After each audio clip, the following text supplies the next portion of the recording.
Chapter 1, Chapter 1, SCP Containment Breach. What garbage game? It's so boring. In the room, the young guy is cursing, his face full of dissatisfaction. The game interface is displayed on the desktop computer screen. The beautiful female stood still with a gun in her hand because no one utilized it and she soon died. It's so hard to find a good game. The young guy shook his head and sighed. His name is Andrew Ryan, he is a world traveler, and he has traveled to this parallel world for several years. When he first reached here, he discovered that this world was very similar to the world before he arrived. Culture, country, etc. are all similar, but what is different is that the VR technology in this world is extremely developed. Whether people want to watch a movie, watch a sports game, etc., they can use the relevant VR equipment to experience the immersive feeling. But what a pity, such a good instrument, but not a game of good enough quality to match it. Yes, the game in this world is very weak. Even with high-end equipment, the overall experience of the game is quite bad. As for Andrew, he was originally a novel writer. After reaching over, he had no choice but to return to his old business. I miss the past. Andrew slumped on the chair, muttering. At this time. Ding! The system is starting. Checking. The Foundation game system is successfully activated. Andrew sat up violently. A system. As a world traveler and a fan of novels, he is no stranger to the system. After several years of waiting, the system finally arrived. Introduction to the Foundation game system. 1. The system will help the host to create a Foundation game. The game is based on elements such as the SCP Foundation, myth, etc., and levels. 2. The release of the Foundation game by the host will facilitate the player's emotions, and no matter what the emotion is, it will be converted into emotional value. 3. With the development of the game, more functions will be revealed gradually. Game system. Andrew's eyes were shining brightly. The SCP Foundation was a niche circle that he liked very much before traversing, and he also played the corresponding game. Although there was no such powerful somatosensory technology before his excursion, it was quite enjoyable to play with a computer. After all, it's something he likes. Moreover, the reason why the system turned on this is probably because it detected his hobbies, so it's good now. The civilization of these circles has become a game, and it can also be played with powerful somatosensory technology. Just thinking about it, Andrew couldn't help but feel a burst of excitement in his mind.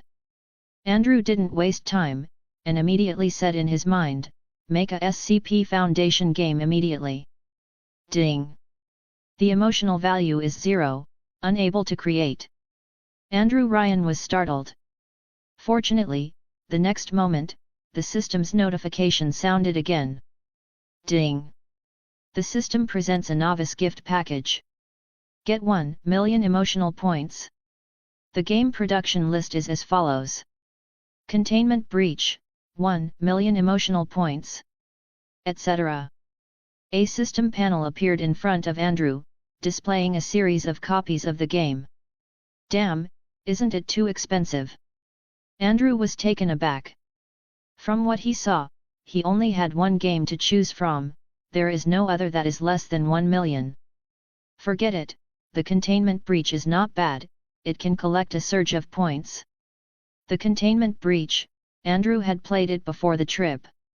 However, the system just introduced that the present containment breach is generated by the system, therefore, he is not sure how different is this version from the version he played before. But that doesn't matter. Andrew doesn't care, he quickly requests, create the containment breach. Ding! Successfully made. The relevant game file package has been put into the hard drive of the host computer. It's here. Andrew immediately sat in front of the computer desk, found the drive, clicked on it, and found the game files. To his surprise, the size of this thing has reached 150 guaranis. Now that the game file is available, the only thing left is to upload it to the game distribution platform. Then just wait to gather the points. Andrew immediately registered an account, and after a while of procedure, a new game was officially added to the game platform, called SCP Containment Breach. Because it was an early stage, he didn't expect the game to make much money, so he set it free. The main purpose in the early stage is to collect points and build word of mouth. Then think about making money and so on. Andrew believes that after the first player tries the game, the popularity of the game will surge. Chapter 2, Chapter 2, A New Game. Hey, little bro, you are still too young. On a streaming platform, Brit's live stream. Brit skillfully controlled the character, secretly hiding in a bush and returning to the city. Not far away lay a corpse. With a confident smile on his face, Brit put down the mouse and picked up his teacup to drink. The next moment, a rocket from an enemy hero flew towards him with a bang and the character died suddenly. Yo, this person is really... Brit almost spit out a mouthful of drink. The spam in the chat room was full of laughter. Pfft! Hahaha! Thanks for the rocket. Brit put down the cup angrily, picked up the mouse, and muttered, this B*** is dead. About 20 minutes later, Brit watched his base explode on the screen and said very calmly, this is the best I can do. The spam in the chat room is also a joy. Brit took another sip, looked at the current time, and said, hey, this is the end of today's session, let's play some other games. The screen is also in agreement. What game to play? I don't think there are any good games and the games are too spoiled now. It would be great if there is a perfect VR game. Brit looked at the message, also helpless. A while ago, I also tried to use a VR device to stream, but the result was not very satisfactory. It is better to use a computer to stream it. I feel that the game industry is a bit behind now. After finishing speaking, Brit rummaged through the platform, trying to find a fun game. What he said is true, although VR technology is very developed, it is more applied to other aspects, while the game industry is quite sluggish. For example, in some gunfight games, you can wear the device while playing, and the recoil of the gun is the same as using it IRL. There are also image quality, character modeling, etc., all of which are not good. Overall, the game industry is very bad. How about, students, let's do some MOBA game again, there is nothing to play. Brit looked at the platform for a while, then shook his head. At this moment, he suddenly caught a glimpse of a weird game icon. Hey, I haven't seen this before, new game. A trace of curiosity appeared on his face. Below that game icon is its name, SCP Containment Breach. It looks very mysterious. Hey, I found a new game, have you played it? The viewer in the chat room was also full of surprises. Containment Breach? What the H*LL? Why do I have a bad feeling when I look at the game icon? This looks like a horror game. Brit, play it for a while, no matter how bad it is, it's still a new game, so you won't get too tired. Brit wanted to try, don't worry, just read the instructions first. He then clicked on the game description of the game. This is a horror game, where you will encounter all kinds of fantastical monster attacks. Friendly reminder, the difficulty and horror index of this game are extremely high, requiring players to be brave. At the same time, please adjust the system pain index to the lowest level. Hey, this game looks quite interesting. After reading the introduction, Brit became more interested. The viewer in the chat is full of discussions. They deliberately reminded that the difficulty is extremely high, as if those garbage games used to advertise themselves like this. Although I know that this is likely to be another rubbish game, I still have a little interest. It's even more courageous than others. Why, can this game scare people?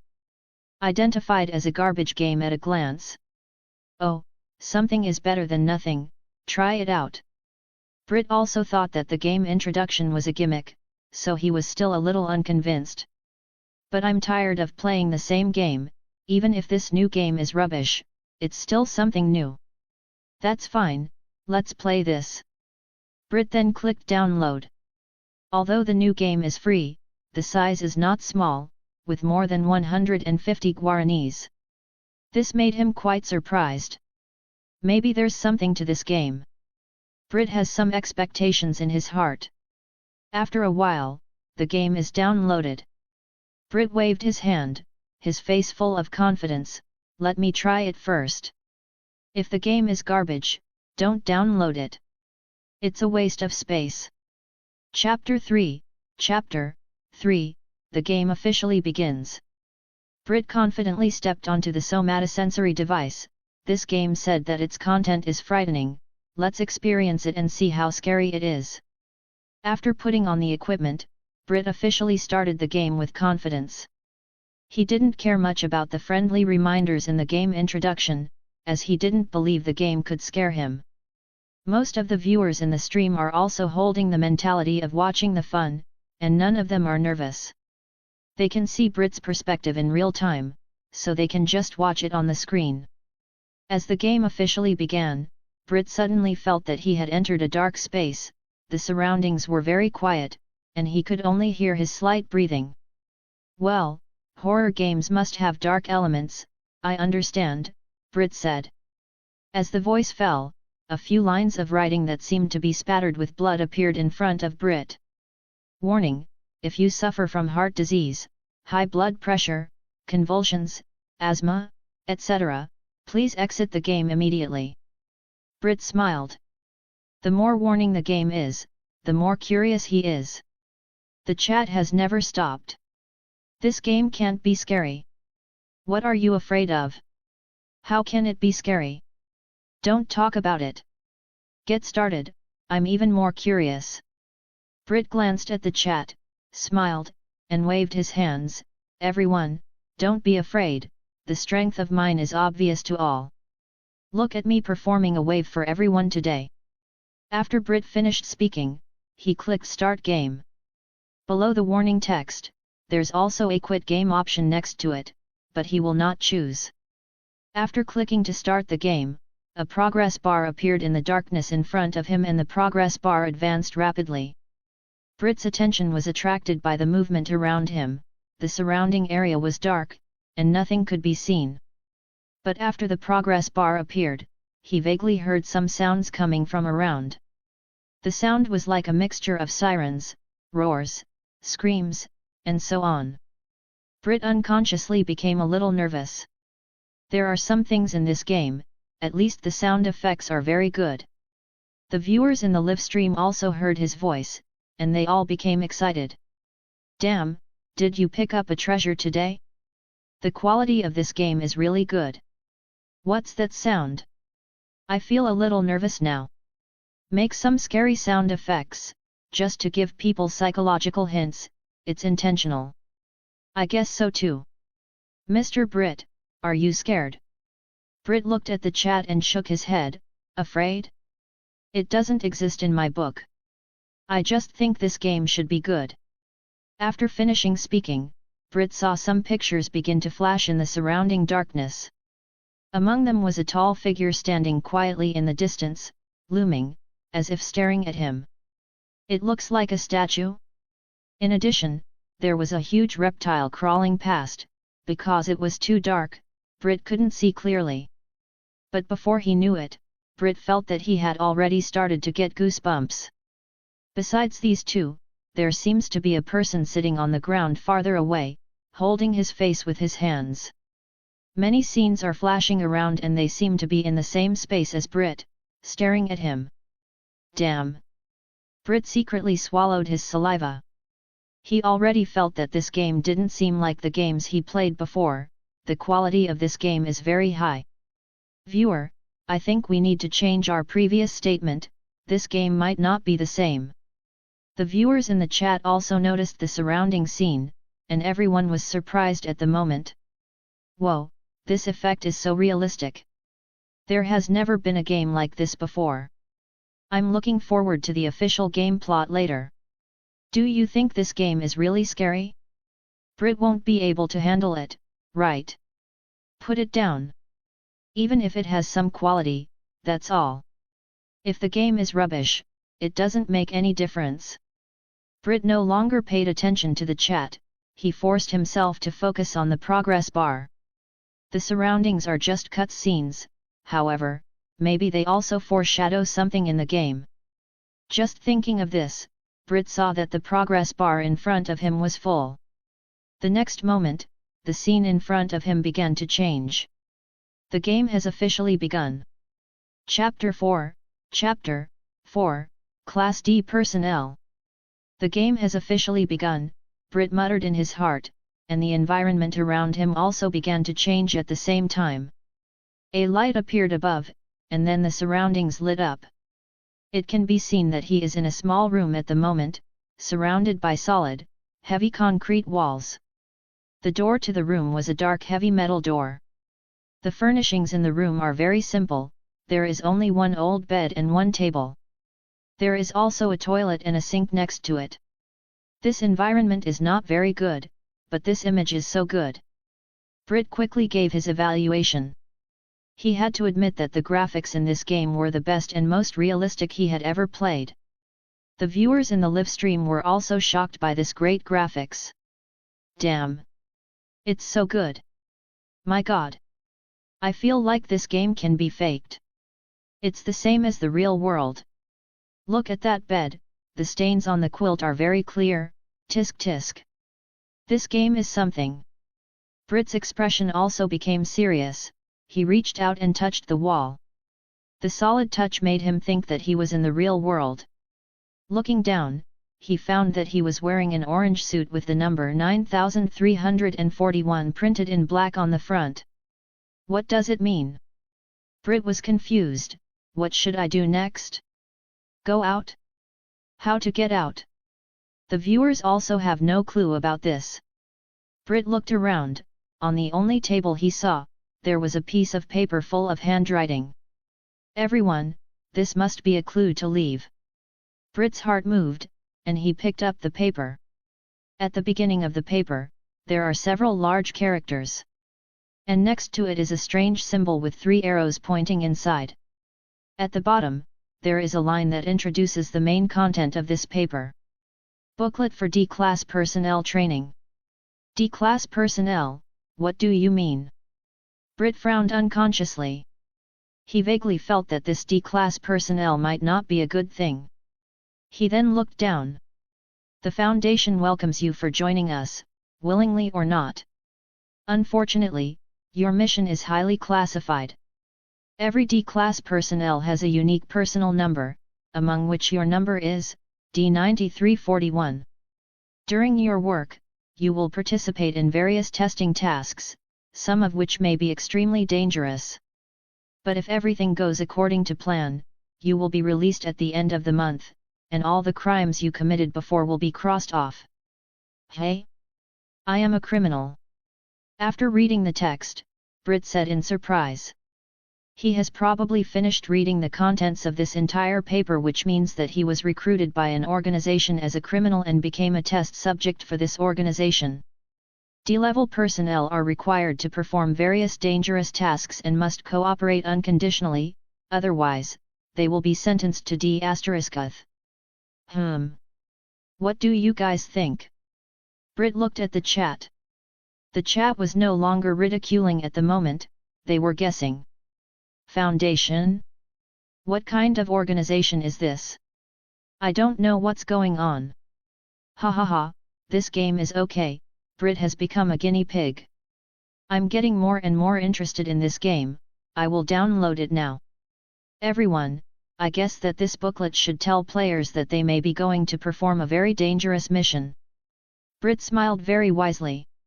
He felt that his guess should be the correct answer. It's also rare for the viewers to stop playing tricks, and many people agree with his guess. As expected, soon, a sound was heard, and the metal door of the small room opened. Everyone, the plot is beginning. Brit immediately became serious. Since he is D-Class personnel, he must look like one. After the door was opened, Brit saw two heavily armed soldiers standing outside. They wore helmets and black goggles that covered half of their faces, and from the only lower part of their faces that was exposed, they should be very serious. After seeing the two people, the viewers in the chat couldn't sit still. The NPC is so real. Damn, I feel like they are real people. This game is too good, right? Look at the guns they are holding, the clothes they are wearing, and their faces. Tisk tisk, if I hadn't known this quality in advance, I would have thought it was real. Brit was also shocked. The two soldiers are so real that he thinks they are not NPCs, but real people. It's incredible. Brit couldn't help but sigh in his heart. At this time, one of the two soldiers outside spoke in a very serious voice, D9341, get out now, you need to perform a task. Chapter 5, Chapter 5, SCP-173. D9341, come out, you need to perform a task. The soldier's tone was extremely serious, making everyone nervous. Okay. Brit remained calm. So far, the horror of the game had not yet been revealed, suggesting that the main content was still to come. Leaving the small room, he stood between the two soldiers. Although the soldier's eyes were not visible, he could still feel the overbearing seriousness. The viewers in the chat also felt the tension. I feel like I'm getting scared. These two NPC soldiers are too serious. I feel the pressure just looking at them, let alone Britain. This game can only be described as great. Brit stopped looking at the chat, as the plot had already started, and he needed to pay attention to various clues. But what he didn't know was that the popularity of his stream was rising at a terrifying speed, the quality of containment breach was that good. Once a viewer joined, they rarely left, all of them captivated by the game. Under the snowball effect, the number of real people in the live stream was increasing, and the popularity was naturally getting higher and higher. It probably wouldn't be long before his live stream would directly occupy the number 1 spot on the platform. Move forward, D9341. After Brit came out, the soldier who had spoken earlier repeated his command, his voice was still indifferent and serious. Brit could understand that, after all, his current role was that of a D-class personnel, essentially a guinea pig. He didn't say anything further and followed along with the soldier. He figured that if he didn't obey their orders, they might shoot and it would be a game over. Along the way, he carefully observed his surroundings. Not far above the corridor was an incandescent lamp, there were rooms on either side, with D-class numbers marked on the doors. It seemed that the people living in those rooms were all D-class personnel like him. The overall environment here was quiet, with a strange grim atmosphere inside, making it easy to get nervous in such a situation. In his mind, he wondered if he would encounter something scary later. The chat had also quieted down, as many viewers waited with bated breath for the next part of the plot. At this moment, everyone, including Brit, who was playing the game, was full of curiosity. Step, step, step. The sound of footsteps echoed in the hall. Brit glanced behind him, and the soldier walking behind him instantly raised his gun a little higher, his heart tightened suddenly. It's difficult for those who haven't experienced the feeling of being pointed at by a gun to understand. Even though he knew it was just a game, he swallowed nervously. He didn't say anything, just turned back and continued walking obediently. The viewers in the chat also sweated for him. FK. He almost got taken out just now. This game is so scary.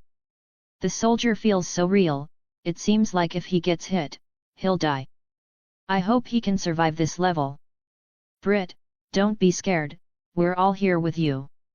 Brit continued to walk down the hall.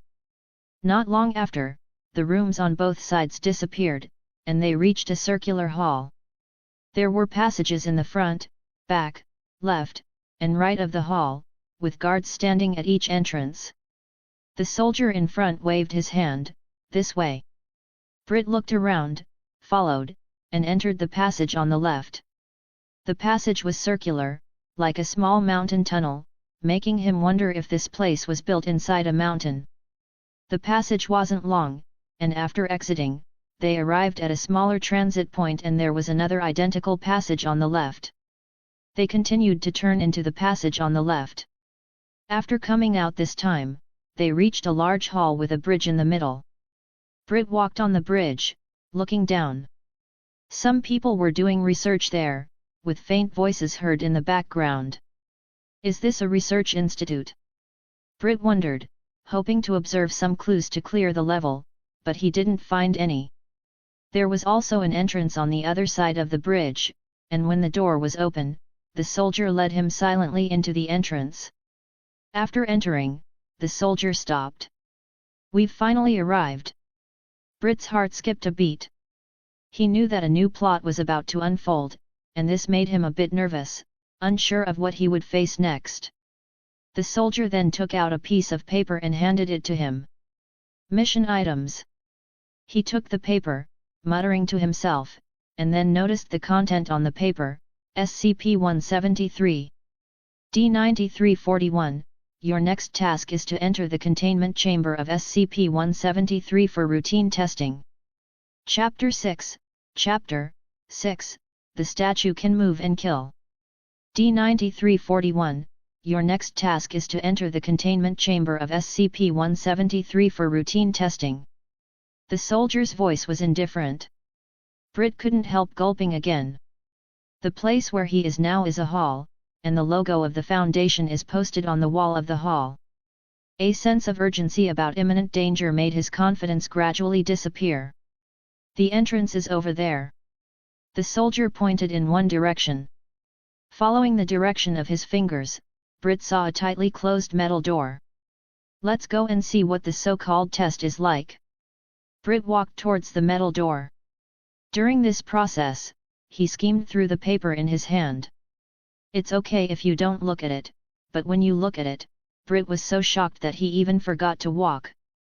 SCP-173. Special Containment Procedures. SCP-173 is to be kept in a locked container at all times. When personnel must enter SCP-173's container, no fewer than May 3rd enter at any time and the door is to be relocked behind them.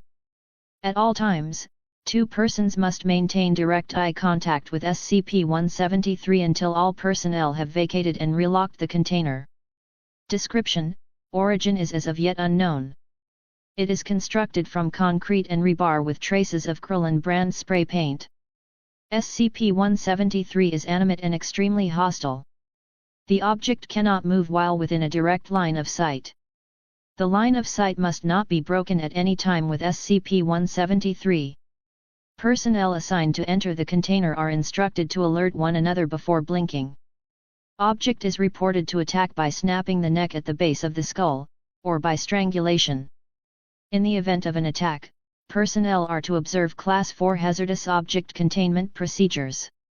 This is the file for SCP-173. Brit couldn't help muttering, and he was surprised. His perspective can be seen by the viewers in the stream, so this document has been read clearly by all the viewers. The chat in the stream flare. My god, this thing is a monster. A statue that can move and kill, I'm getting goosebumps just thinking about it. Brit, hold on. Although I'm a little scared, I don't know why, I still want to see that statue. It's worth it. The background of this game alone is worth downloading. Brit felt a little nervous in his mind. The file of SCP-173 had already made him nervous. But after glancing at the chat in the stream, he coughed lightly again and said, "Viewers, the plot is about to begin, and I'm going to see what this so-called SCP-173 looks like." Just finished speaking, there was a voice from behind, D-9341, "This is your first warning. Stop for a second time and I'll shoot." Brit felt helpless. If you don't move forward, you are dead. If you move forward, you don't know what will happen later. The difficulty of this game is indeed quite high. This is just a game, you don't need to be nervous at all, the more real it is, the more interesting it is. Brit comforted the viewers again. He put the paper in his pocket, then went to the front metal door.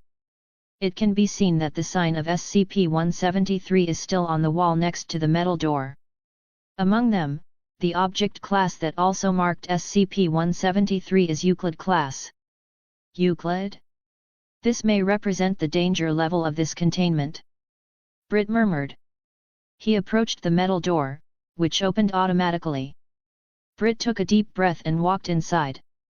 After entering the door, as far as the eye can see, it is an extensive hall. There is also a high platform next to the hall, and soldiers with guns stand in the guardrail of the high platform.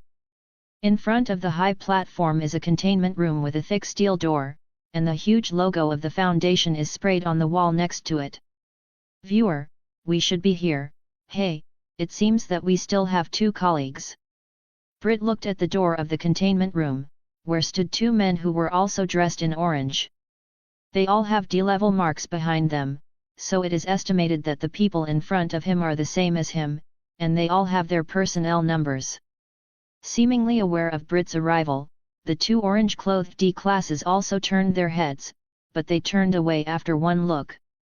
It can be seen that they are very frustrated at the moment, but also very scared. That facial expression is exactly like a real person. It almost makes people think that they are real people, with real emotions of real people. The chat in the stream is refreshed faster now.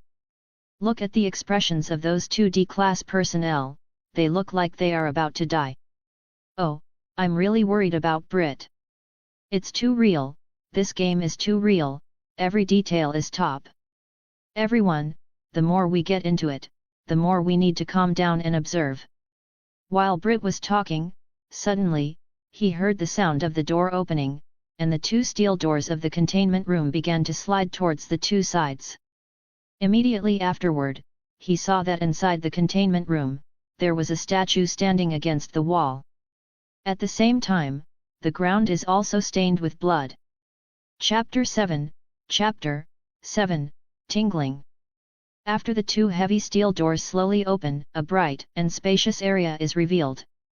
In the depths of the area, against the wall, there is a statue standing still. The moment he saw it, Brit felt that he had already had goosebumps. That statue was exactly like the photo printed on the file. Although the distance is still relatively far, he can already see its appearance very clearly. Concrete body, weird spray paint on the head, arms outstretched, etc. If the statue has a face, it must be the spray paint, right? Everyone, I seem to have to go in, Brit said softly. At the same time, a cold broadcast sounded in the hall, warning the D-class personnel to pay attention. The 2 D-class colleagues have already started to walk into the room. Brit quickly glanced at the high platform, only to see that the soldier standing guard with a gun had already aimed the gun at him. Don't panic, we have to observe first. Brit whispered, and at the same time began to walk towards the room. Even though he said don't panic, he has already started to panic. Because of this environment and the atmosphere, I am afraid that no one can be as calm as water. Although the viewers in the stream were not as immersive as Brit, they started to get nervous. Brit, remember what the file says, keep an eye on that statue. Will the statue kill people? Why do I feel that something will happen? Nonsense. How should the game continue if there is no casualty? There must be a mishap, but I don't know when. Brit didn't look at the chat anymore and walked straight into the room. He noticed that his 2 D-class counterparts had already started working at this moment. I saw the 2 of them staring motionlessly at the statue deep in the room. After about a few seconds, one of them will wave his hand and say in a panicked voice, I'm going to blink. After the other responded, he blinked quickly, moistening his eyeballs. The 2 of them blinked alternately. Standing next to them, Brit could see the cold sweat on their foreheads. The details are amazing. Brit couldn't help but admire.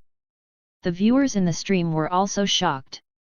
Damn, this game is too intense, look at those 2 NPCs, they can't help but produce a drop of sweat.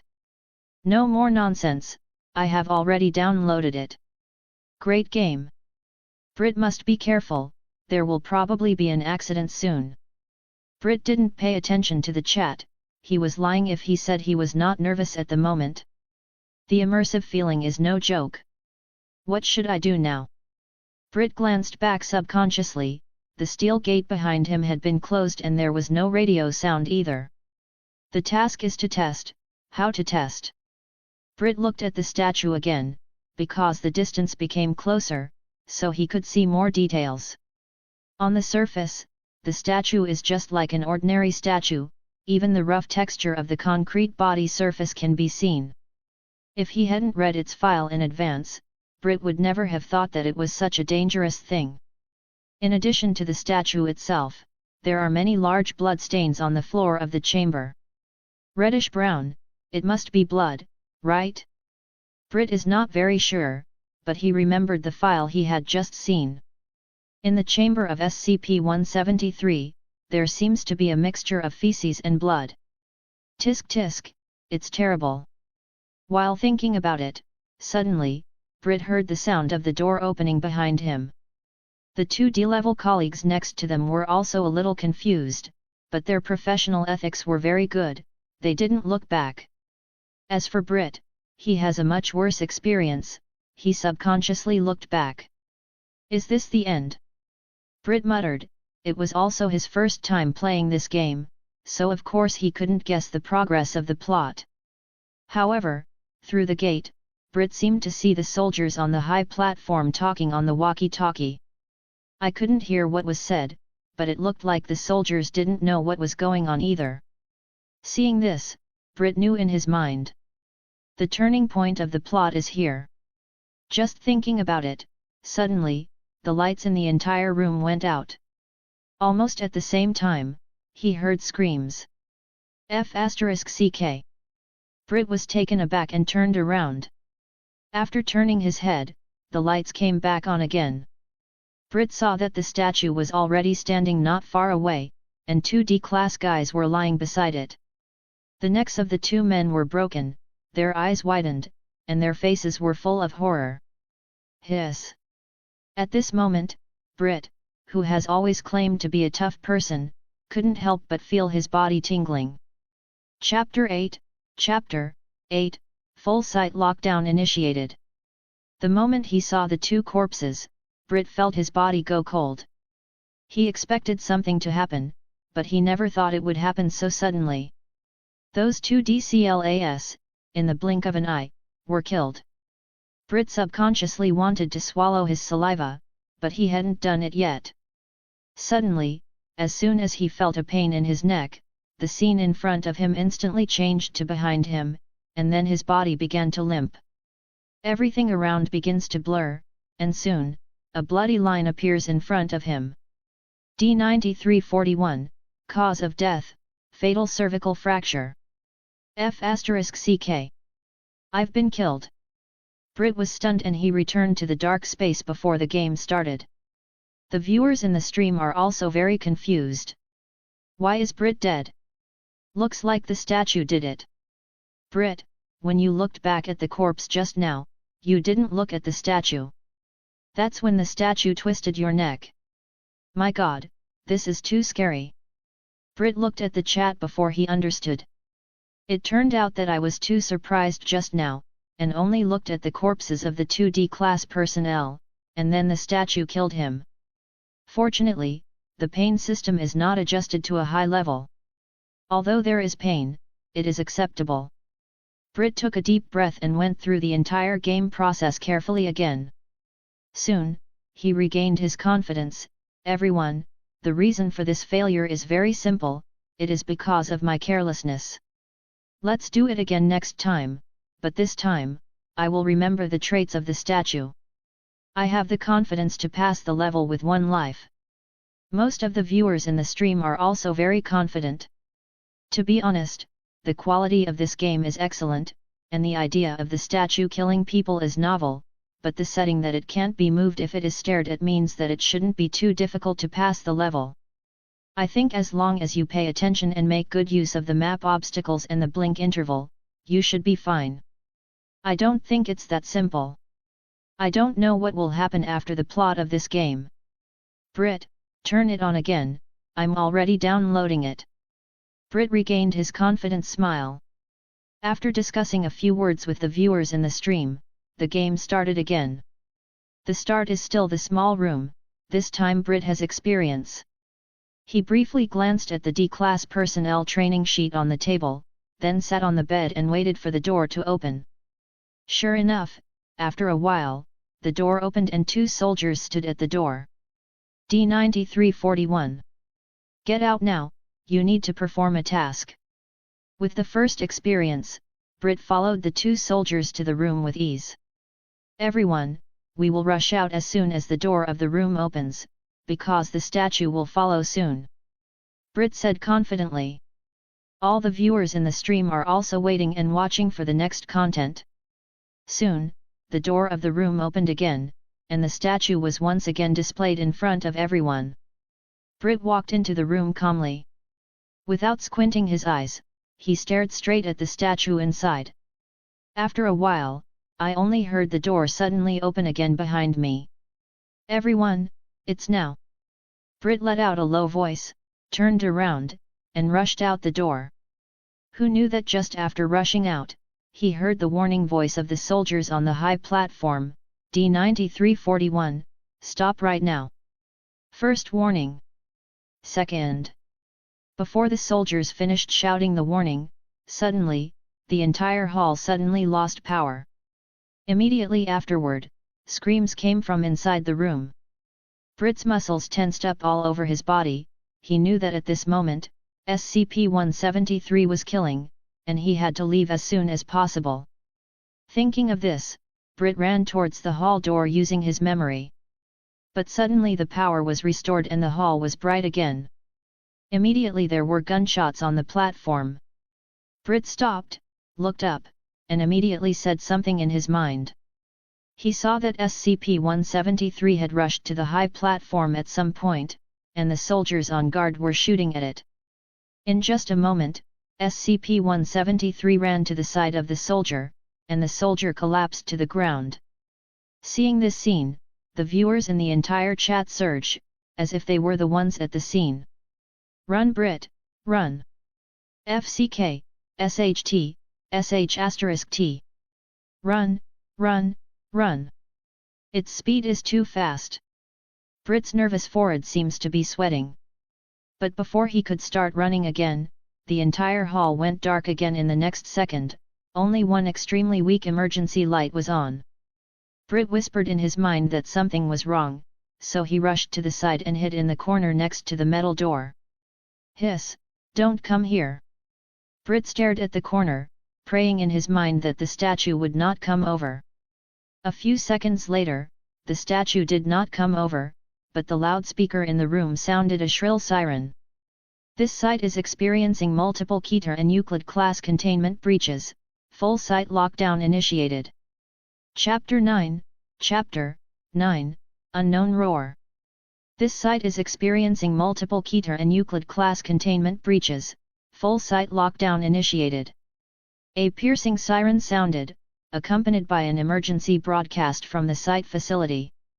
Brit stuck tightly to the corner of the wall, his heart was beating so fast. Keter class, Euclid class. These all represent danger levels. Brit swallowed a mouthful of saliva. He knew that the stream was still going on, so he forced himself to calm down. Because he didn't know if the statue was still there, he didn't dare to speak, as he didn't know whether the thing had hearing or not. About the situation of Brit, the viewers in the stream saw clearly, and at the moment the viewers are in great confusion. Wow! This new plot seems complex. Keter class? Euclid class? What does all this mean? I guess it should be the danger level of the SCP. Isn't SCP-173 just now the Euclid class object? Wait, if this thing represents the level of danger, then the Keter class means that it is better than the Euclid class. I don't think so. If it's purely about the level of danger, why not just use 1, 2, 3, and 4 to classify it, which is easier to understand? Oh, these are not important now, the important thing is that the whole facility seems to be in chaos. Yet, the radio said there were a lot of Keter class and Euclid class objects coming out. The discussion in the stream was in full swing, while Brit was sweating from nervousness. He hid in the corner and listened carefully to the movement next to him, but he couldn't hear anything except the siren and the radio. Hey, if I knew it, I wouldn't have bragged about it with the viewers and passed the level with 1 life. Brit secretly regretted it. After waiting for a while, the announcement stopped, but the siren continued. Everyone, it seems that we have to go out. Brit took a look at the chat, and the viewers stopped playing tricks and told him to be careful. This kind of reaction just shows how good this game is, the sense of immersion is very strong. After finishing speaking, Brit walked slowly along the wall for a few steps. With the faint light of the emergency lights, he found that the statue was no longer on the high platform. The statue is no longer here, probably went to kill someone else. Brit whispered something. There are no living people here anymore, and after the sound of the radio stopped, the environment became much quieter. Brit took a deep breath and let himself relax a little. Just as he was thinking about what to do next, a bloody writing suddenly appeared in front of him. Game goal: survive and leave the site as much as possible. The main mission is here. Brit's heart moved, and he exclaimed excitedly. With a mission, there is a goal, which is better than not knowing anything. However, after the main goal is given, the game has no other hints. It seems that everything after has to be explored by the players themselves. Everyone, we are going to explore this game map next, the clues and props must be hidden in this site. After a while, Brit became calmer and spoke a little more calmly. However, although he is calm, the viewers in the stream expressed great concern. I don't know how big this facility is, but it's probably in chaos right now. Yet, according to the assumption, there must be a lot of monsters wandering in the facility. I'm a little worried about British. I don't feel like I dare to play this game alone, it is too scary. No matter what, Brit, come on. I wish Brit a life and pass the level. Donation X1. Seeing the viewers supporting him so much, Brit also showed his iconic smile. Thank you for your support, I will start now. I believe that as long as we are more careful, we will be able to pass smoothly. After speaking, Brit set off. This is the hall where the containment chamber is located, it was very dimly lit. Brit circled, and it was found that after the brief chaos just now, there were already many traces of destruction here. And the only exit was the metal door next to the place where he was hiding just now. Brit then walked towards the metal door, but before reaching the metal door, he heard a faint roar. The roar was far away, faintly coming from the metal door. This door was the only exit, and he had no choice but to bite the bullet and go in. Inside is a hall and there are also emergency lights inside. The light was very dim, however, he saw a display screen on the wall next to the metal door of the opposite exit. It looks like it's from a camera. I didn't pay attention to this display when I came in. Brit frowned and took a few steps closer, then he took a breath. The picture displayed on the screen is the scene of the hall under the bridge outside. The picture is changing, and it can be seen that the camera is moving left and right. SCP-173, at this moment, is standing on one side of the hall. On the other side, there are two people, staring at the statue, yelling and retreating, then they retreat through a metal door. After the camera moved back, the SCP-173 on the other side also disappeared. Seeing the moment when the statue disappeared, Brit almost instinctively wanted to find a place to hide. But as soon as this idea emerged, the radio suddenly sounded. Attention all personnel, go to. Before the announcement was over, another extremely unexpected roar came from somewhere and the whole hall started shaking. F***CK. What kind of monster is that? At this moment, Brit couldn't keep his composure any longer, and his eyes widened in an instant. Chapter 10, Rotten Old Man. After the soul-stirring roar sounded, the whole hall shook. Although the shaking range was not very large, it was powerful enough. Brit subconsciously squatted down slightly, ready to support his body with his hands at any time. The shaking lasted for about a few seconds, and then everything gradually stopped. Phew! After confirming that everything was stable, Brit let out a long breath and then stood up straight.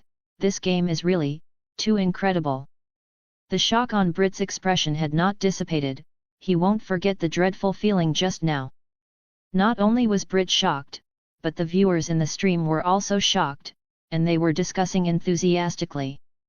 My God! Did you hear that? That sound was so scary just now. It's really hard to imagine what the sound is. It must be a horrendous monster. I remember the loading page of the game before. It seems that a monster appeared, like a giant lizard. I can't remember clearly.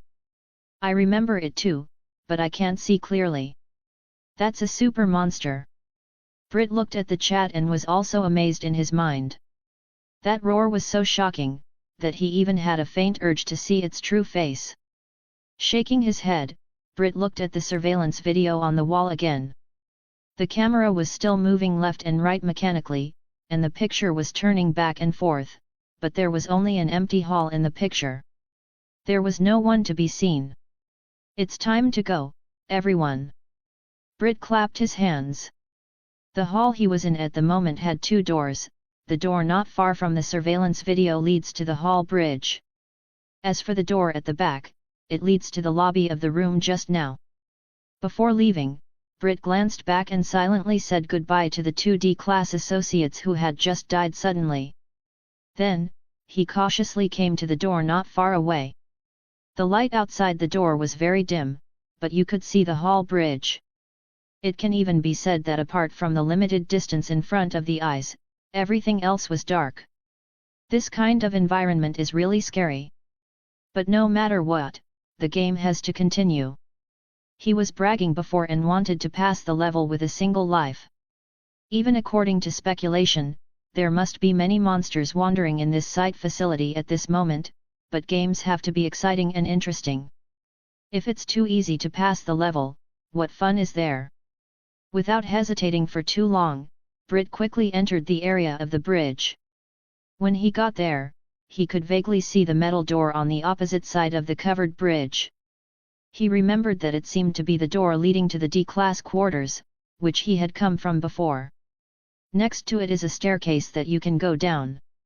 Tilting his head to look at the hall below, he could vaguely see the chaos in the hall. Some chairs were knocked over. As for the staff, they must either have died or escaped. Brit thought about it and first went to the bridge but found that the metal door could not be opened. It seems that the plot of the game is not letting him go back. Then Brit came back again. He went down the stairs and into the hall, which is the staff area. It is estimated that without an emergency, he, the D-class person, has no chance to come here. Everyone, the clues may be hidden here. Brit said in the chat and the stream also agreed. Brit began to look around. But after looking around, there was no clue at all.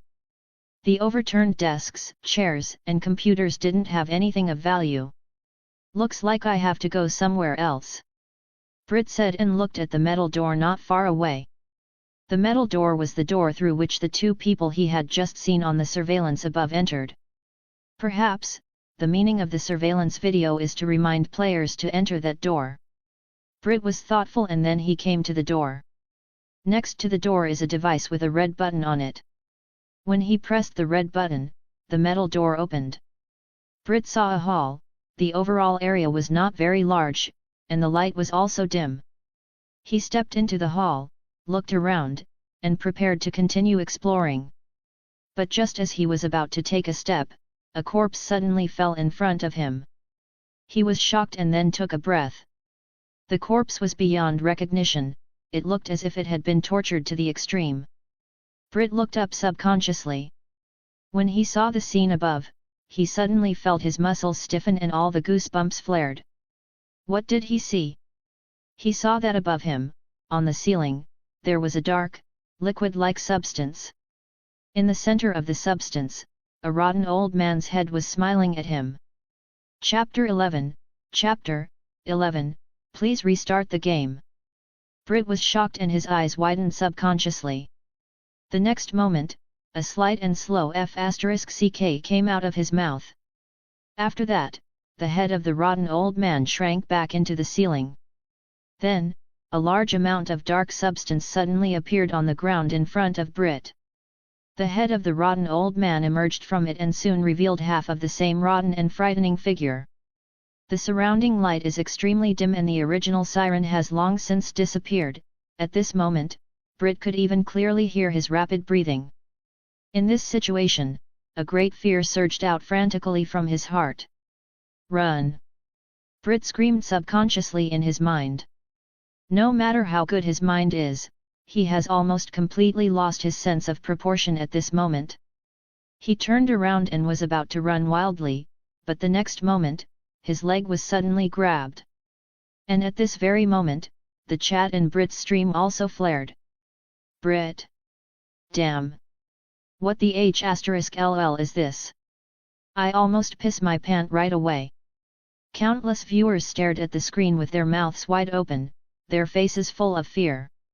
Although they are not immersed in it, they also see the appearance of that scary rotten old man. If you have to describe it, it is simply a living, rotting corpse of an old man. It was terrifying to the extreme. Countless viewers were terrified, and many viewers were feeling that their heartbeats were crazily accelerating as the game progressed. On the other side, in the game, Brit began to scream. This is an entirely human survival instinct. In this case, if it were anyone else, I'm afraid they would scream out loud in fright also. Not only was he screaming, but he was also struggling crazily. He somewhat forgot that this was a game. But struggling is useless, the strength of the palm holding him is remarkable. Brit felt that his leg bones seemed to be gradually squeezed until it cracked and the pain came in bursts.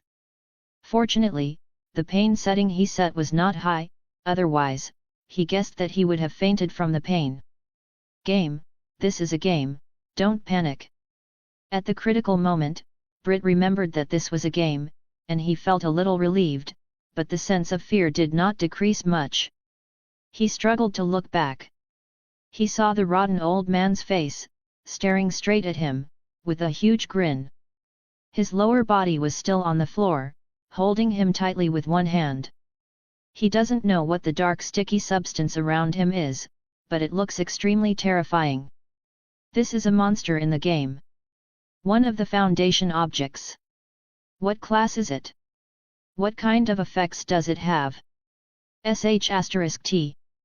Brit couldn't help but curse in his mind, he almost wanted to see off the captured leg. Everyone, this feeling is here again, Brit said helplessly. There were thick beads of sweat on his forehead, and his face was a little pale. Although he said nothing, he still wanted to struggle again. After all, it would be a shame to be forced to quit the game by being frightened, so instead of waiting to die, he endured the powerful fear and struggled frantically, trying to break free from the terrifying monster. But this kind of struggle is almost doomed to be meaningless in front of the rotten old man. Soon Brit fell to the ground, dragged by the old man, and his body fell into the dark mucus. At this moment, Brit was already terrified. That feeling was as if he was about to sink into the deep sea, surrounded by endless sea water. Loneliness, fear, and despair. Ah! At this moment, Brit finally couldn't restrain himself and yelled crazily, like a person about to drown. At this moment, the refreshing speed of the chat in Brit's stream reached a new height. F***ck. That is so scary. Brit quickly quit the game. My god! Is this **T a game for humans? Brit's yelling is horrible. It feels like I'm going to die for real. OMG. I feel like I can't breathe. Restart the game. Restart the game. Wow, I'm so worried. The viewers in the stream no longer have the smiles of the past. At this moment, they are all wrapped in endless fright. At the same time, there are deep worries about Brit, but all the viewers can see it. Brit is too busy taking care of himself at this moment, so there is no time to watch the chat they posted.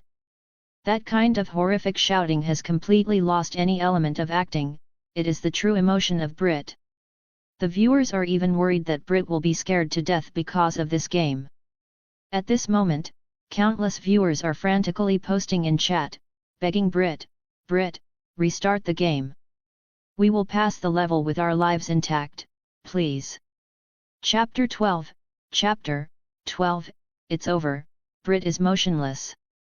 Brit, who was in extreme fear, would not watch the chat in the stream. Because he was too scared, his brain was temporarily confused, and he never thought of quitting the game on his initiative. As he is being dragged by the rotten old man to another dimension, he can't see what that space looks like, but he can vaguely feel that if he enters, then he might be very miserable. A fate worse than death. Therefore, Brit, who was extremely frightened, began to struggle with all his might. Then, the rotten old man seemed to dislike Brit struggling too much, so he reached out and ruthlessly dug through his chest, and his heart was crushed instantly. Brit only felt an indescribable pain rushing to his brain, then, the surrounding scene began to blur. The bloody writing appeared again. Subject D9341, cause of death, fatal heart attack. When everything stabilizes, Brit finds that he has returned to the dark space where the game started. He stood there blankly, even the previous panic was maintained on his face. Seeing this, the viewers in the stream room couldn't help but worry. It's over, Brit became autistic. Why isn't Brit responding? Could it be that he was scared out of his mind? Brit, wake up! Brit is numb. My God, I didn't know until today that people can be numb. The chat in the stream room scrambles, there are even a lot of whales and viewers who frantically sent donations to make Brit react a little bit, but all have no effect. Brit still looks very dull. Nearly 2 minutes passed, and Brit suddenly came back like a person who returned to the surface of the water after drowning and took a few deep breaths. Twitch, Valafisk's stream. Just finished playing, Vale is showing off his achievements to the viewers. How is it? 20-2, who else is there?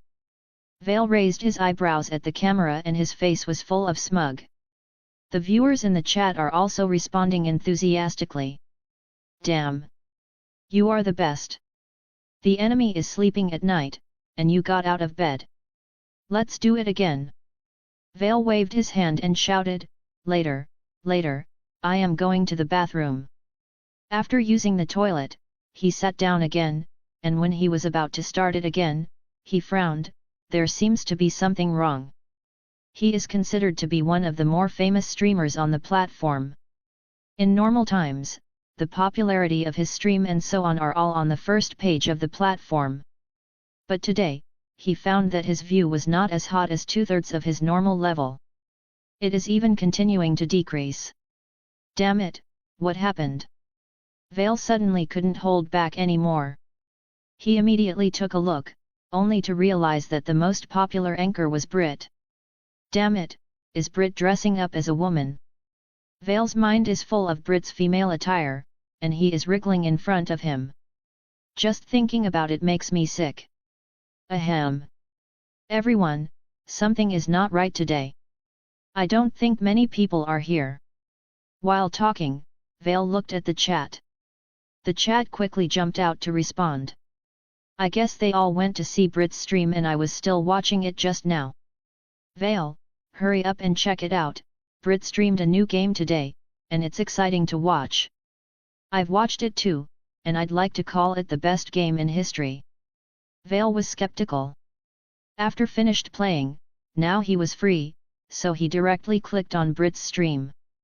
However, just as he entered, he heard Brit's horrific scream. It sounds like you're about to die. F***ck. What's wrong with Brit? Vale's eyes widened. He saw that Brit's perspective was frantically shaking, and then a rotten face flashed from time to time. So realistic? What kind of game is this? Vale was stunned. He watched for a while before realizing that Brit was playing a horror game with somatosensory devices. At this moment, Brit was being dragged by a rotten old man into something dark. It looked like he was about to be dragged in. Damn it! Vale's eyes were bulging, and the surprise in his mind could no longer be described in words. He found that this game is the best he has ever seen in terms of environment graphics, character modeling, and detail processing. It is simply eye-opening. And that rotten old man is disgusting, even he was so shocked when he saw it.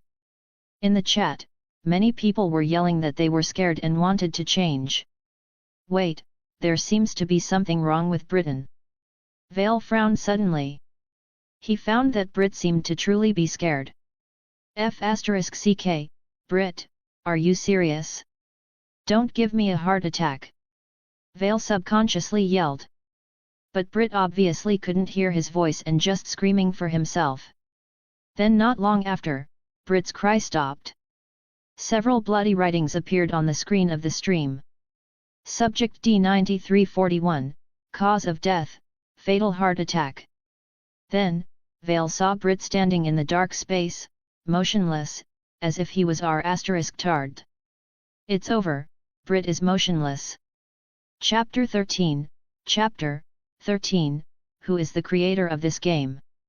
It's over, Brit is motionless. Vale was shocked, and he didn't want to ridicule him at all. Is this game so awesome? A question popped up in Vale's mind, but this question is not very important now, because Brit is still like a log. Not long after, Brit finally recovered. He took several deep breaths in succession, and it seemed that there was no major problem. Vale patted his chest. Brit, you almost scared me to death, I thought you were scared into shock. After talking, he realized that Brit couldn't hear him, so he hurriedly requested a connection. On the other side, although he has recovered, Brit is still in a state of shock and his heart is beating very fast. He looked at the dark space around him and then received a connection request from Vale. He took a deep breath and said, "Everyone, let me exit the game first." It can be heard that Brit's voice is very hoarse, and his condition is also very bad. The viewers in the stream also expressed their understanding. "Get out, it's okay. Brit, don't worry about it. No one would be able to calm down just now.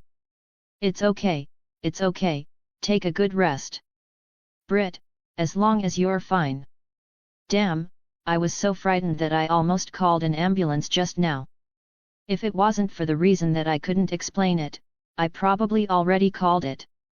Brit, go on and leave. Donation X1. Brit, don't worry about it. If you want to blame someone, blame the game for being too real. Thank you all. Seeing the understanding and concern of the viewers in the stream, Brit felt very warm in his heart, and he then quit the game. After stepping off the somatosensory device, Brit sat at the computer desk. At this time, his face was still a little pale. Then he agreed to Vale's connection request. Brit, are you all right? Soon, Vale's worried face appeared on the computer screen. Brit smiled and exhaled, "It's okay, I was just scared, but now I'm calming down." Vale also breathed a sigh of relief, but then he got work up again. Brit, what kind of game are you playing that can scare you like that? The quality must be very good, right? Brit sighed with a pale face, "Good, excellent. I can say that this game is the best game I've ever played since I started streaming." As if afraid that Vale would not believe it, Brit emphasized it again, "Really, if you don't believe it, you can try it." Although I was frightened, I admire the game developer in my mind. Really? Vale nodded deeply.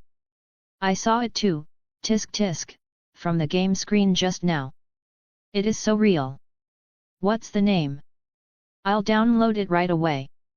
Brit nodded and then told Vale the name of the game. He no longer needs to tell, as the chat in Vale's stream is full of game names. After all, both parties are game streamers, and many viewers overlap. SCP Containment Breach.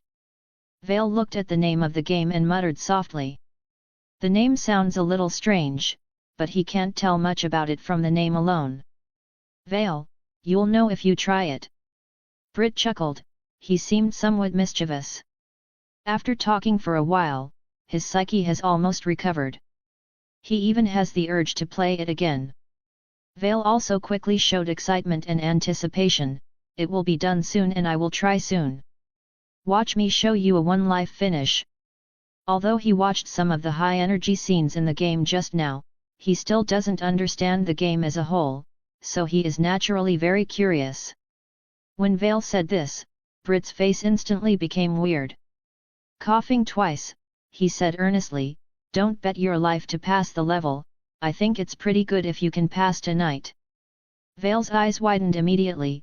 "Brit, how many times have you played?" "Well, 2 times. Brit shook his head again, feeling very emotional. "You will know after playing." The two quickly disconnected.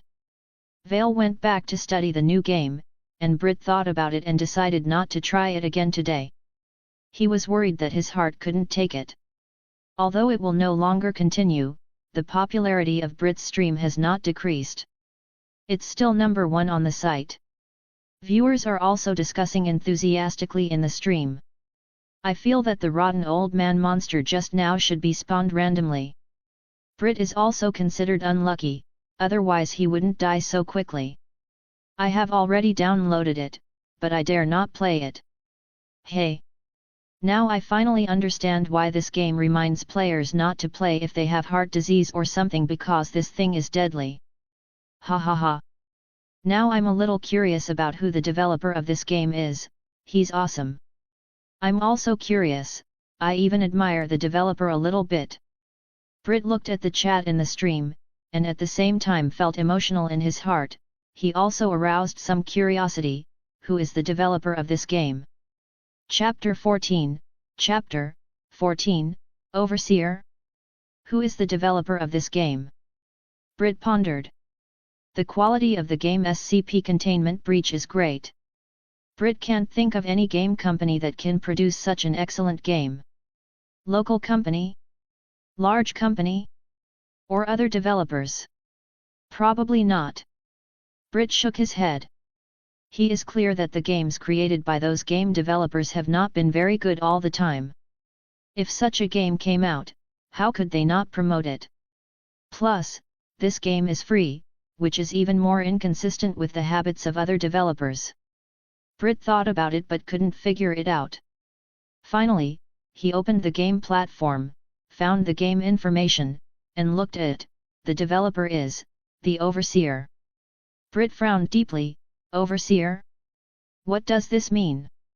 It is marked in the game information, and the developer of this game is also called Overseer. Although he knew that this must be the developer's nickname, Brit still felt a sense of enigma from this nickname. He didn't know how serious it was. "I don't understand, but I won't worry about it. Anyway, although I was scared, I still want to thank this developer for bringing such a great game." Brit sighed with emotion.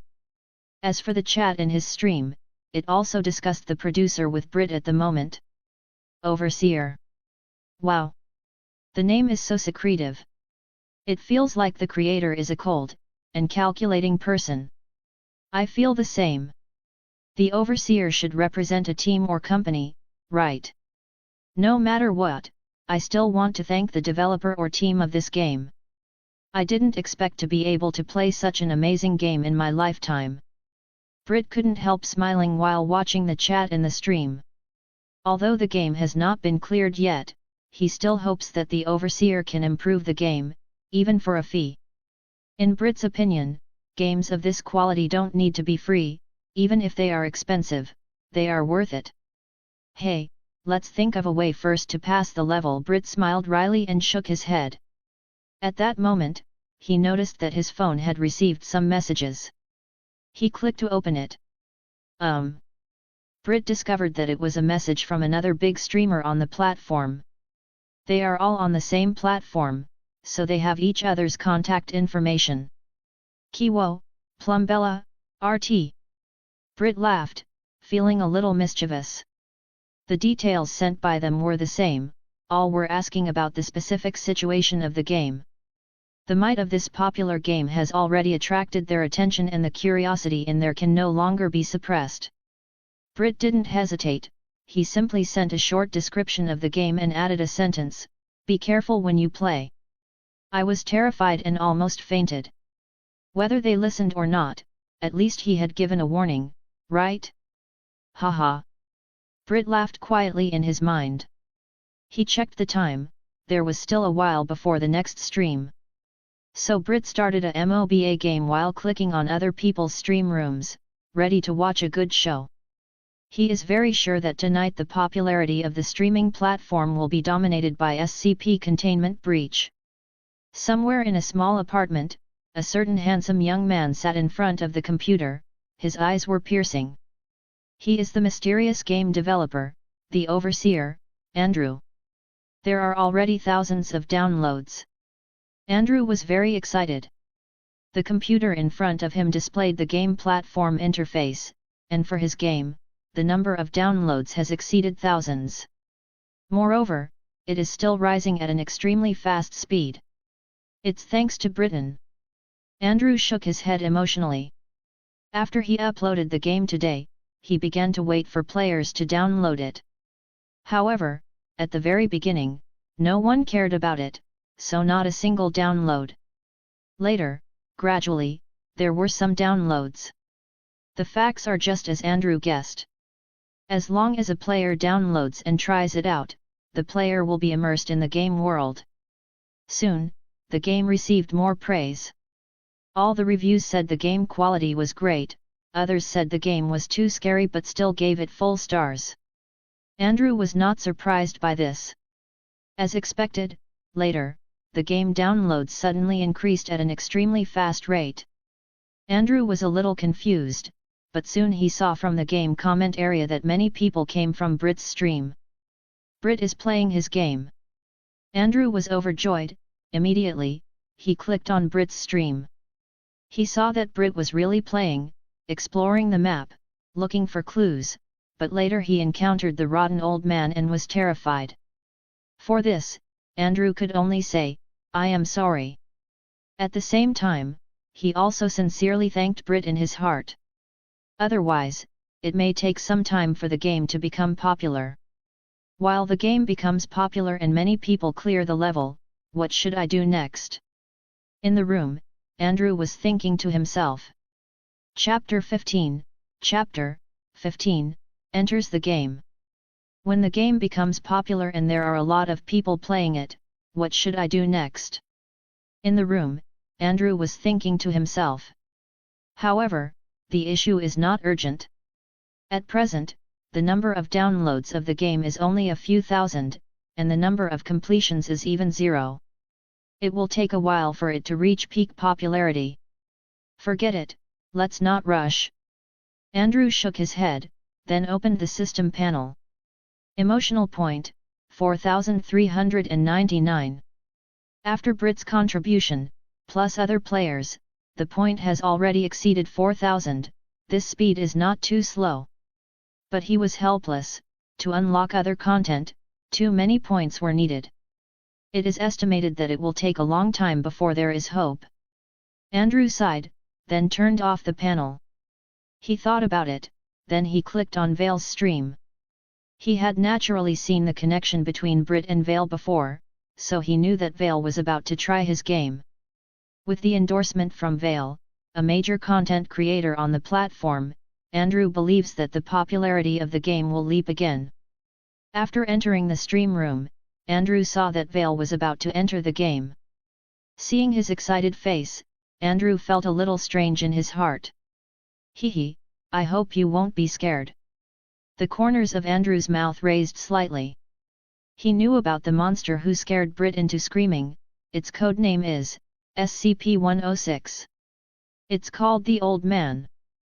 Brit has only experienced part of this guy's strength and terror, he doesn't know if Vale has a chance to try. Thinking of this, Andrew suddenly felt like a big boss behind the scenes, sitting behind the curtain. Seeing people's extreme fear and listening to people's screams, the corners of his mouth are raised lightly, and the expression is peaceful. Come to think of it, he looks a little evil. On the other side, after disconnecting from Brit, Vale immediately prepared to try the game. The popularity of Brit's stream room is still the first in the whole platform, however, after he started streaming, the viewers probably came back again. After all, it is a new game, and the quality is so good, so everyone wants to see the content of the game. Viewers, Brit said that the difficulty of this game is a bit high. He tried it twice but failed. Guess how many times until I cleared the game? Vale said confidently. The viewers in the stream room began to guess. Clear the game in one go.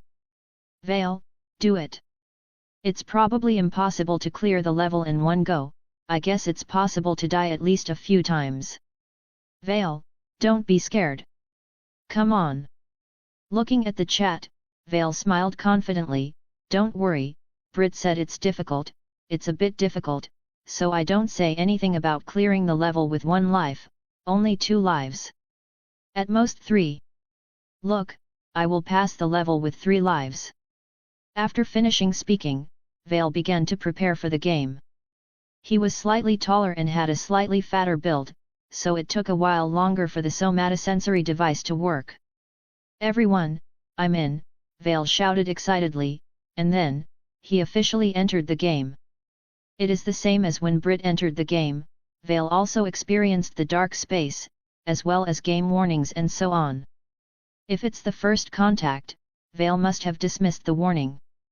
But because he saw Brit's embarrassing moment, he was subconsciously wary. After the game officially started, Vale found himself in a small room. He looked around. The room layout was very simple.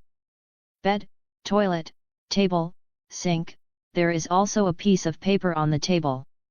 The chat has already told Vale some content in advance, so he also knows that the door of the room will automatically open later, and the plot will officially begin. However, Vale, who entered the game for the first time, was still shocked by the game's graphics. He touched the wall, the bed, and the sink. He was amazed. Everyone, I'm in another world. This is too real. Vale was shocked. He has been streaming for so long, and he has never seen such a high-quality game. What he saw in Brit's stream before was through the screen. The shock of being on the scene at this moment cannot be described in words. The chat is much calmer after all, many people have seen it before. Hahaha, you're amazed. Vale, get ready. The game is about to officially start. Vale, the clothes on you don't seem to fit very well, it's all tights. What are you thinking? Vale looked at the chat, then quickly lowered his head to look at his clothes, only then saw that he was wearing orange clothes and pants. Clothes are tight because of his heavy figure. It looks more or less embarrassing. Everyone, what does this 9341 mean? Vale quickly changed the subject. At the same time, he picked up the paper on the table and looked at it. After the chat explanation and the content introduction on the paper, Vale understood that his current identity was an experimental guinea pig of a mysterious organization. Experimental? Interesting. Vale's expression is more interesting. Just then, the metal door of the room suddenly opened. Vale looked subconsciously, and then his eyes widened. This is a game NPC. Chapter 16, Chapter 16, Shot at the beginning. This is the game NPC. Vale was stunned. If he didn't know that he was playing a game, he would have thought that someone was coming to catch him. Naturally, those 2 soldiers stood outside the door, holding their guns and standing upright. They looked very serious. Their attires, shoes, helmets, and more, every detail was so real. It is almost identical to real people. The popularity of Vale's stream had gradually recovered, and the chat refresh rate was getting faster and faster. Hahaha, you see, Vale is surprised. It's these 2 soldiers. Familiar words. The next step is to go to the lobby. I don't know how far Vale can go. It should be better than Brit, after all, he already knows part of the plot of the game, so as long as he's careful, nothing will happen. Vale, he's going to let you out. As expected, with the opening of the metal door, the soldier outside the door spoke, D9341. Get out now, you need to perform a task. Only then did Vale come back to his senses, and respond, I'm going. He strode out the door, and one of the soldiers motioned him to go left. But Vale didn't leave immediately, instead looking at the soldier curiously. Under close observation, the pores of the characters were visible and extremely realistic. Viewers, how smart do you think this NPC is? Vale suddenly asked. He was genuinely curious. Usually, the NPCs in games are very dull and limited, the dialogue is also the same. The AI intelligence doesn't exist at all. But since this game could make the visuals so real, the NPCs in the game must not be bad. The chat in the stream also started to discuss. I guess the intelligence is very high. When Brit was playing before, the two soldiers were aggressive. Brit couldn't even look at them. Not necessarily. Maybe it's just the basic setting of the game, and the behavior of NPCs obeys certain rules. I think it should be pretty smart. Since the developer can make the game so good, then the NPC won't be like an idiot. I don't know, why don't you give it a try? D9341, go left. While discussing with the viewers, the soldier who had just spoken spoke again, his voice was much more serious. Ah, yes. Vale quickly agreed. But looking at the two fighters, he was still curious. He couldn't help approaching one of the soldiers and he carefully looked at the soldier's firearm. The dark body was shining with a metallic luster, which made Vale, who had played many FPS games, very excited. Isn't this gun heavy when you hold it up? Vale thought subconsciously. In the FPS games he played in the past, the guns were so light and flimsy, and the recoil was pathetic, a 3-year-old child could probably handle it.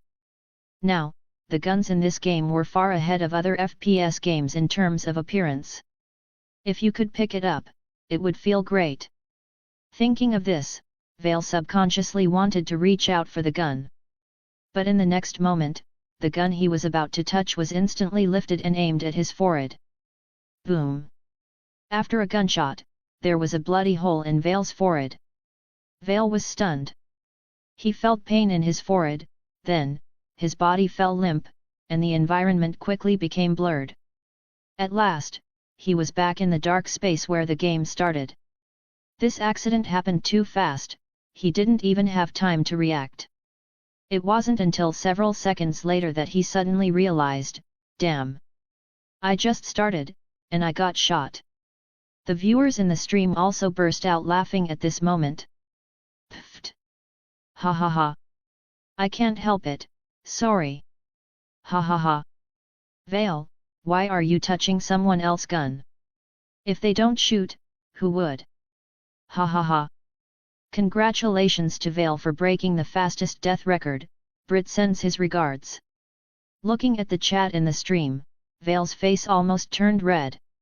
He didn't expect that the NPC in this game would shoot at him. You know, in the games he played before, those so-called NPCs were idiots who only knew specific language and actions. Out of habit, he subconsciously regarded this game the same as those previous ones. In addition, the viewers in the stream told him earlier that the plot of the game was that two soldiers would take him to a hall, and he would have to enter a monster containment room alone. From there, the game officially begins. It stands to reason that before the game officially starts, shouldn't the player be indestructible? Shouldn't the so-called escort by the two soldiers be just for show, to move along the plot? Just like the opening animations of other games, the player's character runs along with the plot, and only takes control after the game officially starts. It's a pity that these are only in other games. In SCP Containment Breach, all this is different. Not only can players control their characters from the very beginning, but also the NPCs are much smarter. Far from being comparable to those garbage games. Thinking of this, Vale sighed inwardly. He understood that this was one of the advantages of this game. However, even so, he still had some dissatisfaction in his heart. After thinking about it, he shouted, "Everyone, I don't accept it, let's give it another shot." Chapter 17, Chapter 17, Second Shot. Name, Vale. Number of attempts, once. Result, failed. Reason for failure, touching the NPC's gun while idle, and then being shot in the head.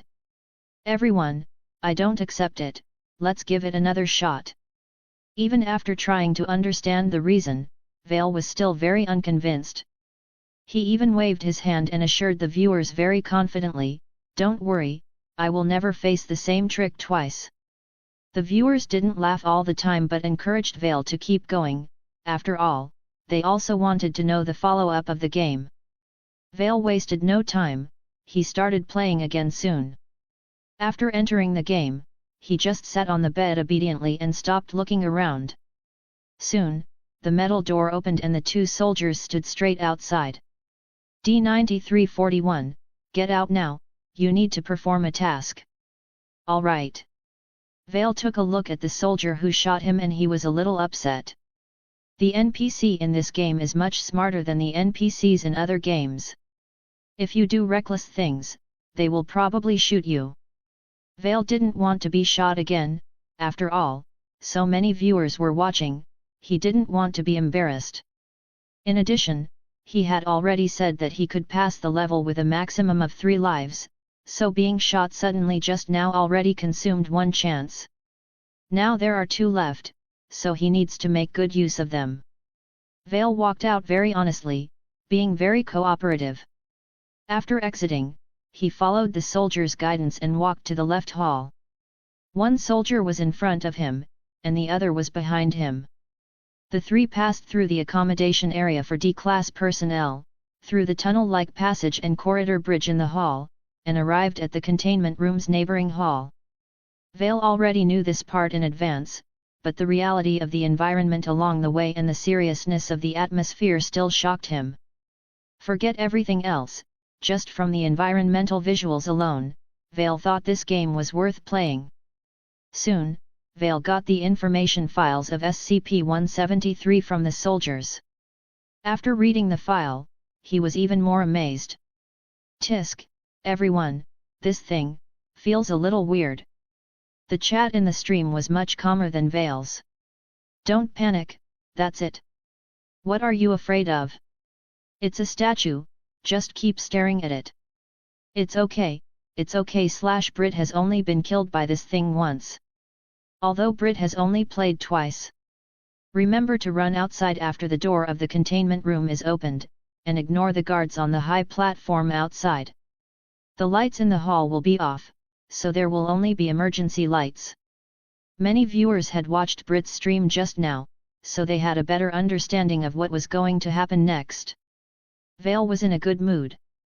But after seeing the chat, he suddenly felt a little panicked. This thing is kind of scary. He suddenly thought of the old monster that scared Brit into screaming. That monster didn't seem any worse than this SCP-173. I get it, this Foundation is a mysterious organization that houses all kinds of monsters. Vale clapped his hand and exclaimed. When he said this, the viewers in the stream suddenly felt a little enlightened. Yes. I also feel that this Foundation seems to be an organization that specializes in confining monsters. The Foundation. I feel this organization is not simple, there may be some grand background behind it. Hey, the only way to know the details is to ask the game developer. Discussions about the Foundation were bound to go nowhere. However, the viewers speculated that perhaps after the game's plot advanced, they would learn more about the so-called Foundation. Vale didn't stay in the hall for long. He quickly passed through a metal door and entered the lobby of the containment room, then the 2 steel doors across from him were tightly closed, and inside was SCP-173. In front of the steel gate, 2 dejected D-class personnel stood. If it wasn't for the limited time and knowing in advance that these 2 were cannon fodder, Vale might have wanted to strike up a conversation and see if he could get any clues. He glanced back. On the high platform next to him, another soldier from the facility stood straight with a gun. It's a pity, he is also cannon fodder. Soon, the steel gate opened to both sides and the radio also rang. Because the atmosphere was serious and the environment was immersive, Vale had already become engrossed without realizing it. Even with his calm personality, he couldn't help but feel a little nervous at this moment. After the door was opened, Vale saw SCP-173 in the depths of the containment room. At that moment, Vale became even more nervous, but he could still keep his cool. Stepping forward, he walked into the containment room very calmly. At the same time, the chat in the stream was frantically reminding him to remember to escape later. No problem, everyone. Even though he was nervous, Vale calmly made an okay gesture. Then, everything happened as the chat said, as the door to the containment room opened again. Now! Vale gave a low shout and turned around to run wildly. The soldiers on the high platform outside began to shout warnings, D-9341, stop now. This your first warning. Vale ignored them and continued running. Boom! Vale suddenly felt a pain in his chest and his eyes widened in disbelief. Immediately afterward, he fell hard. The surrounding environment began to blur quickly and a bloody text appeared in front of Vale. Subject D-9341, cause of death, fatal gunshot wound. F***CK. I got shot again. Chapter 18, Chapter 18, The Trick. F***CK, I got shot again. Returning to the dark space where the game started again, Vale roared unwillingly. The viewers in the stream directly burst out laughing. Congratulations! Ha ha ha ha ha! You have your second life. Vale, you still have one life, can you clear the level? Everyone! I will never step on the same pit twice. It's not just the viewers in the stream, even Brit, who was peeking at the screen, almost spit out the tea he just drank. Ouch, hee, but when I played, didn't the guard have to warn you twice? After thinking about it carefully, Brit felt that this might be a random phenomenon. In other words, not every time the guard will warn twice, it's unlucky for Vale to overturn this time. On the other side, in the dark space of the game, Vale blushed this time. He rubbed his head and asked very puzzled, everyone, didn't you say that when Brit was playing, that guy warned twice? Before the second warning was finished, the power was cut off. The chat is also a bit confusing. I don't know, Brit got warned twice when he was playing. The second time, before they could finish speaking, the power was cut off, and the statue rushed out. I guess this is a random phenomenon, sometimes twice, sometimes once. Vale, you are too unlucky, ha ha ha. Vale looked at the chat and thought about it carefully. It should be random, Vale muttered in his heart. At the same time, he also felt that it was really difficult to pass the game. He hasn't played much yet and failed twice, which means he is not as good as Brit. Why? He failed twice and was shot to death, he was very upset. But Vale also felt dissatisfied in his heart, a strong desire to clear the level arose. Yes, the more difficult the game is, the more he wants to pass it. So, Vale quickly talked to the viewers in the stream, everyone, let's give it another shot. This one, I will not be shot again. Then he started the game again. After the screen changes, he's back in the room again. Then the door opens, and as usual, soldiers escort him out. Finally, Vale came to the lobby of the containment room again. He looked up at the gun-wielding soldier on the high platform, and whispered, everyone, no matter whether he warns twice or not, I won't be killed, hee. Soon, the door of the containment room opened, and Vale walked in. With experience, Vale was not so nervous anymore. He stared at the statue, then tensed up, and ready to run. Not long after, the door to the containment room opened again.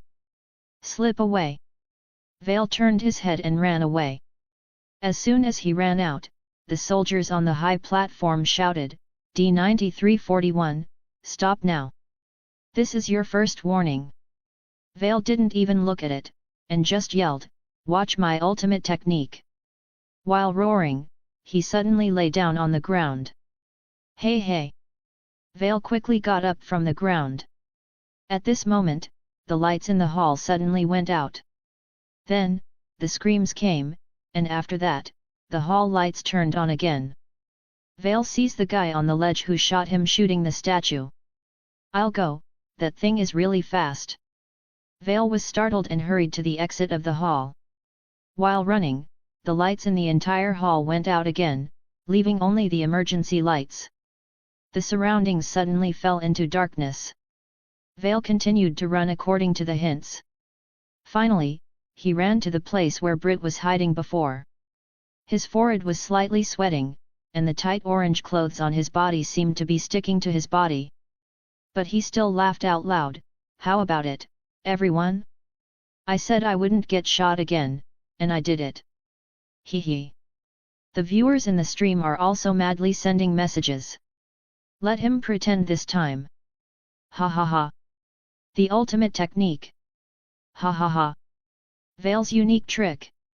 He should go farther than Brit, and the next step is to explore the map. Because of the chat reminder, Vale then obediently waited in place, then came the siren and the radio. After Vale entered the hall with surveillance video, he glanced at the monitor, and it showed the scene under the covered bridge outside. That statue is down there, along with 2 site personnel. Let's wait for a while, if we go out now, we'll probably get kicked by that thing. Next, there was a huge roar that shook the entire hall. Even though he knew it in advance, Vale was still extremely shocked. That thing is a monster. Finally, after everything subsided, Vale came outside cautiously and got off the bridge. Below the bridge is the empty hall and the statue is gone. The chat had already reminded him that there was no useful information in the hall under the bridge, he only had 2 metal doors to choose from. After thinking about it, Vale first chose the door that Brit didn't open and the result cannot be opened, he can only go the way of British. Vale came to the door, pressed the button, and he quickly hid beside it. After the door was opened, Vale slowly exposed half of his head to check. After finding nothing abnormal, he was relieved. Everyone, it seems that the old man should be randomly spawned, Brit is unlucky to meet him. After speaking, Vale entered the door. Outside the door is a hall and an emergency light on the ceiling was dimly lit. There is a row of seats on the right. Vale walked to the middle of the hall. There are doors in front of him, on the left, and on the right. Everyone, where do we go next? Chapter 19, Chapter 19, Dangerous Site Facilities. The overall light in the hall is very dim, so visibility is poor. The surrounding environment is extremely quiet and there is some blood on the ground. It seems that there has just been a fierce battle here, and I don't know what monster it was fighting with. In this environment, no matter how calm Vale was, he unconsciously began to get nervous. No way, this game is so immersive. Everyone, where do we go next? Vale looked around, and before he knew it, he felt that his skin was about to get goosebumps. The viewers in the stream are also very confused. It feels so scary here. I don't know, Brit got booted by the old man when he came here. Vale, you can choose anyone. Congratulations to Vale for officially surpassing Brit, another step towards liberation. Donation X1. After looking at the chat, Vale knew that there was no way to know the plot in advance, so he could only explore step by himself. After thinking for a while, Vale decided to move forward and keep going. Victory is just around the corner. As soon as he thought of it, Vale immediately set off and came to the metal door in front of him. Vale didn't open the door immediately, he looked back and looked at it again, trying to make himself memorize the map. Although he didn't want to admit it, he had a strong premonition that he still couldn't pass the level. Therefore, in exploration, it is particularly important to remember the map information as much as possible, after all, it will be convenient for the next exploration. The hall is not very big, there is an information center right next to it. Through the tempered glass, you can see filing cabinets, computers, tables, chairs, and other things inside. There is even a trash can next to it. It seems that this is a small workplace for the staff of the mysterious organization. Other than that, there is nothing special about the hall. Vale looked at the metal door ahead again. Everyone, I'm going in. He knew that after opening a door, Brit suddenly encountered the old man, so he was also a little worried. When the door is opened, what kind of scary monster pops out? But if you want to beat the game, you have to explore, this is an essential link. Vale takes a deep breath. This game is so real. It is so real that when Vale takes a breath, he can feel the air entering his nose and then entering the lungs. There is a faint smell of blood here, so when smelling the blood, nervousness kicks in. Don't let any monster appear. Vale muttered in his mind, and then he pressed the red button, and the metal door opened. He looked out but did not see any monsters. There is a hall in front of him, and at the end of the hall, there is a metal door. Both sides of the passage are grey and white concrete walls, which look extremely thick. Where is this? Vale murmured subconsciously. After his voice had just fallen, the door at the end suddenly opened, and a woman ran out in terror. Whoa! There are still people alive. Vale was taken aback. He just calmed down. He hadn't seen a living person, so he thought everyone was dead or fled. However, the voice of Vale had just fallen. He saw a gate suddenly split in the middle of the hall and the panicked woman just happened to get electrocuted. Ah! A tragic howl sounded and the woman fell to the ground in an instant. There is electricity here. Vale was stunned. He subconsciously looked up the hall and found a warning sign there. A line of words is marked on it, no passing when the Tesla gate is activated. Damn! A Tesla gate!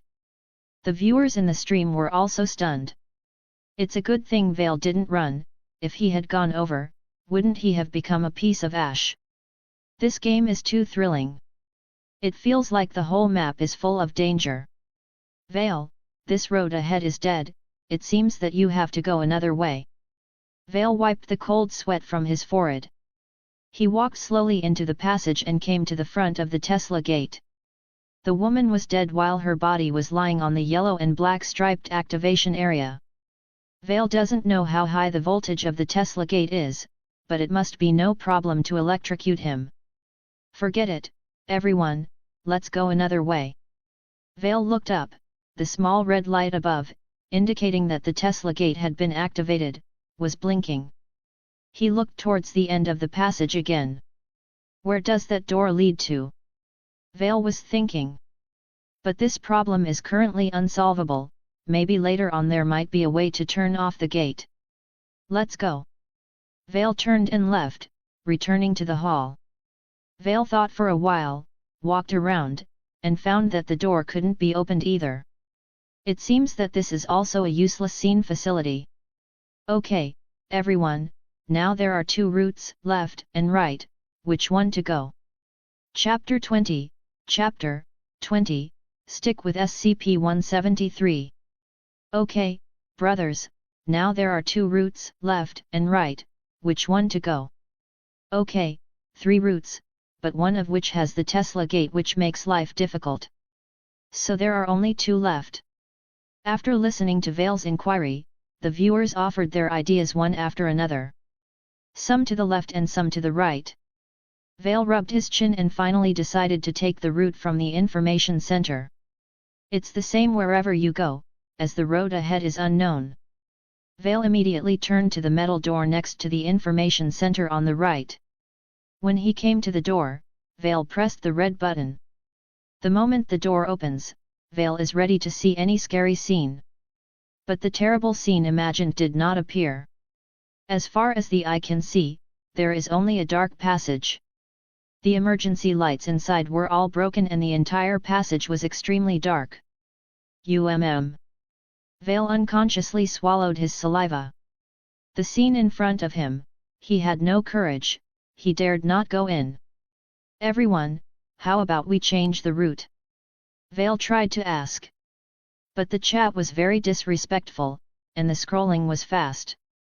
Scaredy cat. What's so scary about it? It's just a game. Go and try it. Hahaha, cowardly.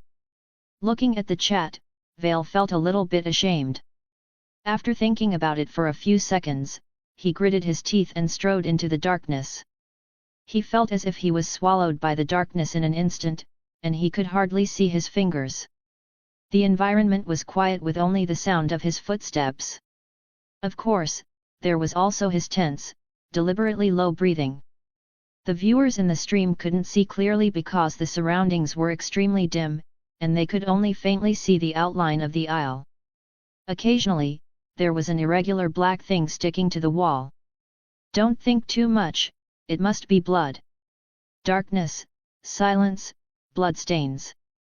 The combination of these elements makes the whole scene extremely horrifying. Everyone couldn't help becoming nervous, as if they were the ones walking in the dark at that moment. I feel that this game can't be played if your mental quality is not good. It's too scary.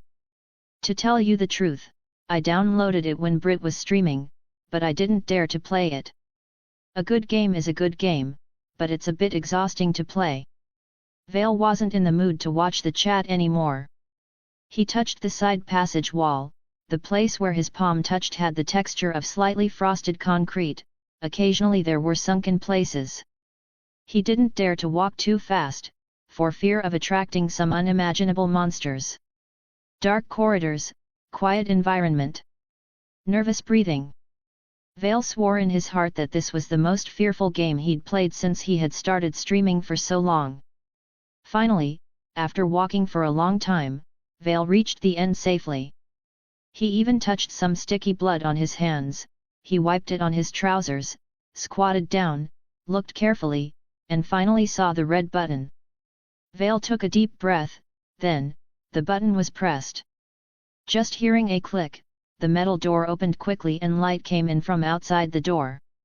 Although it was still dim, compared to the passage before, it was like daylight. Everyone, here we go.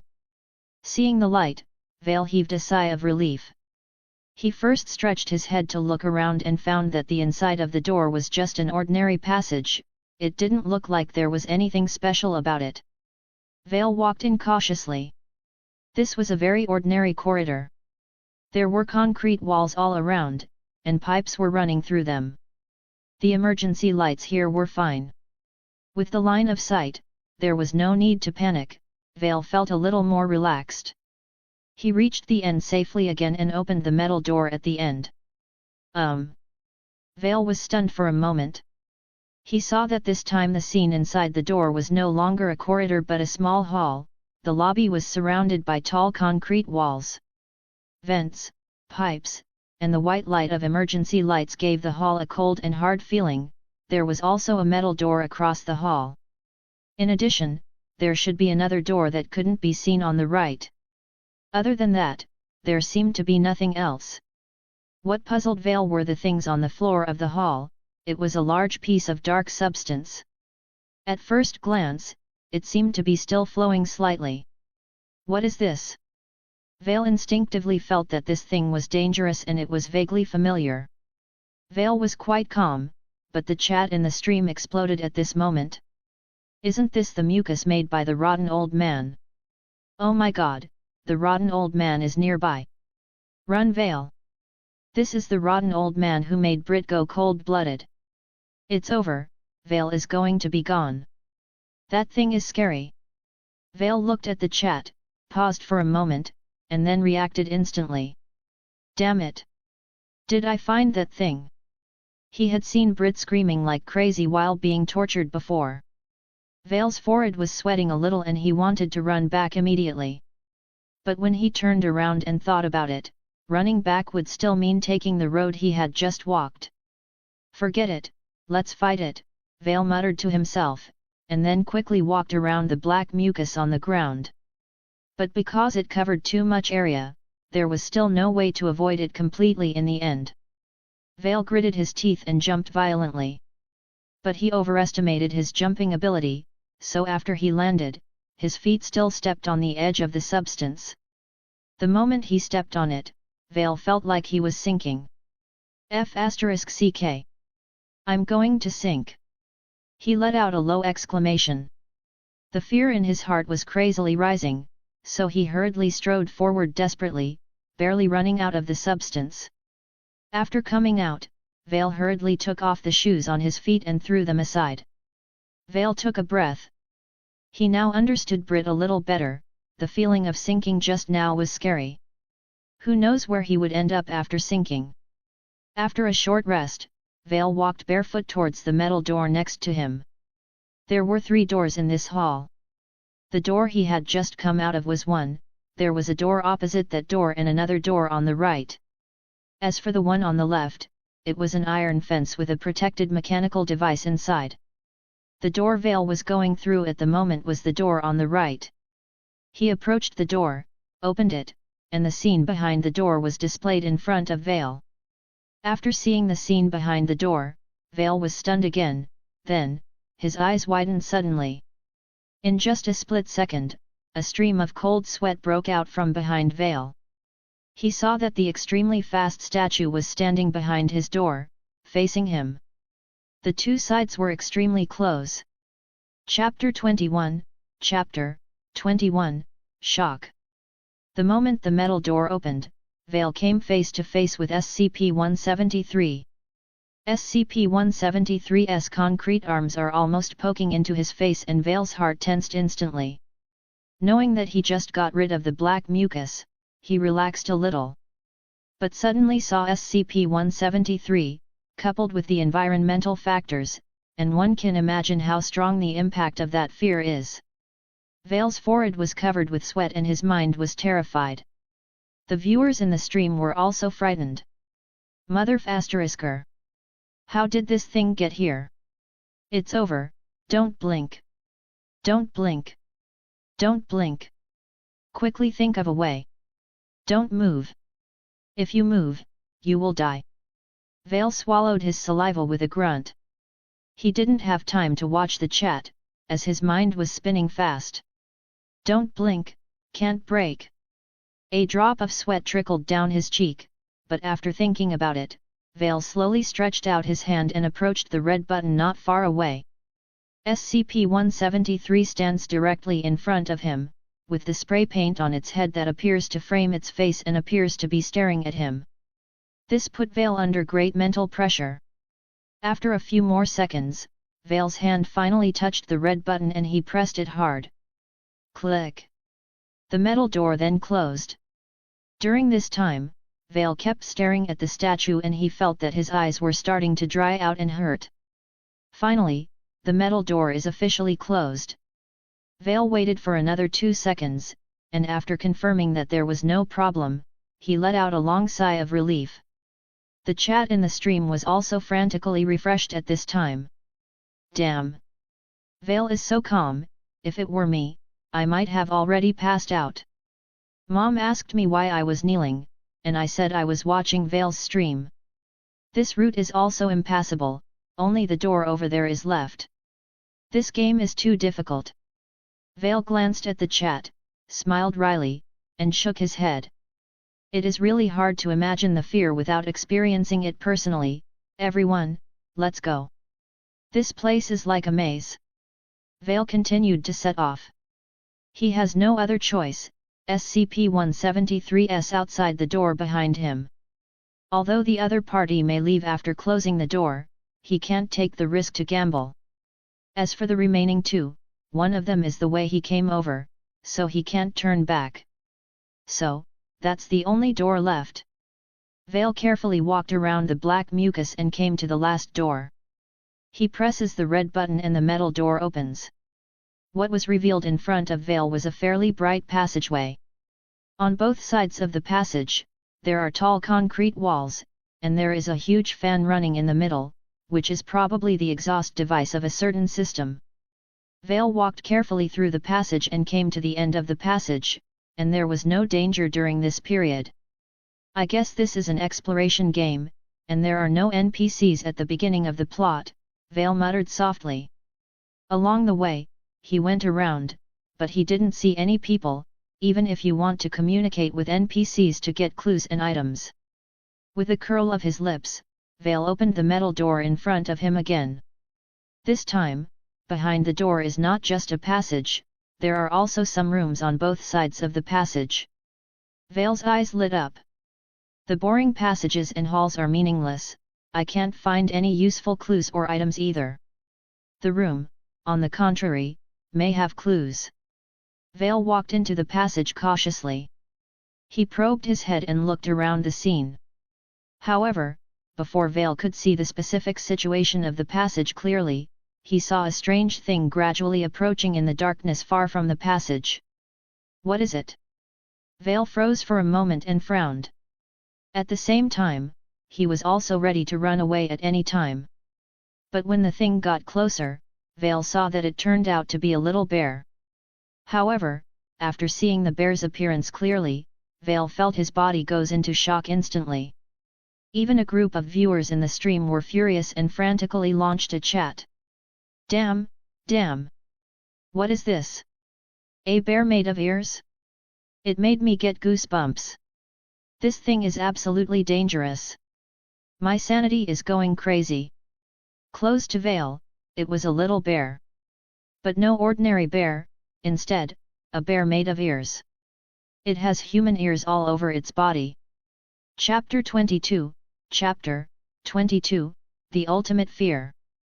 The small teddy bear is approximately 33 centimeters in height and human ears make up its body. At first, it was hidden in the dark, so he couldn't see it. But when it got close, the terrifying appearance was fully revealed. What the HLL is this thing? Vale had goosebumps all over his body and even had a faint feeling of nausea. There is no need for the chat reminder, Vale also knew that this weird small teddy bear was an extremely dangerous creature. He just doesn't know what its trait is, and where the danger manifests. Could it be able to disgust people to death? Vale thought about it but immediately felt that this idea was extremely unreliable. Forget it, let's go. The weird small teddy bear was blocking the road ahead. Although it is small in size, it is alive. It was different from the black mucus before, and Vale felt that he couldn't get around it. It's better to retreat first, and then think about what to do next. Thinking of this, Vale turned around and wanted to leave. The chat in the stream did not ridicule this time, but instead unanimously supported Vale. I don't feel very good either, that thing is so freaking evil, it makes me panic when I look at it. That's it, let's go. We'll think of a way later, maybe it will leave after a while. Vale, hurry up. I have a very bad feeling. Donation ×1. Vale withdraws as soon as it says it will, without dragging his feet. After all, he is very clear that countless monsters are teetering in this game map at this moment, so he never underestimates anything. As for the room in this passage, we can only find a chance to explore it later. But an accident happened. Just when Vale turned to leave, the small teddy bear behind him suddenly opened its arms full of ears and screamed. That voice is extremely intense, as the decibels are extremely high. Just for a moment, Vale felt as if his eardrums were about to be shattered by the sound. He covered his ears in pain and his face was distorted. Ah! Vale felt, all over his body, vibrate with the scream. He glanced back.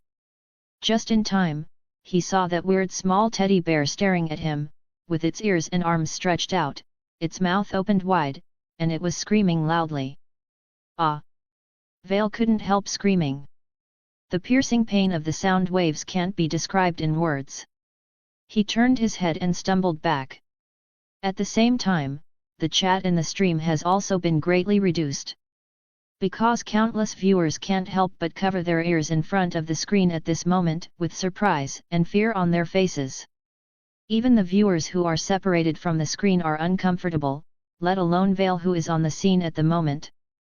The pain is simply unimaginable. Ah! When Vale was about to run to the door, he couldn't hold on anymore and fell heavily on the ground. The ear-piercing sound waves haven't stopped, the bear seemed to have unlimited energy, and it seemed that it could keep screaming forever. Vale was struggling painfully on the ground. He felt as if both of his eyeballs were about to burst due to the sound waves. His ears seemed to be bleeding too. Is this thing's attack method just screaming? It's such a B*****. Vale cursed wildly in his mind. But the next moment, he suddenly froze. Because he felt that on his face, something seemed to break through the skin and grow out. What? Vale was startled. He didn't care about the sound wave anymore, and quickly touched his face. The touch from his hand let him know that something growing on his face was an ear. Ah! Vale screamed in fear. But then, a more terrifying scene happened. He saw that the skin of his arm suddenly cracked into small gaps, and many ears squeezed out from the gaps, gradually growing in size. What the f***ck? Vale subconsciously touched those ears with his hands. This is an instinctive human reaction. But no matter how much Vale hit them, it was useless. Those ears were still popping out of his arms one after the other. Later, Vale even started to tear them off. But every time he tore at them, there was severe pain. It's like tearing off your limbs. What made Vale even more desperate, in the palm of his hand, in the flesh and blood, ears began to grow one by one. Ah! Vale let out an unprecedented scream of terror. At this moment, the spirit of Vale was on the verge of collapse. This is the ultimate fear that makes the soul shudder. At this moment, Vale had forgotten that he was still playing a game. He just wanted to get rid of those ears. But it was useless. No matter how much he tore at them, the ears grew firmly on his body. In the end, Vale could no longer scream, because he found that ears had begun to grow in his mouth, even in his throat. Woohoo! Vale curled up in pain. The ears gradually covered his face, arms, palms, neck, chest, and even his whole body. He turned into a person made of ear. Chapter 23, Chapter 23, I feel dizzy. Vale has ears all over his body, even the inside of his mouth, his throat, etc. Vale swears that during his life, this is the first time that he is so disgusted with limbs like ears. Because of the extreme panic, Vale's heartbeat began to speed up rapidly. Countless ears filled his body, and his mouth and throat were blocked, making him unable to breathe anymore. He even felt that his internal organs seemed to have started to grow ears. Fear, lack of oxygen, rapid heartbeat. The combination of these factors made Vale dizzy in his eyes. In the end, he couldn't even struggle anymore, lying on the ground like a corpse and his chest was shaking. In his chat also from the very beginning, it has exploded. Mother ****. Ah, I'm going to die, I'm going to die. This is too scary. I won't die with Vale. His screaming is even worse than Brit's screaming before. It's horrible. It's disgusting. New. Ding. Abnormal player status detected. The player is forced to exit the game. In the game, lying on the ground like a corpse, a line of subtitles suddenly appeared in front of Vale. Then, all the ears on his body disappeared and the surrounding environment also began to blur.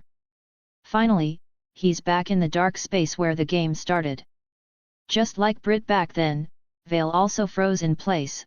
No matter how indiscriminately flooded the stream room was by the viewers, he didn't have the slightest reaction. After a long time, Vale seemed to wake up suddenly. Hiss!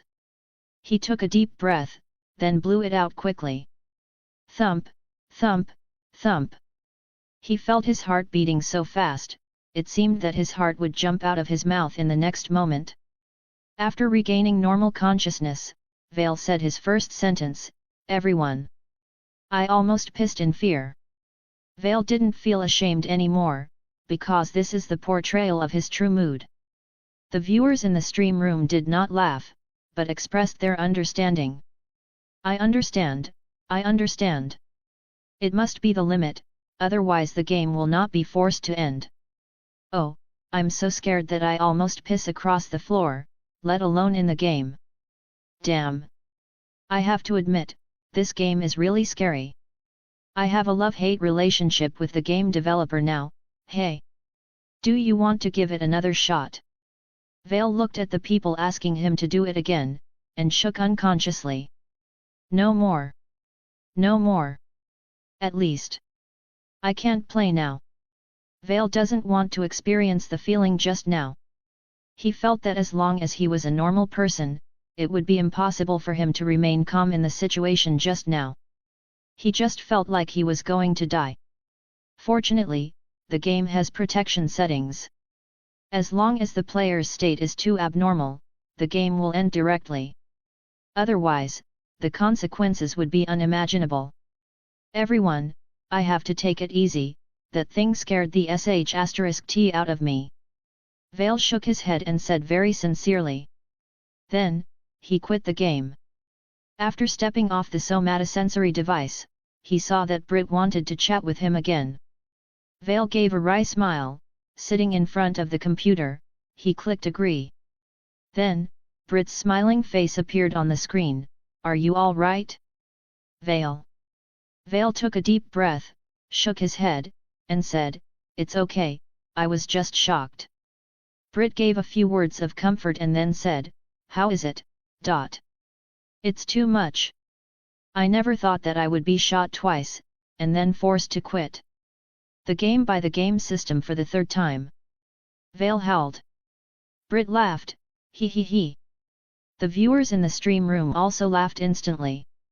What a d*ck Brit must be very happy now, hahaha. After all, he saw other people fall into the same pit that he fell into. That's right. Hey. Vale didn't pass today, it seems that this game is too difficult. I don't know when we will be able to pass the level. Not necessarily, now the big streamers on the entire platform are broadcasting this game, maybe some can play and pass the level. I'll go and have a look. I don't dare to play myself, but it seems pretty good to watch others play. After the viewers talked a lot, many viewers rushed to the stream rooms of other streamers. All in all, today, whoever plays SCP Containment Breach, the popularity of the stream room is extremely high. The popularity of the entire platform has been forcibly taken over by this game that was born out of nowhere. On the other side, Vale disconnected after chatting with Brit for a while. He took a deep breath, then he looked at the time, and just as he was about to have another MOBA session, his wife entered the room. Darling, I cut some fruit on the plate, come and eat some. Vale habitually agreed. Then he turned his head, and when he saw his wife, he froze in place again. The next moment, he reddened and said, Honey, you go away. Vomit, I'm dizzy. Vomit, Chapter 24, Chapter 24, This is a relaxing game. Honey, you go away. Vomit. I'm dizzy. Vomit. Vale couldn't care less about the stream at the moment, bent down to face the ground, and immediately vomited. His wife was standing by the side with a fruit plate and a dazed expression on her face. And the viewers in the stream room just happened to see this scene, and one or two all burst out laughing. Ha ha ha. My God, I am laughing so hard. I'm afraid Vale will be allergic to his ears forever. Congratulations to Vale for unlocking the world's first special disease, ear allergy. Sister-in-law is probably terrified. Don't talk about him, I feel a little disgusted when I see ears now. Vale vomited for a while and finally stopped. What's wrong with you? His wife pursed her lips, her face full of grievances and anxiety, but she didn't dare to approach Vale casually. No, nothing. Vale waved his hand, looked up at his wife, and then vomited again. You. Woo, woo. Vale's wife finally couldn't hold back anymore and left the room crying. Hey honey, don't vomit. Vale was in a panic all of a sudden, but the physical reaction was uncontrollable. After a few seconds of puffing, he raised his head and waved his hand weakly towards the camera. Everyone, I have to explain to her, wow, it stinks, vomit. Before he finished speaking, Vale ran away. Only countless viewers who laughed in the stream room were left. Not long ago, Kiwo's stream. Everyone. I just asked Brit, there is a new game now, the name seems to be SCP Containment Breach, is it fun? Kiwo was wearing cat ears, and her face was staring at the computer screen.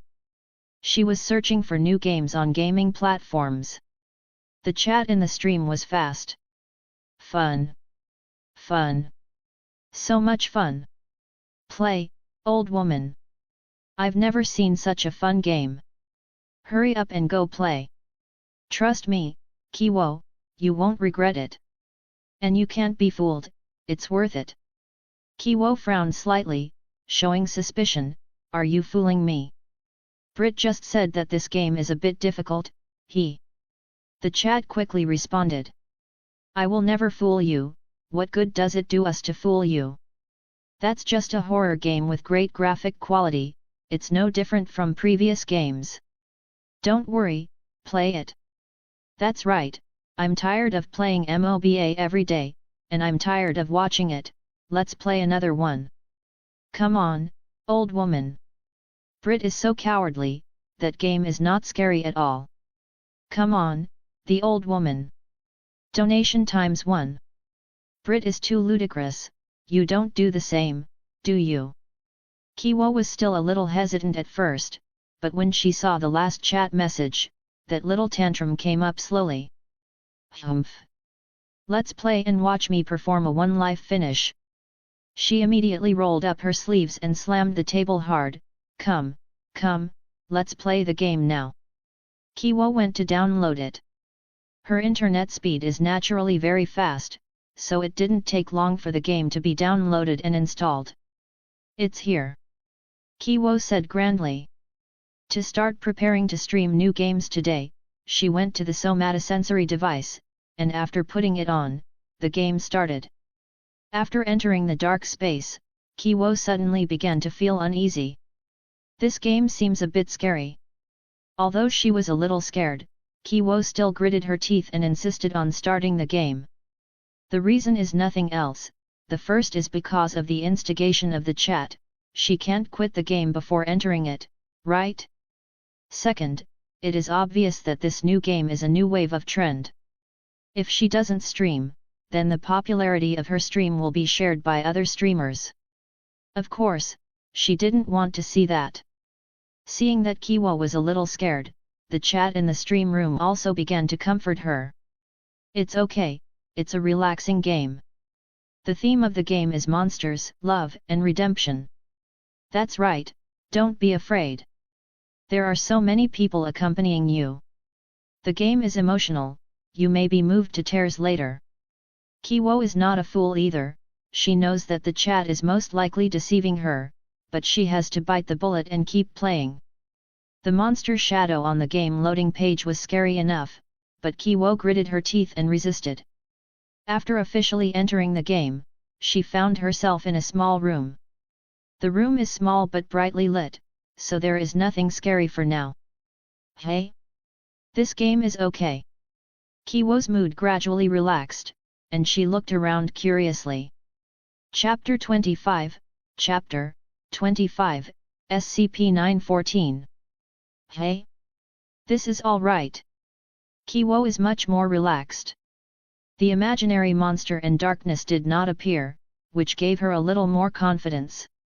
However, afterward, Kiwo discovered that the environment of this game was truly astonishing, she even had the illusion that she was in reality. Wow! Everyone, this game is too real, I'm shocked. Kiwo touched the wall, her eyes wide open, full of amazement and curiosity. The chat in the stream is refreshed crazily. I'll just say it, this is just a horror game with really good graphics. Hahaha. How about it? Is this game worth playing? The surprise is yet to come. Kiwo's confidence gradually increased, and she clapped her hands. Okay.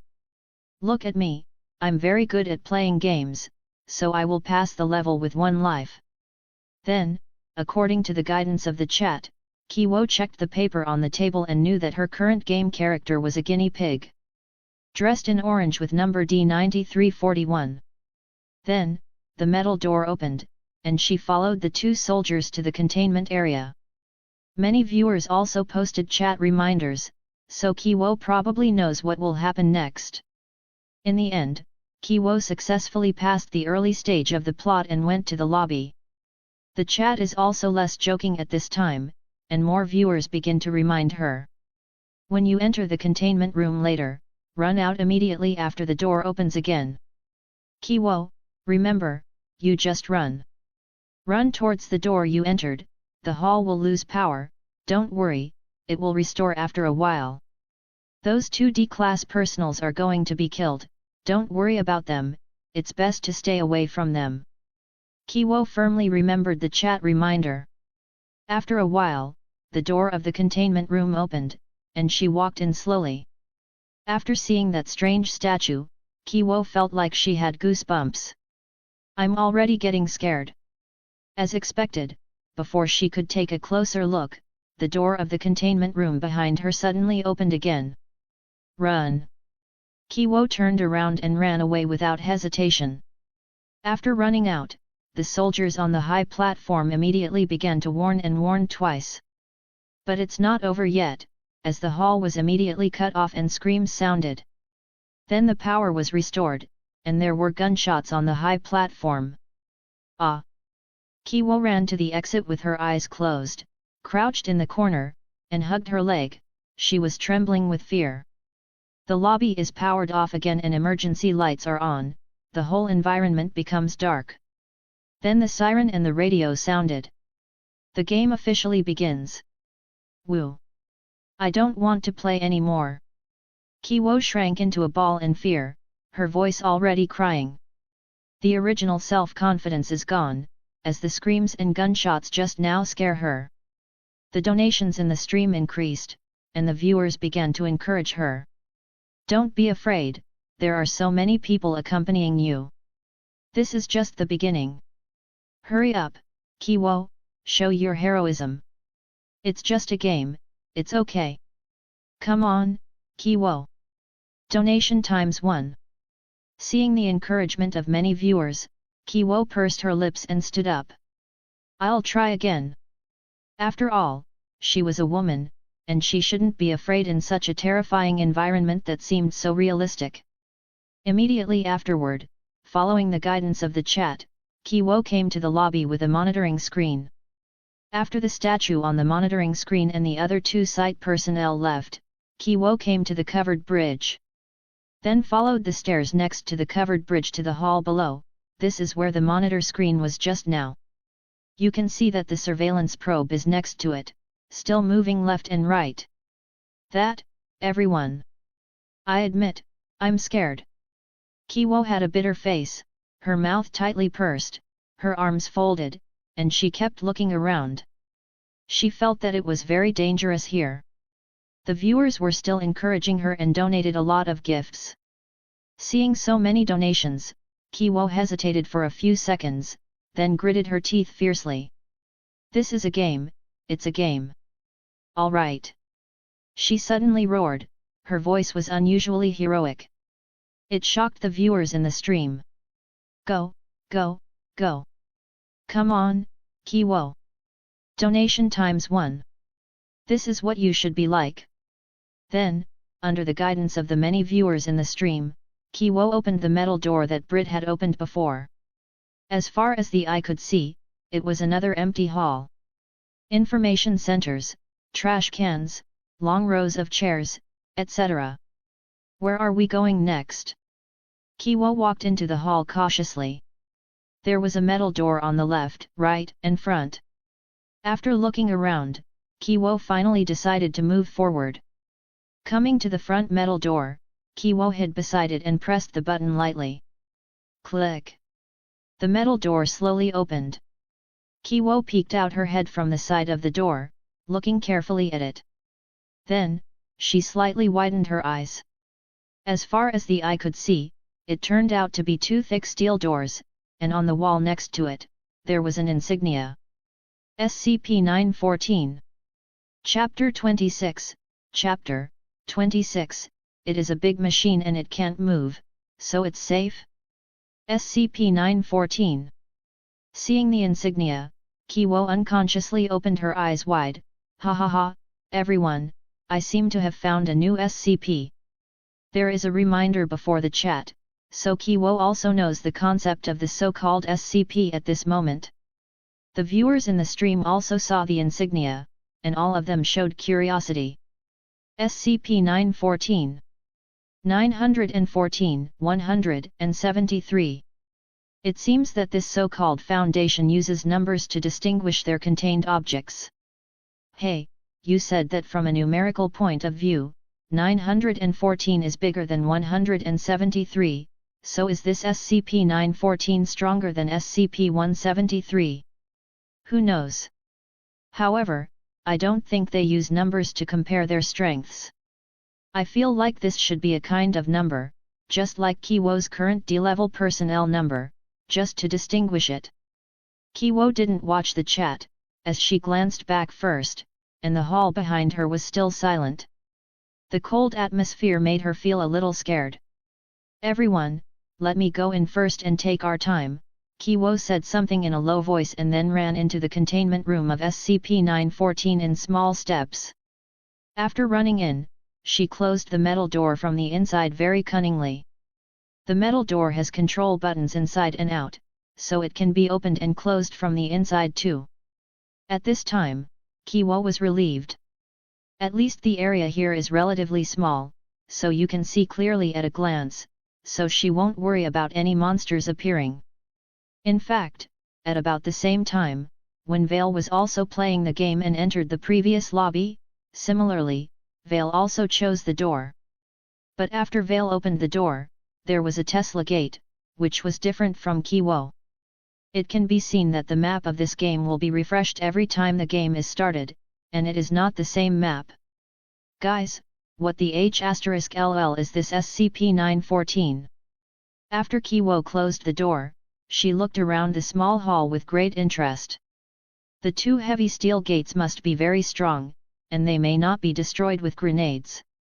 Kiwo looked around and found the control on the right wall, but it was not a button type. When Kiwo walked over, the game gave a reminder that a key needed to be put in to open the door. Everyone, this requires a permission card, we can't get in now, Kiwo said with regret. She just discovered SCP-914, and she felt like she had found a treasure, even though she didn't know what this SCP was for, and whether it was dangerous or not. The viewers in the stream also felt very regretful, but many people asked Kiwo to look at the green sign again. Kiwo came to the front of the sign and looked carefully. The insignia doesn't give much information.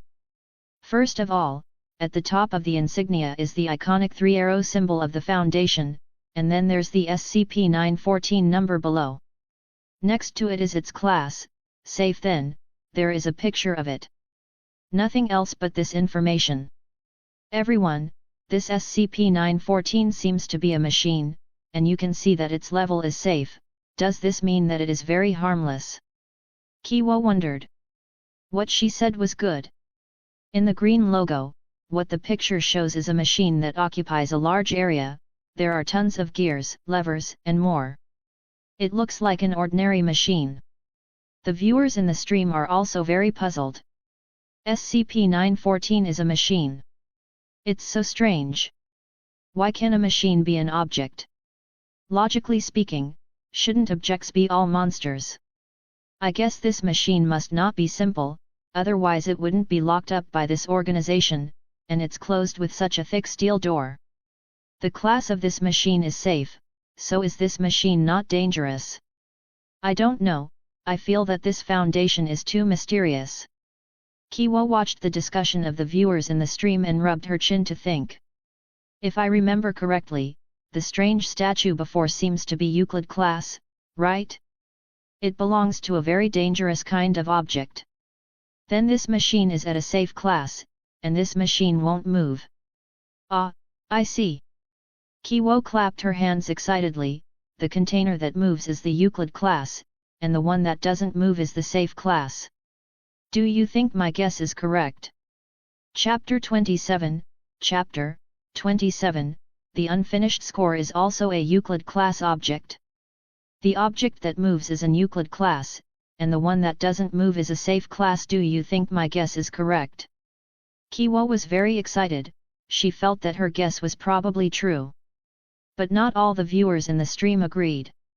There is some truth in saying this. But I think such a large organization can't use such a simple method to classify the contents of the object. I think so too. If it can move, it's Euclid class. Then kittens, puppies, and even humans can move. I think there must be detailed rules for this level of division. Perhaps what Kiwo said about whether it will move is also one of the reference conditions. Ah, it feels like this game is getting more and more mysterious, and I'm getting more and more interested. If what Kiwo said is correct, then the rotten old man that Brit met is also an Euclid class object. There was a lot of talk in the chat in the stream. But Kiwo shrugged. She was just guessing casually, so it doesn't matter if it's right or not. Okay, everyone, the class is not important for the time being. What should I do now? This door can't be opened, and I can't see that machine. Kiwo waved her hand, suspended the discussion, and turned to look at the steel gate next to her. Behind those two doors is SCP-914.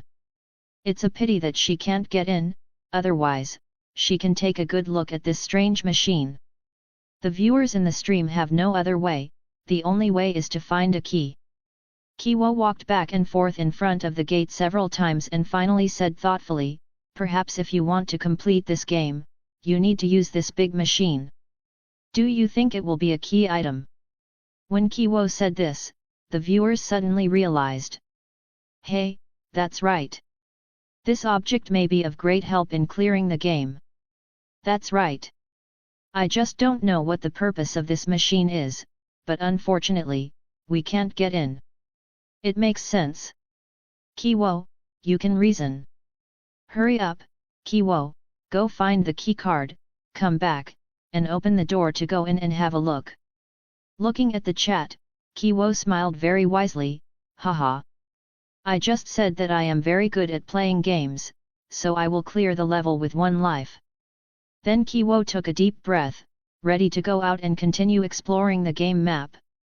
Although she said it lightly when she went out, she couldn't help but feel a little bit drummed in her heart. But the game has been played to this point, you can't quit it. Therefore, Kiwo paused for a few seconds in front of the door, adjusted her emotions, and opened the door to go out. As far as the eye can see, it is still the same hall. This time, Kiwo thought about it and chose the passage on the right. The whole hall was silent, only Kiwo's breathing and footsteps sounded. In this atmosphere, the player's heartbeat will involuntarily speed up.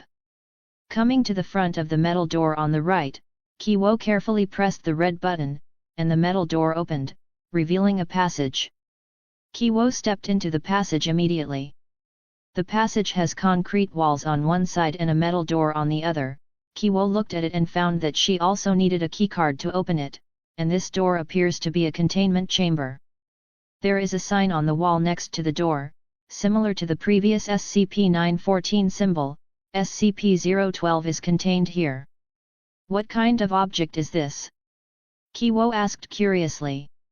The picture above the logo shows a piece of weird, unfinished sheet music. There was red writing on it, like blood. Besides that, the class of this object is Euclid. The chat in the stream refreshed quickly, and the viewers were very curious about this new Foundation object. This is sheet music, there is such an object. It's really strange. This object can't move normally, right? But its level is also Euclid class. Hahaha. This just shows that the theory that Kiwo just said is wrong. The class of the object here is not calculated according to whether it will move or not. Well, it makes sense. It's just that this score seems to be more dangerous than the big machine just now. Kiwo looked at it carefully for a while, then looked at the chat again, and said helplessly, everyone, we can't get in even if it's dangerous or not. We haven't found the access card yet. Let's go, continue exploring. After finishing speaking, Kiwo moved on. At the end of this passage, there is a metal door. At this moment, because she didn't encounter any terrible monsters, Kiwo's mood relaxed a lot. She secretly prayed in her heart that she would not encounter any monsters. Next, she pressed the red button again, and the metal door in front of her opened.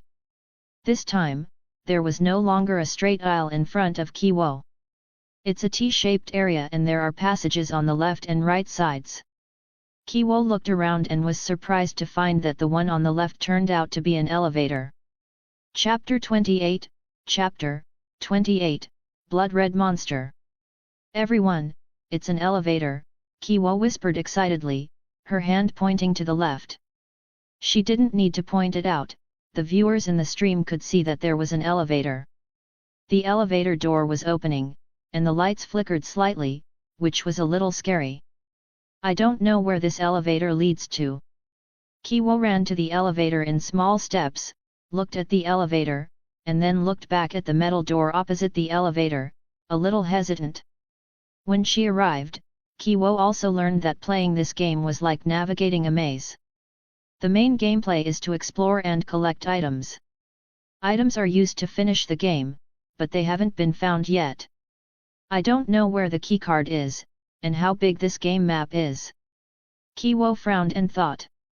She has played until now and has discovered two immovable objects, namely the huge strange machine, SCP-914, and the unfinished music score, SCP-012. There may be clues to customs clearance where the two objects are located, but unfortunately, they cannot be entered, as a keycard is required. Kiwo thought for a while and decided to open the metal door on the opposite side to have a look. Let's see what's going on there first. If it's dangerous, it's never too late to come back. She thinks about it and does it. Kiwo came to the metal door decisively, pushed the button and the metal door opened. As far as the eye can see, it is a corridor, but the light in the aisle is extremely dim. It's almost indistinguishable from darkness. Hee. How about it, let's go to the elevator, there must be no items here. Kiwo said angrily, turning around and leaving. At least there is light in the elevator, and the flickering ones are much better than the dark ones in the corridor. Back in the elevator, Kiwo looked around. There is an incandescent lamp on the top of the elevator, the light is bright, but there are some poor connections. There is the same red button next to it, which must be the button to operate the elevator. Brothers, let's take the elevator. Kiwo said while pretending to be scared, I hope the elevator isn't too fast. The viewers in the stream instantly saw through Kiwo's thoughts. Hahaha, I think Kiwo is scared, right? Yeah, Kiwo is right, I hope the elevator isn't too fast, it's not because I'm afraid of the dark.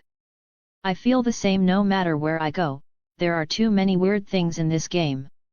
Kiwo pretended not to see the chat, stretched out a finger, and lightly pressed the red button. After just a click, the sound of machinery running came immediately. Then after the elevator doors closed, the elevator started to move, while shaking slightly. It seems to be in disrepair, which gives people an illusion that they may fall violently. Kiwo swallowed silently. The tension in her heart has already unknowingly started to increase. After about a few seconds, the elevator shook slightly and then finally stopped. Kiwo's mouth puffed up slightly, and she took a breath. The elevator door opened again and Kiwo subconsciously moved to the side. Stretching her head, she looked at the scene outside the elevator door. She saw a steel walkway outside the door, and there was a dim emergency light on the walkway. The light can only illuminate the scene within a few meters. A few meters away, there was darkness. Everyone, this seems to be a warehouse, Kiwo said in a low voice. She already has some regrets, the view here is also not good. I don't know what is hidden here. Do I go in? Kiwo tentatively asked. The chat refreshed quickly, and the realistic game environment aroused the curiosity of the viewers. Hurry up. Kiwo, hurry up. Don't be afraid, it's just a game. This seems to be a warehouse, but why is there something smoke-like in the distance? Kiwo pursed her lips. Although she was really scared in her mind, she walked out helplessly. As Kiwo expected, this place is indeed a warehouse. After walking a few steps, Kiwo saw a huge yellow-white material box next to it. She didn't know what was inside. The black smoke seen by the viewers was ejected from a thick, broken pipe. The pipes were drooping on the ground, and the black smoke blocked the road ahead. I don't want to go. Kiwo's face was wry, and her mind was reluctant. To encourage Kiwo, some rich viewers sent another wave of donations. Kiwo took a deep breath, closed her eyes, moved her leg, and ran over in a few seconds. After running over, Kiwo noticed that the surrounding environment had become bright red. When she looked up, she found that it was illuminated by a red light above. Kiwo let out a sigh of relief, then she looked around. In addition to the yellow and white supply boxes, Kiwo saw a passage without a door not far away. The warehouse on the other side was dark except for some light in the passage. Let's go to the passage to see. Kiwo came to the passage cautiously. Apart from the concrete walls, there was nothing special about the passage. Kiwo took a few steps, then the passage began to turn. However, at this moment, Kiwo saw a strange thing on the ground. The game also gave a hint at this time. Item: Night Vision Goggle. Ah, everyone, I found a new item, it's a night vision goggle. Kiwo was excited. But almost at the same time, she suddenly heard a man's voice from the exit of the passage on the other side, hello. Kiwo was startled and subconsciously responded, hello. Then, the man's voice sounded again, are you hurt? Need help? Kiwo shook her head and was about to answer, but suddenly her eyes widened. She saw, at the passage's entrance, a huge blood-red creature stepped out. It's a reptile. It had a slender head with no eyes, but a mouth full of huge sharp teeth, even the fangs on the lower jaw were glowing coldly. The creature stuck its head into the tunnel, its eyeless head facing Kiwo, and its terrifying mouth opened slightly. The next moment, it roared and rushed towards Kiwo. At the same time, Kiwo uttered the loudest scream in her history. She felt that at that moment, she seemed to have wet her pants. Chapter 29, Chapter 29, popular all over the internet. At the moment when the huge blood-red monster rushed over, Kiwo felt that she almost wet her pants. Originally, a person's voice suddenly appeared here, which made her subconsciously think that she had encountered a game NPC. Since it is a talking NPC, it must at least be human. Humans are better than monsters. But Kiwo never expected that the person who spoke was not a human being, but a monster. Such a terrifying monster, Kiwo was shocked at the time. Then when the monster rushed over, Kiwo screamed out. The extremely high decibels shocked all the viewers in the stream away from the screen. After that, the blood-red monster jumped on the stunned Kiwo. With a burst of pain, Kiwo quickly returned to the dark space at the beginning of the game. But like Brit, Kiwo was also in a daze. The chat in the stream refreshed wildly, and donations kept flying by. The viewers tried their best to call the streamer. Finally, after about 10 seconds, Kiwo came back. Then Kiwo quit the game without saying a word, took off the gear, and got off the somatosensory device. Then she fell limply to the ground, got up tremblingly, and lay on her back in front of the computer. Her face was pale, and she had nothing left. The viewers felt distressed and wanted to laugh, and the local tyrants frantically gave gifts to comfort Kiwo. Ha, I know I shouldn't, but I can't help it. Kiwo was so scared that she almost wet her pants. Donation X10. Stop crying, it's just a game, it's all fake. Kiwo is scared this time. After a long time, Kiwo finally regained her composure. First, she quietly looked down, and when she didn't see any wet marks, she breathed a sigh of relief. Then she gritted her teeth bitterly and said, "I still want to play, I will be able to finish the game. Tonight's streaming platform is destined to be extraordinary. The popularity of the entire platform is surprisingly high, and almost all of it is occupied by a new game that just came out. It's SCP Containment Breach. Brit, Vale, Kiwo, and other major streamers on the platform have all devoted themselves to the new game. But without exception, all streamers failed, and no one successfully finished the game. Moreover, almost all the streamers were frightened by the weird monsters in the new game. This creates a very strange phenomenon. Obviously, it is an extremely popular new game, but many streamers stop playing after just 2 games. There is no other reason, the hosts are scared. That is an extremely real environment, sudden fright, etc. They are all factors that make players frightened. But also because of this, the popularity of new games is getting higher and higher. After all, the fact that a horror game can do so well just shows its excellence. Soon, on social media, tons of posts and information about the new game started popping up on tons of online platforms. Streamers are trying to play video recordings, there are technical analysis posts, and more. These posts are getting more and more popular with each passing day. This also attracts more new players to the game platform to download games. And the influx of new players will continue to increase the popularity of the game. Therefore, under the snowball effect, SCP Containment Breach immediately became popular all over the internet. In a very short time, it reached the highest popularity in the domestic game industry. In an apartment somewhere. After washing up, Andrew is lying on the bed. Turn on the phone, flip through it casually, and the internet is full of information about SCP Containment Breach. Andrew smiled slightly, no surprise, except for the trend speed, all of this was within his expectations. The quality of SCP Containment Breach can be said to be a milestone in the game that was created in this world. It subverts the player's imagination of the game. It can achieve this kind of popularity is very reasonable. And this is just the beginning. In the future, Andrew will improve. He wants to bring the game to a peak that no one can surpass. Hey, let's take my time. Andrew took a deep breath, then opened the system panel, mood point, 234,658. Seeing the amount of emotional value, Andrew was very pleased. It was just one night, or even strictly speaking, only a few hours. The points directly soared to more than 200,000, this is a wonderful growth rate. But even so, it's just the beginning. Andrew is very clear that in the future, it will rise even more outlandish. Chapter 30, Chapter 30, the points exceeded 2 million. The trend of SCP Containment Breach is not only in the nation. In other countries, it has gradually gained influence.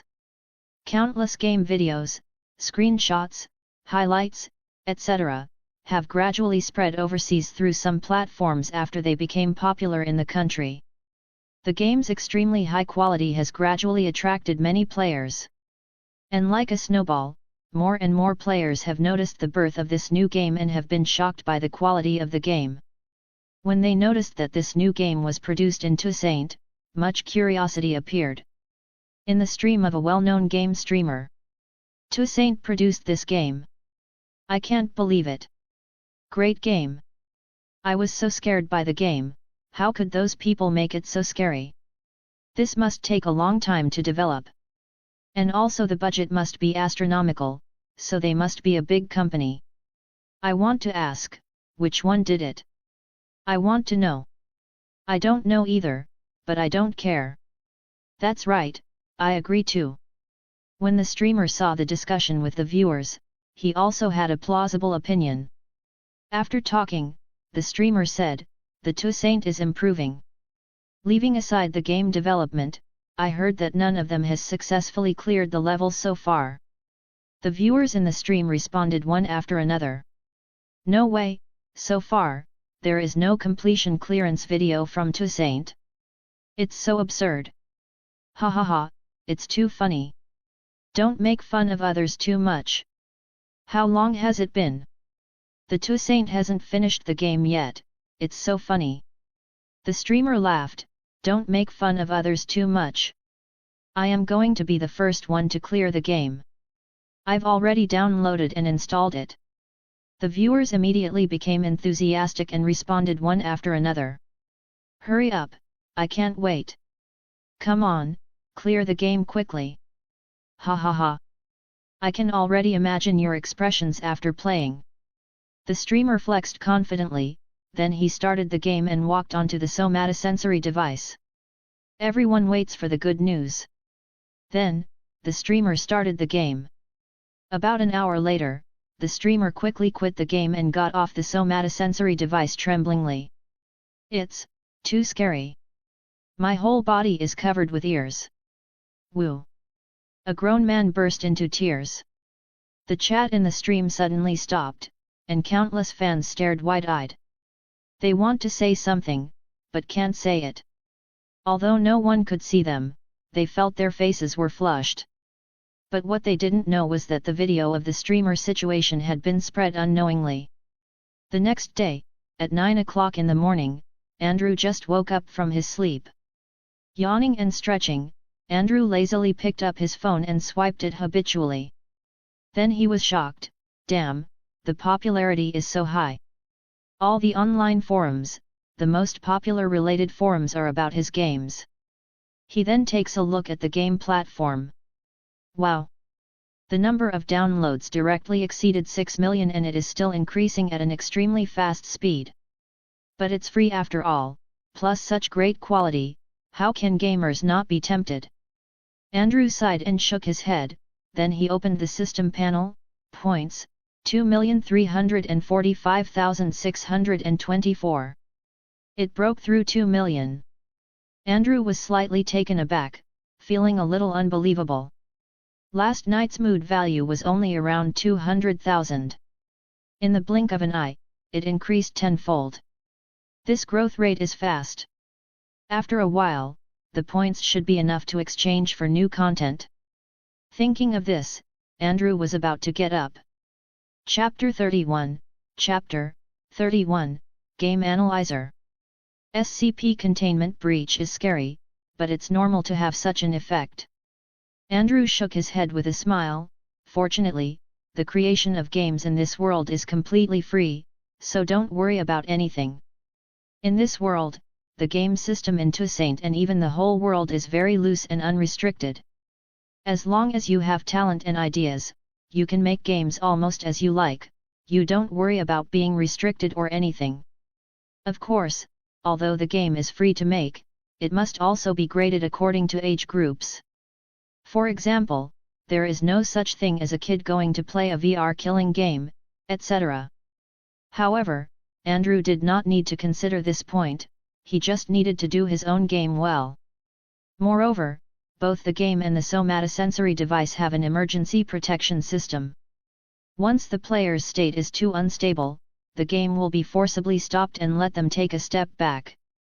As long as the game explains in advance, even if something happens, the producer can't be blamed. The blame will be on the players themselves for not paying attention to protection. In summary, Andrew can launch new games without any reservations and lead the game development of the whole world. The point is almost sufficient, I can consider a new content. Which one should I do first? Andrew frowned slightly. He left the post and searched for games again. As early as the first time, SCP Containment Breach created a special post and the number of followers has exceeded hundreds of thousands in such a short time. And the number of followers is still growing rapidly. Andrew just entered the post bar and saw that there was a very popular post in the top post of the forum. Witcher game analysis. Andrew was a little curious. This game has not been successfully cleared until now, how does this group analyze it? With curiosity, Andrew clicked in. After reading it carefully, Andrew couldn't help being surprised. Although the poster, Witcher game, has not cleared the game so far, it's not far from customs clearance. He, or she, first listed the basic rules of the game. For example, the game map will be refreshed every time, the general rules of the refreshment of props in the game, etc. Then, the Witcher game listed the objects they have encountered so far, such as SCP-173, SCP-1048, and so on. They not only listed the names but also introduced the general information of each object. He also remarked, the archives of each object can be found in the game, but some refresh locations are more hidden. Besides that, the Witcher game also listed the various items he encountered in the game, as well as the approximate use of each item he guessed. Keycards, night vision goggles, gas masks, and more. He even deduced the approximate map of the game. For example, light containment area, warehouse, heavy containment area, and so on. In addition to the above, the Witcher game also explained in the post the approximate clearance method he derived. He said that there was an object, which was an important item for clearance, and that object was SCP-914, that is, that strange big machine. They also posted a screenshot of SCP-914. That's what he left after he found the access card and entered the containment room. Then, the poster Witcher game also expressed his speculation about the entire background world of the game. Andrew took a look and they guessed some of them. In the end, the Witcher game said that this was the best game they had ever played and they were very grateful to the game developer. They even asked for the contact information of the game developer in the post. After reading the entire post, Andrew was very emotional. There is no doubt that this Witcher game has a talent for playing games. I don't know what kind of work he, or she, actually does in reality, but a little curiosity arose in Andrew's heart. But he obviously wouldn't give out his contact information so easily, he didn't even think about it. Get up first, then think carefully about what to do next. Andrew looked at his phone for a while, then got up and went to take a shower. Next, he wants to bring even greater shocks to the world. In this regard, he is full of confidence. Chapter 32, Chapter 32, The Internet begs the creators to create an easy mode.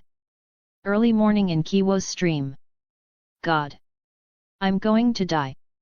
Kiwo, with a pair of dark circle eyes, walked down from the somatosensory device and collapsed back on the gaming chair, looking utterly defeated. 13 times, a full 13 times. Kiwo felt like she was going to die. Last night, to fulfill her grand promise of finishing the game, she played SCP Containment Breach on stream all night. Then, she failed 13 times in a row.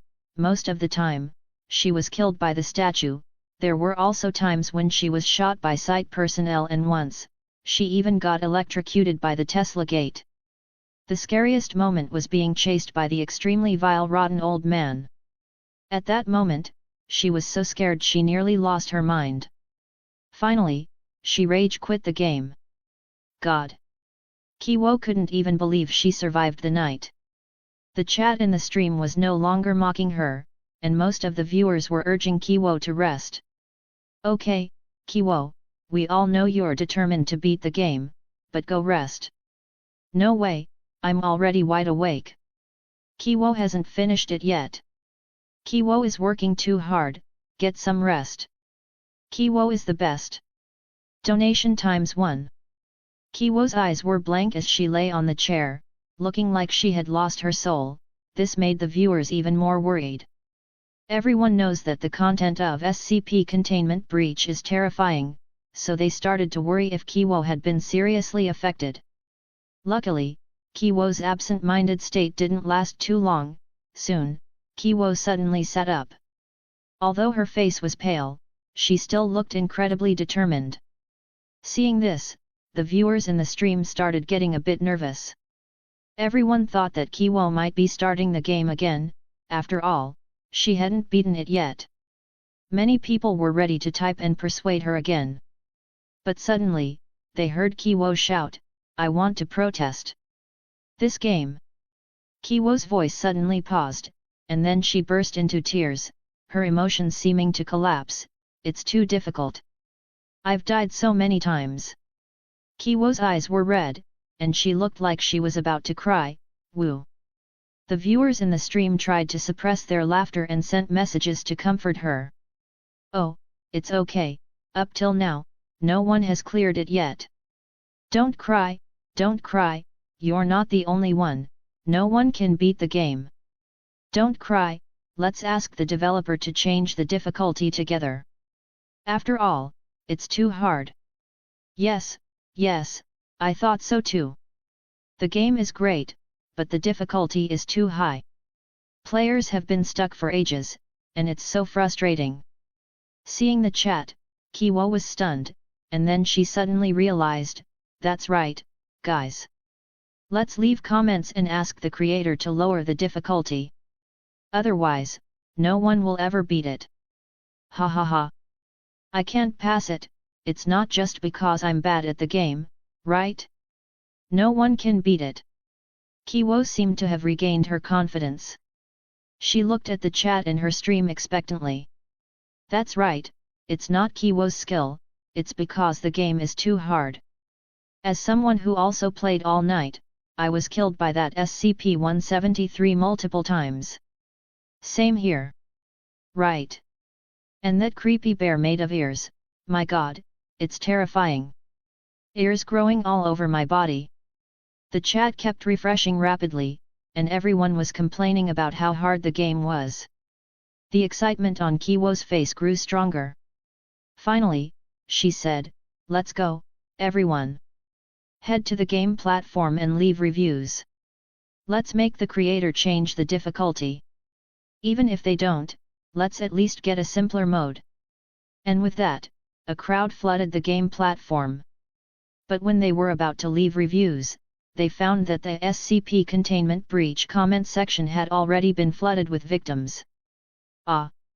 I'm going crazy, can that statue's speed be slowed down? I've been killed by it over a dozen times tonight. Same. And it's always a sudden jump scare, I feel like I'm going to have a heart attack. I'm begging the devs to add an easy mode, I was shot by the soldiers 3 times in a row. Don't even get me started. I accidentally tripped when I used the gate and got crushed. Dude, that's unique. I've grown ears 3 times. I don't even want to go out anymore, I feel sick just seeing ears. Woo. I was dragged into some terrifying dimension by that old monster. My sanity is not stable anymore. I'm begging the devs for an easy mode. My dying wish is to clear the game even just once. Kiwo looked at the comment section, her eyes widened, shocked. Guys, it seems, the entire platform both loves and hates this game. At that moment, Kiwo was touched. It seems it wasn't just her. There were many others, many fellow players, suffering the same torment. It's not just me. Yes. Kiwo left her comment in the game's review section with tears in her eyes. Dear developer, please give us an easier mode, I can't handle this anymore. Chapter 33, Chapter 33, I Refuse. After getting up and washing up, Andrew sat at the computer desk again. He turned on the computer and browsed several online forums. The popularity is still growing rapidly. Andrew nodded in satisfaction. Although only 1 day has passed, his initial goal has been achieved. Word of mouth of the game has been formed. Next, it's time to start showing his skills. Andrew has already made some plans for the future, but it is not a goal that can be achieved overnight. It needs to be done step by step. Thinking of this, Andrew let out a sigh of relief and opened the game platform to look again. Close to 10 million. Andrew was slightly surprised. SCP Containment Breach has nearly 10 million downloads, and it's still growing rapidly. Andrew does not know the results of other games on the platform, but he estimated that this kind of achievement in the game should be extremely rare or even non-existent for the entire game platform. But this is just the beginning. Andrew smiled slightly, in a very good mood. At this time, Andrew's cell phone rang. When he picked it up, it turned out to be an unknown number. Andrew thought about it for a while, and he already guessed who was calling. He pressed the answer button, and a female voice came from the opposite side. Although she spoke his language fluently, it was clear that the other party was a foreigner. "Hello, is this the Overseer Studio? I am the representative of the game platform, Origin." Yes, what's the matter?" Andrew replied very calmly. Steam is the game platform where Andrew uploads games, but Origin, or EA, is also a big company that is headquartered abroad. It can be regarded as one of the global leaders in the game industry. When they call, no need to think too much, they must be looking for cooperation. As expected, in the following time, the representative of Origin expressed to Andrew their eager willingness to cooperate. It probably means that their company is willing to cooperate with Andrew to develop new content in the future. In other words, they took a fancy to Andrew's potential. They can provide resources later, so that Andrew can achieve better and faster development, etc., but the condition is that Andrew unites with them. As for the subsequent commission, there is no need to say more. After listening to the other party's speech, Andrew refused very decisively. During the whole process, Andrew didn't feel any fluctuations in his heart.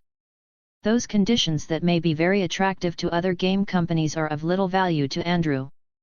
After hanging up the phone, Andrew couldn't help shaking his head slightly. "I guess there will be a phone call later." Andrew looked at his phone, thinking. His guess is well founded.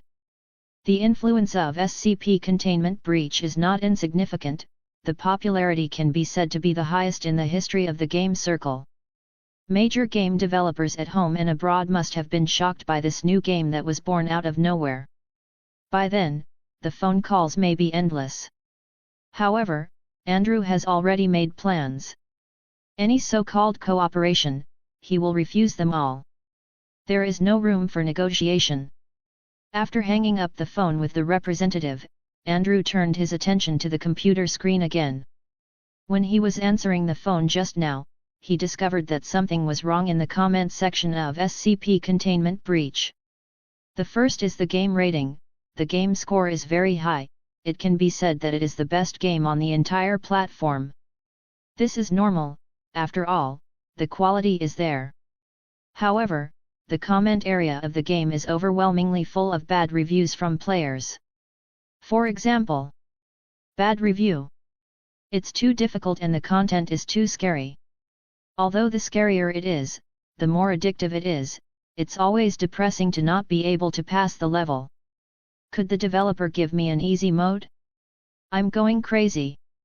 I'm terminally ill, I just wish I could see the ending of the game before I die. I give a bad review. Because this game is so frighteningly scary, I changed 3 pairs of pants in one night. Also, even though it is scary, the game is so difficult to play. I can't finish it at all. I just want to clear the level. I just want to clear the level. I just want to clear the level. Ask how to get rid of that old man. He can pass through walls, it is so f***ing terrifying. Please reduce the difficulty. Please reduce the difficulty. There are already about 100,000 messages in the entire comment area, and Andrew can't read them all. But even so, Andrew can also see that most of the players with bad reviews are complaining that the game is too difficult and scary. After all, with so many players around the world, none of them have successfully cleared the game until now. Tisk, maybe the game is too difficult. Andrew touched his chin and his thoughts turned quickly. First of all, if a game wants to be popular, it is not enough just to have excellent quality. If it is too difficult and there is no possibility of clearing the level at all, after a long time, players will naturally not want to play it. However, SCP containment breach to be able to pass the level normally is not too difficult. But even so, isn't there still The Witcher? Andrew clearly remembered that the content of the Witcher group post he saw before had already been analyzed in great detail.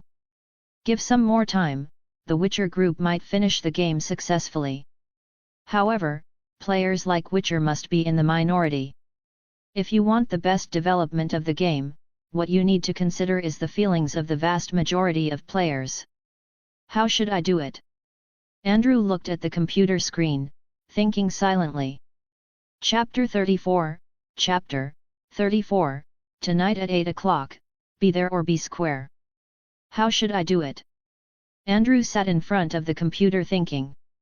First, reduce the horror elements, such as changing the characteristics and appearance of the contained objects, etc., which Andrew ruled out first. This is a horror game. If it's not scary anymore, then what is it supposed to be? If you don't change the horror elements, then you can only consider the difficulty of clearance. How can the difficulty of beating the game be changed? Change conditions? It is estimated that it will be difficult to make further changes. You can't have a one-click finish, can you? Or give players official cheats, such as game consoles or something. Inappropriate, doing that feels like it will just ruin the game. So what to do? Andrew tapped his fingers on the table subconsciously, his brows furrowed unconsciously. Just as he was thinking, the game comment area was still being refreshed rapidly. There are hundreds more, to say the least. Most of them are bad reviews, and there are countless complaints. A few seconds later, Andrew, thinking hard, suddenly felt a gear turning in his mind. Yes. Since everyone generally thinks it's too scary and too difficult, what if I launch the multiplayer mode? Fear can be relieved when playing with others and difficulty can be lowered with cooperation. Moreover, the multiplayer mode will not cause any harm to the game, but to a certain extent, it increases the richness of the game and makes the game more fun.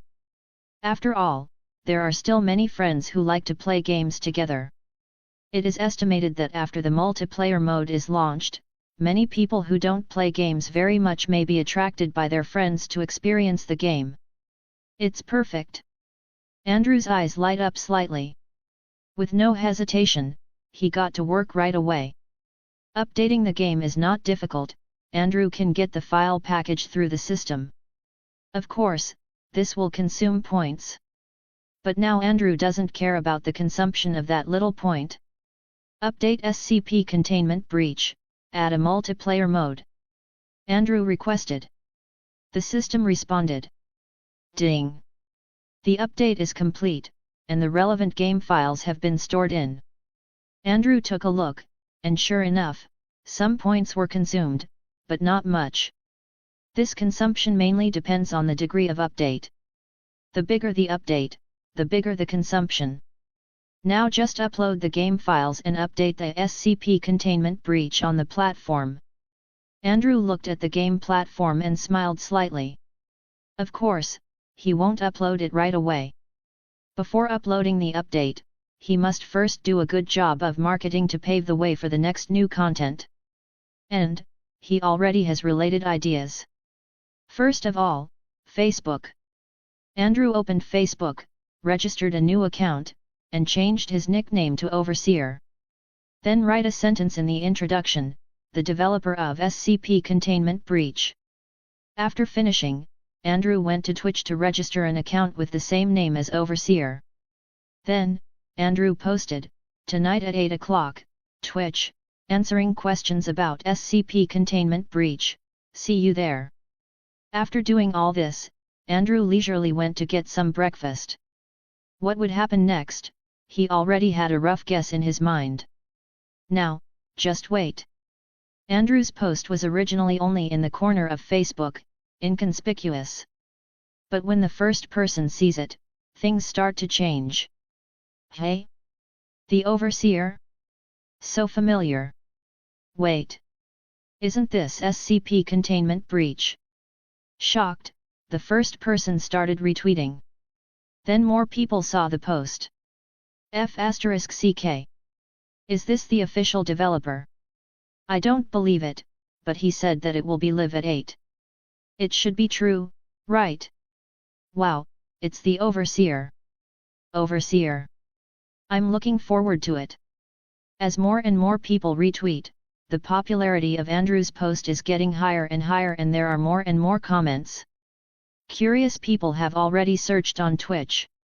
Sure enough, the search for Overseer. In this way, his post became even more popular. The number of people following Andrew is also skyrocketing. Anyway, there is nothing to lose. At 8 o'clock in the evening, the truth will be revealed, that's all. In a short period, Andrew's Facebook fans have surpassed many entertainment stars and gone straight to one of the top. At the same time, the number of followers of Andrew's Twitch account has also skyrocketed.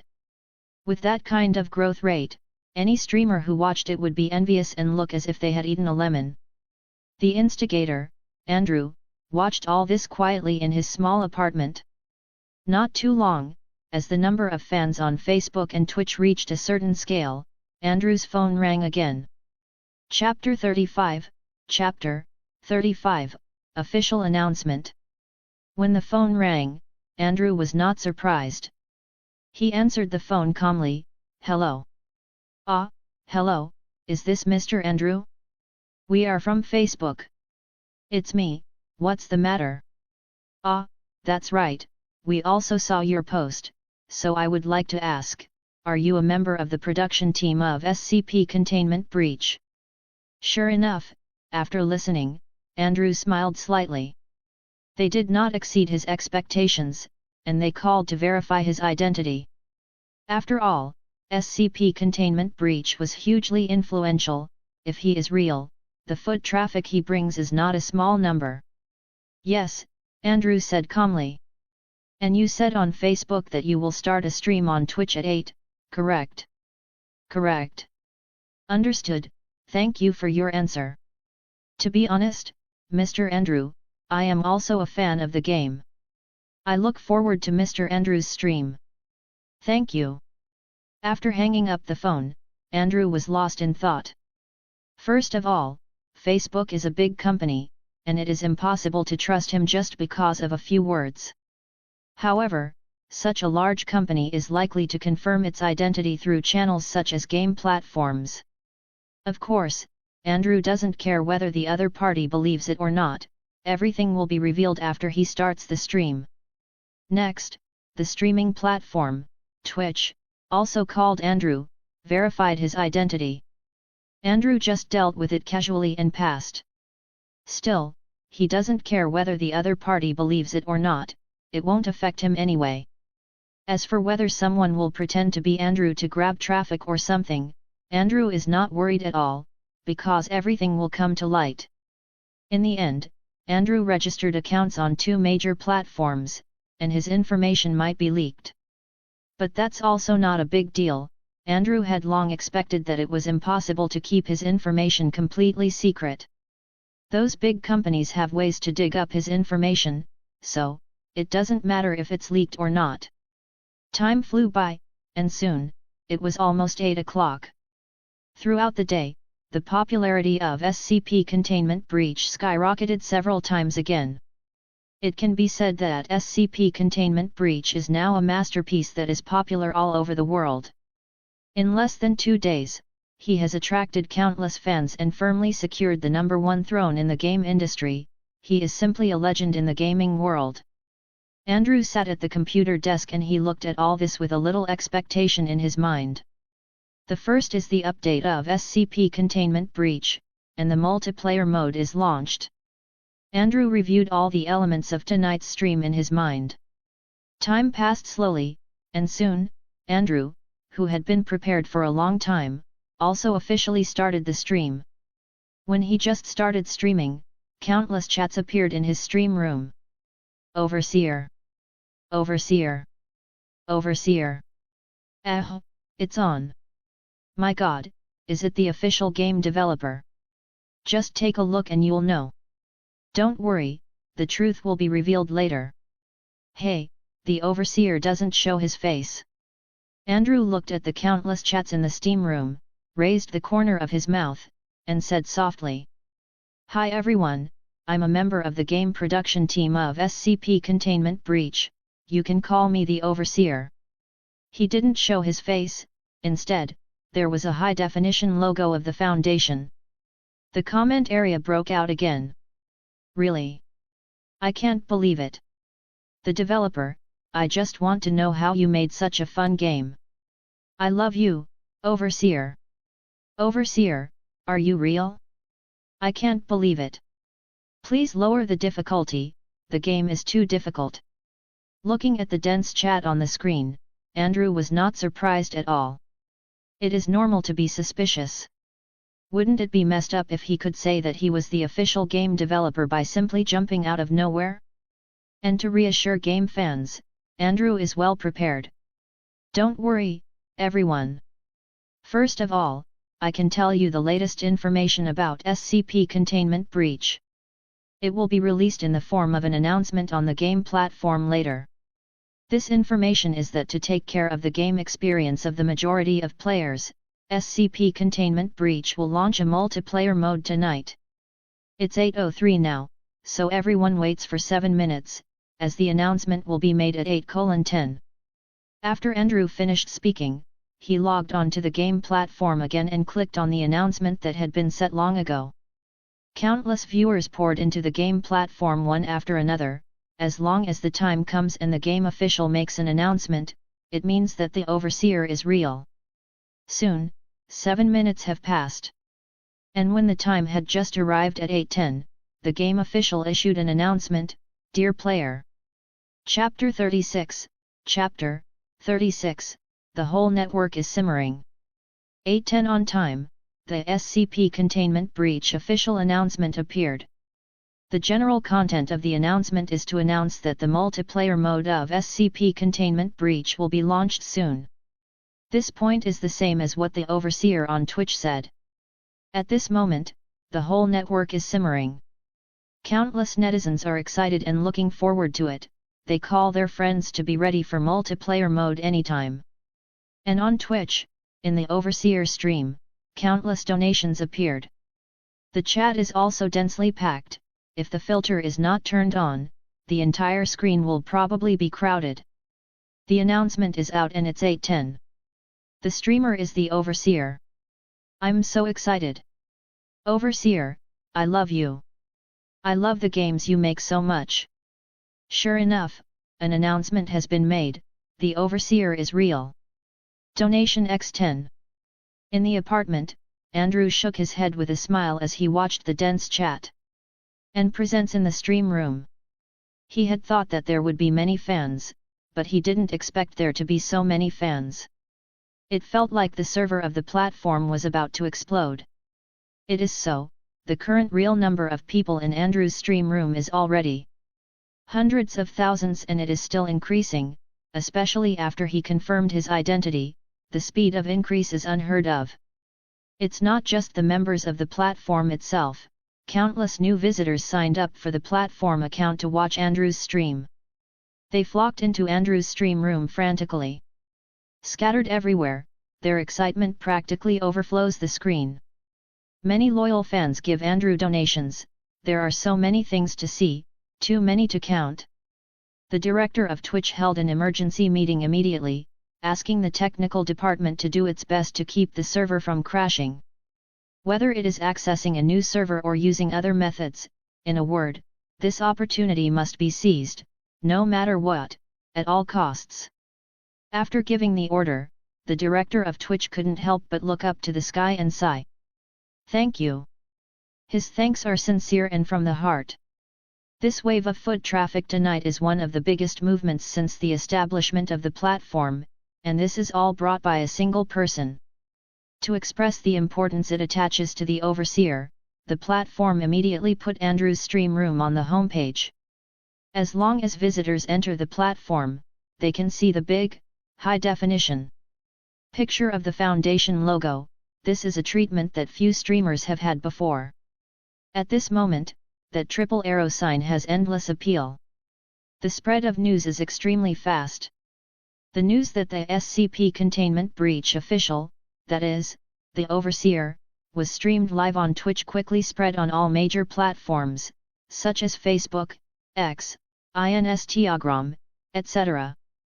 Countless game fans headed toward the platform like a pilgrimage. Even the news spread abroad. Many overseas game fans also began to use various methods to watch the stream of the overseer. On Twitch, Kiwo's stream. Everyone, I can't take it anymore, I'm going to watch the overseer's stream. Kiwo patted the table frantically.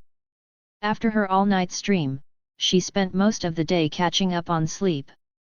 Who knew that upon waking up, she would learn the shocking news that the official broadcast of SCP Containment Breach was about to be streamed. The sleepy Kiwo couldn't care less about the stream anymore, she had to watch the Overseer's stream. But even if she doesn't go, there are not many people left in her stream room, the popularity falls to an all-time low. Those who didn't know thought it was a young streamer who had just entered the industry. Just like Kiwo, Vale, Brit, Plumbella, RT, and other major streamers, no matter if they are streaming or not, they all went to the Overseer's stream at this moment. It can be said that they are all fans of SCP Containment Breach. Although they have been abused by the anomaly in the game to some extent, this does not affect their love for the game in the slightest. After all, it isn't the game's fault. If it's not scary, then the game won't be interesting at all. Is this person a bit too much? In the apartment, Andrew was speechless. He thought that there were enough people just now, but after such a short time, the number of people in the stream has skyrocketed several times again. Don't talk about anything else, just looking at the gifts he received, Andrew felt that he had earned close to $100,000 to $200,000, and this is just a short time since the stream. Andrew shook his head slightly and he was very emotional. He took a rough look and found that the streamers of the entire platform were awful. The popularity of those big streamers is pitifully low. In contrast, his stream room was magnified, and it was placed in the first and most conspicuous position. It can be said that he alone suppressed all the streamers on the entire platform. Chapter 37, Chapter 37, News. Here I go. Wow, Overseer, your game is really good. I love it. Although the game is great, it's too difficult. Can you lower the difficulty a little? Please lower the difficulty of the game, players on the internet are begging. SCP Containment Breach is a masterpiece of a work. I will always support the Overseer. There were so many messages in the stream that Andrew was a little startled. A large part of it is that players complain that the game is too difficult and scary, and they hope the official can lower the difficulty and so on. Many people come here because of his reputation, and the excitement can be seen through the chat. If I tell them that I am the only one on the production team, how will they react? Andrew looked at the chat and raised his eyebrows. Then he shook his head again, throwing the messy thoughts out of his mind.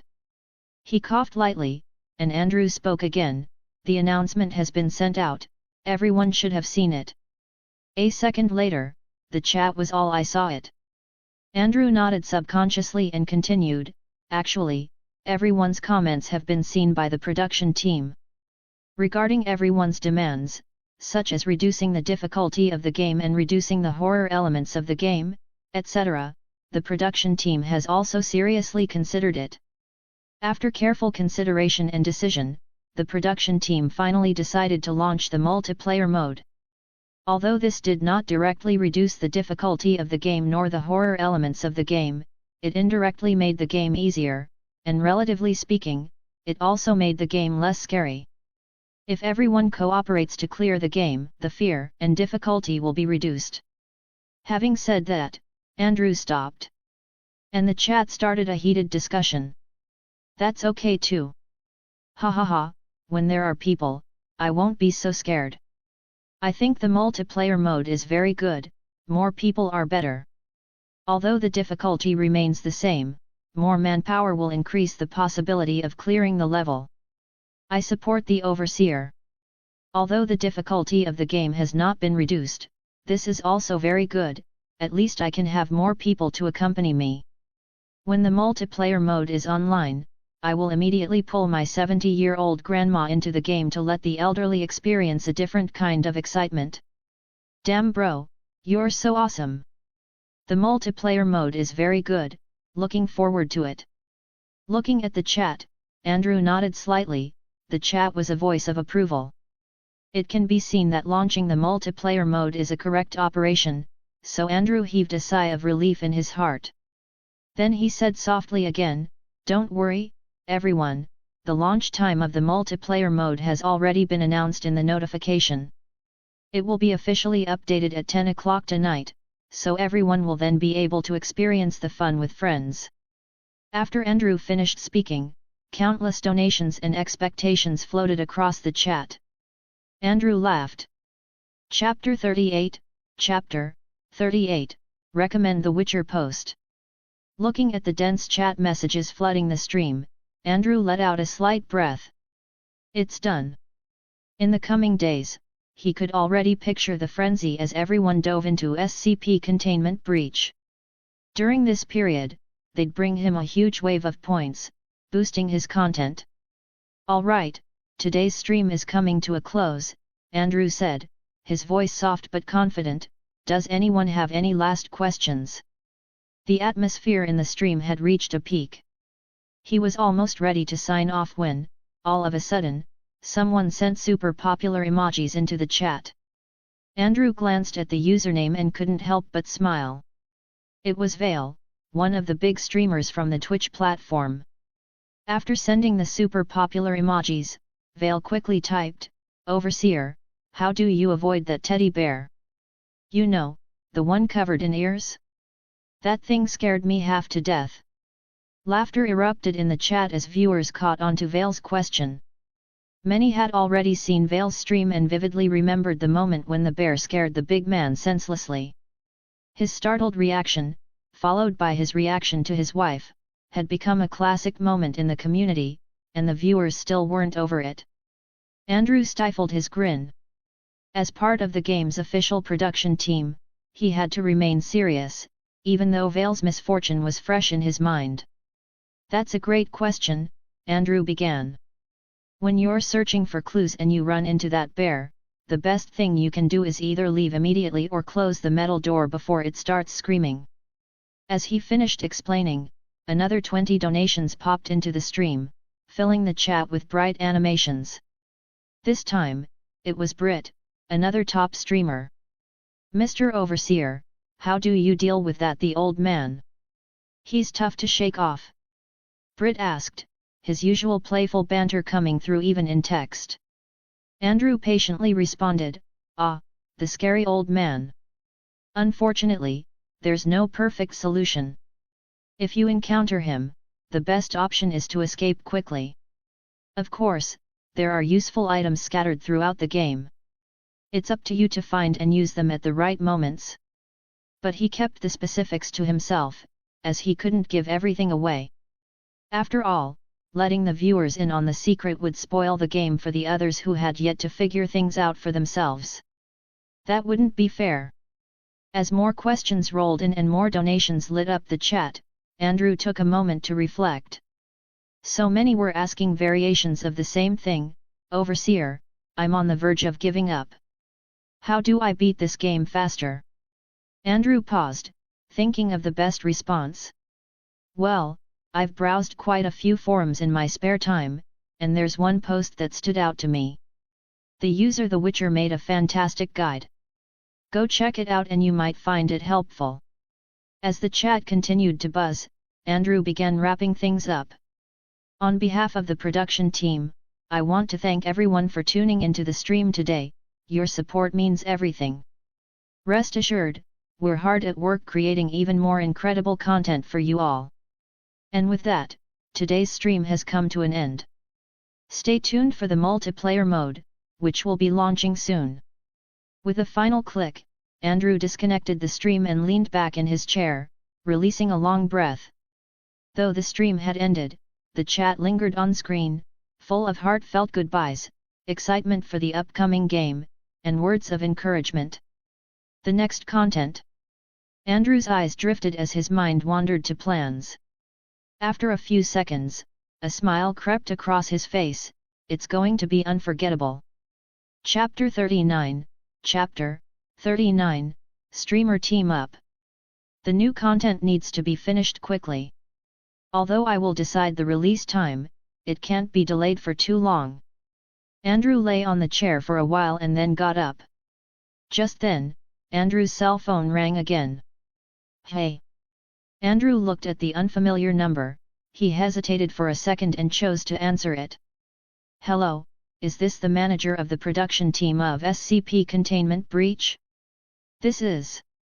Andrew realized and then waited for the other party to finish speaking with a smile on his face. As Andrew expected, the purpose of there was to cooperate with him and so on, and gave the offer to buy SCP Containment Breach. Andrew refused. After hanging up the phone, Andrew remembered the surprised tone of the other party after hearing his refusal. "My game will never be given to others, let alone yours," Andrew shook his head. "Think about it." Andrew operated the mouse again and opened his author background on the computer. "You know, his identity here is that of a novel author. And since the system came, he simply never looked at his author's background, let alone updated it. At this moment, I suddenly remembered that I still had the identity of a novel author, so I went to have a look." After watching for a while, Andrew shook his head with an unhappy face. After the update, the readers didn't respond. "What does this mean?" "This means that this writing is so f***ing rubbish. Hey, stop writing." After Andrew finished the stream, there were still a lot of viewers in his stream room. After a long time, they left one after another. Brit, Kiwo, Vale, and other platform streamers also returned to their stream rooms and started their streams. The viewers who were originally attracted by the Overseer also came back one after another, and the number of people is much higher than ever. Brit and the others are not stupid, they understand that it is because of the supervisor. It was the Overseer who brought the popularity of the entire platform up, and after the Overseer ended the stream, the traffic was naturally distributed to them. Therefore, Brit and the streamers were secretly happy, and they were very grateful to him. It's not just them who are grateful, the platform administrators are also very grateful. At the same time, they also attach great importance to this unprecedented huge traffic.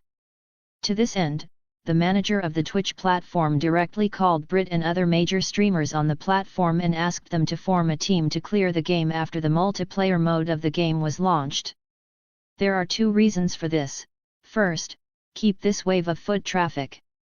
Because this wave of foot traffic is SCP Containment Breach players, the streamer teamed up to stream SCP Containment Breach.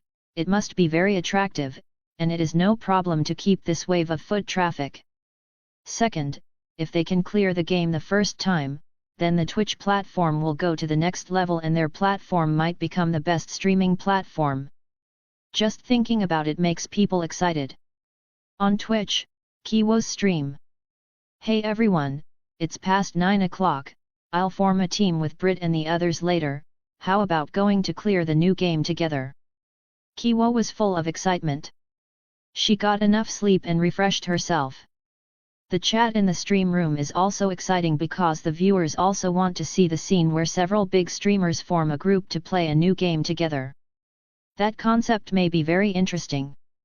At the same time, Brit, Vale, Plumbella, and the RT all announced the same news.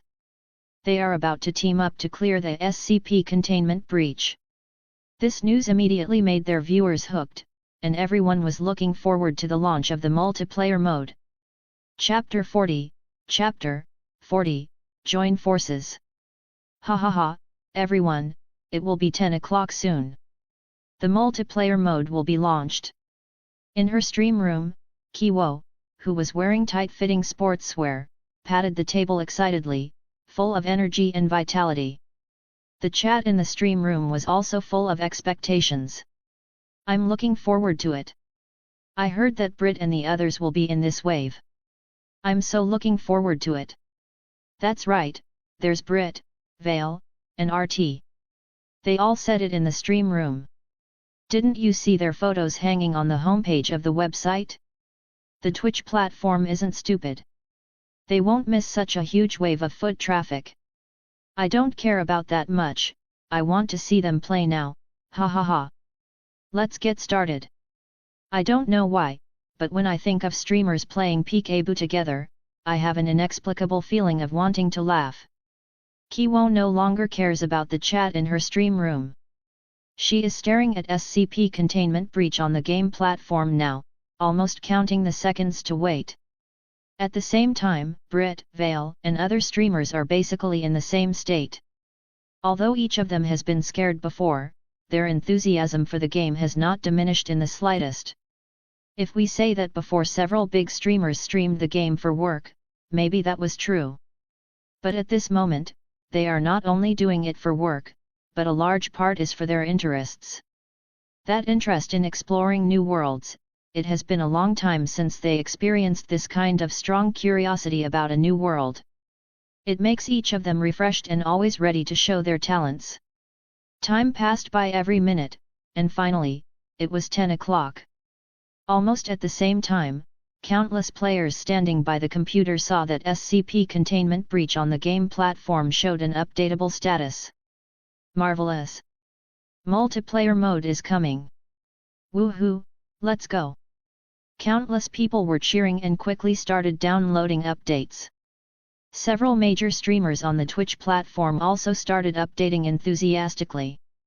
When the official announcement of the game came out, they already knew the content of the update. According to the announcement, the main content of this update is to add a multiplayer mode, and other elements in the game are still the same as before.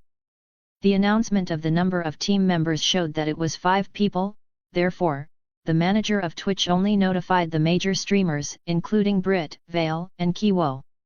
Even if each team has 5 people, that's a maximum of 100 people. 100 people out of tens of millions of players, this outrageous ratio is indeed an exaggeration. For the convenience of the game, Brit and several streamers temporarily formed a group. Although the streamers are very excited at the moment, they are a little worried.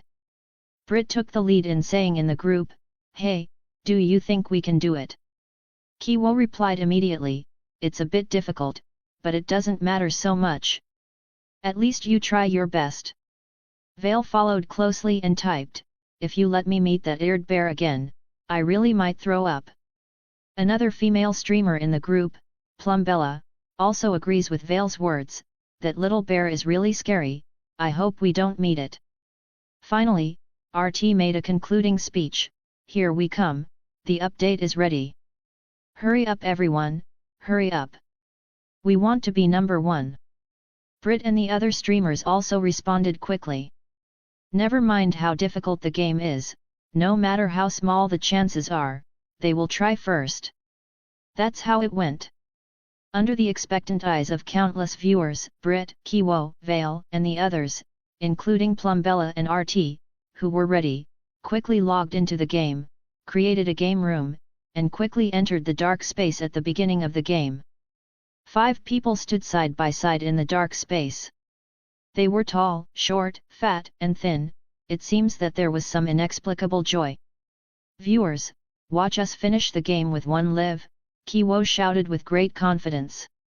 But Brit and Vale both changed their faces, quickly grabbed Kiwo, and said loudly at the same time, "Everyone, you don't want to finish the game with 1 live, you just want to pass the level as soon as possible. Let's wait and see. Everything is ready, only the point is needed." In the apartment, Andrew made some dinner casually. Then he sat in front of the computer, opened the Twitch platform, and prepared to watch the stream for a while. As a result, the first thing he saw was no longer the high-definition 3-arrow logo of the Foundation, but the photos of 5 streamers including Brit and Vale. The title was even more gimmicky, "The streamers join forces for SCP containment breach tonight." It's interesting. Andrew raised his eyebrows unconsciously. His intuition told him he may eat a few more bowls tonight. Chapter 41, Chapter 41, Game On. The phenomenal and super popular horror game, SCP Containment Breach, in a few days after going online has attracted tens of millions of fans. The unparalleled quality crushes the works of any major game developers in the world today and takes the number 1 throne in the gaming world by storm.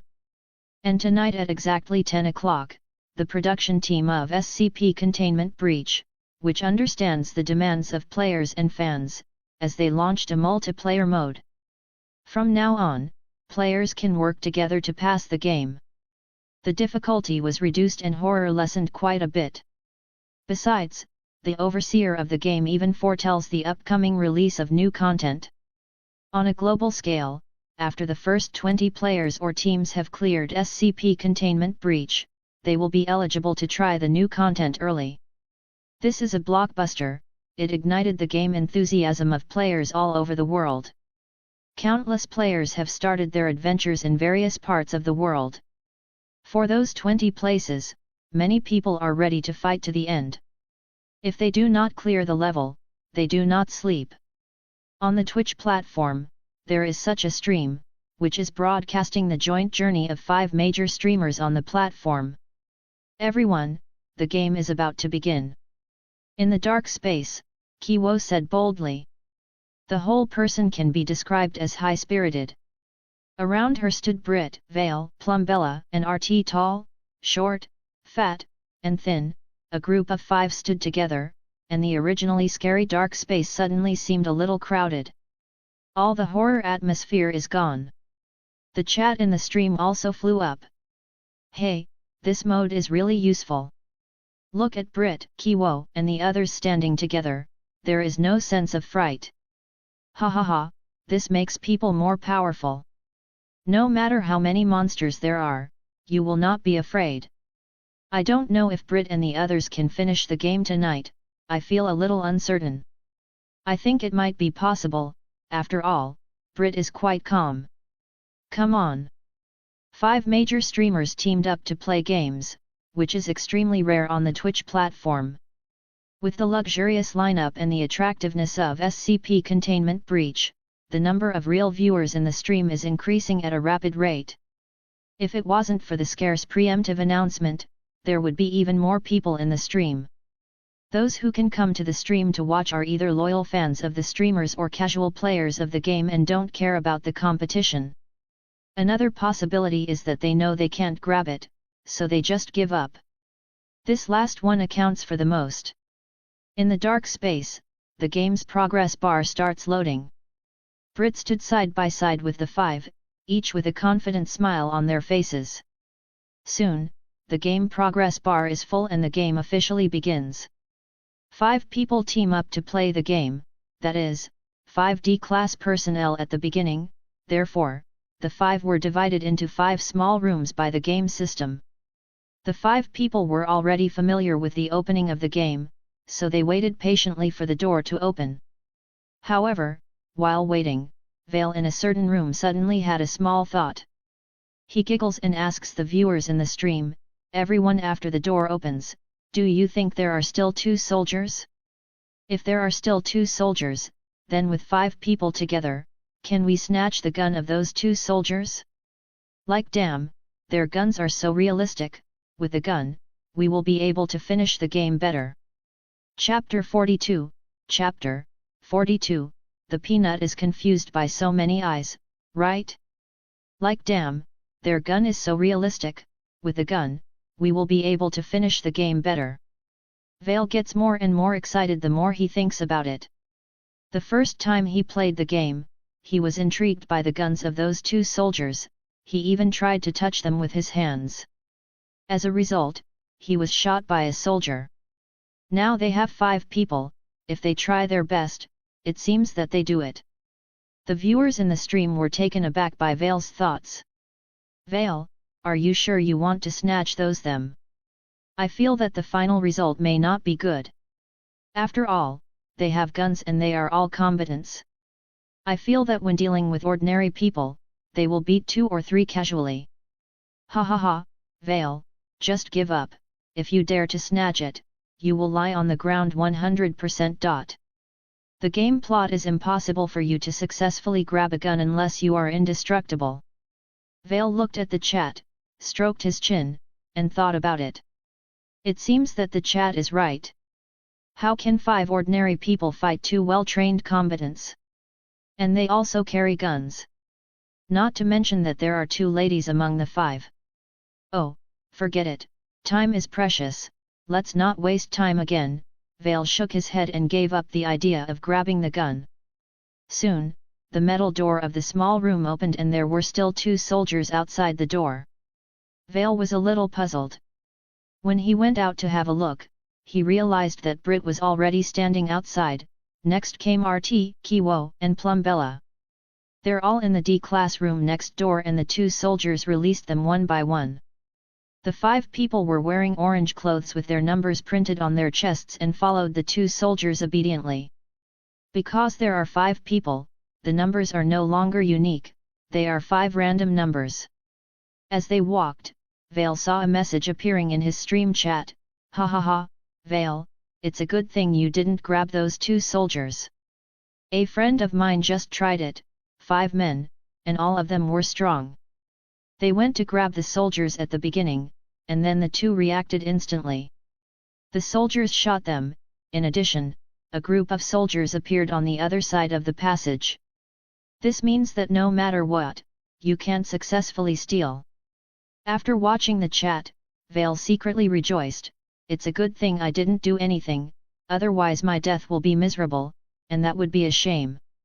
Just like that, the 5D class personnel followed the soldiers to the lobby of the containment room. They are too familiar with this place, after all, everyone has experienced it many times. Brit and the others had the opportunity to look at each other carefully until now, but after looking at it, several people couldn't help laughing. Brit patted Vale's belly and joked, "Wow, Vale, your clothes seem tights." Vale rolled his eyes and said angrily, "F***CKU, why don't the clothes in this game match the player's size?" Kiwo and Plumbella both covered their mouths and laughed. RT put his arm on Vale's shoulder carelessly. "Oh, it's okay, the game will start soon, let's not stumble." Soon, the 2 steel doors of SCP-173's containment room began to open. They suddenly became serious. After all, that statue could kill people without blinking an eye. A few people stepped into the containment room, plus 2 Game D-class NPCs. 7 people were staring at SCP-173. Being stared at by 7 pairs of eyes at once, even SCP-173 must be very confused. The chat in the stream also began to ridicule. "Hahaha, I guess the peanut is also very confused, he is not used to being stared at by so many people at the same time." Peanut? What peanut? Is peanut SCP-173? That's right. Look at the statue, except for the arms and legs, it's just a big peanut. Hahaha, when you put it this way, it looks alike too. Large peanuts, hahaha. Chapter 43, Chapter 43, Unlucky. Inside the containment chamber, Brit, Vale, Kiwo, and others stared at SCP-173 with a little nervousness. Although there are many of them at the moment, this weird statue kills people too fast. If you don't pay attention, you will go GG. However, after seeing the chat in the stream, they suddenly felt that SCP-173 was a bit like an oversized peanut, and it looked more and more like it. Moreover, with the nickname Little Peanut, this SCP-173 doesn't look so scary anymore. Even a little cute? It's outrageous. I think we might as well call it Little Peanut from now on, it's easy to pronounce, and it can also relieve fear, Brit whispered. He didn't turn his head when he spoke. I think the nickname Little Peanut sounds very good, I like it very much. Hehe. Kiwo's eyes were shining. Vale and the others also nodded, thinking Little Peanut's nickname sounded very good. At this moment, the metal gate that had been closed behind several people suddenly opened again. "It's now, everyone runs," Brit yelled first, and all 5 of them had experience, so they immediately turned around and ran wildly. After going out, the soldier standing on the high platform warned again, but this time he only warned once and then shot. Bang! As the gunshots sounded, the running Vale suddenly staggered, **T. Vale immediately began to curse. He was very unlucky to be shot again, but this time he didn't die directly, the bullet hit the leg. Vale turned into a cripple in an instant. Brit and the others were also taken aback and hurried back to help the injured Vale, and they quickly hid in the corner next to the exit of the hall. "Why me again?" Vale's face was flushed red, he had a grudge against the NPC in the game, having been shot several times back and forth. Brit and others gave a few words of comfort, and then the lights in the hall switched on and off. Soon, only dim emergency lights remained in the entire hall, and the game story officially began. "We must act with caution, there are too many weird things on this map," Brit said with a solemn face. Several people nodded heavily. Then, the 5 people cautiously entered the hall of the monitoring screen and went out again as the lobby bridge. Vale endured the pain and walked in the middle of the team. Because the pain is adjusted very low, Vale can still bear it. Even though his leg is bleeding, it probably won't last long. This game is very real, unlike some gun battle games, where as long as the player has even a drop of blood, he can continue to be alive and kicking. Next, the 5 people stared at the monitor and waited until the 2 game NPCs and Little Peanut in the covered bridge hall left before they came to the covered bridge. When they get off the covered bridge and come to the hall, there is only one metal door to get out. After going out, it's a random map, and the 5 people don't know what they will encounter. Everyone get ready. After the door is opened, we don't know what we will encounter. All in all, everyone will work together and strive to pass the level. Brit encouraged everyone. "Come on, let's clear the game together." Vale and the others nodded immediately. Then, Brit pressed the button. Several people all hid aside.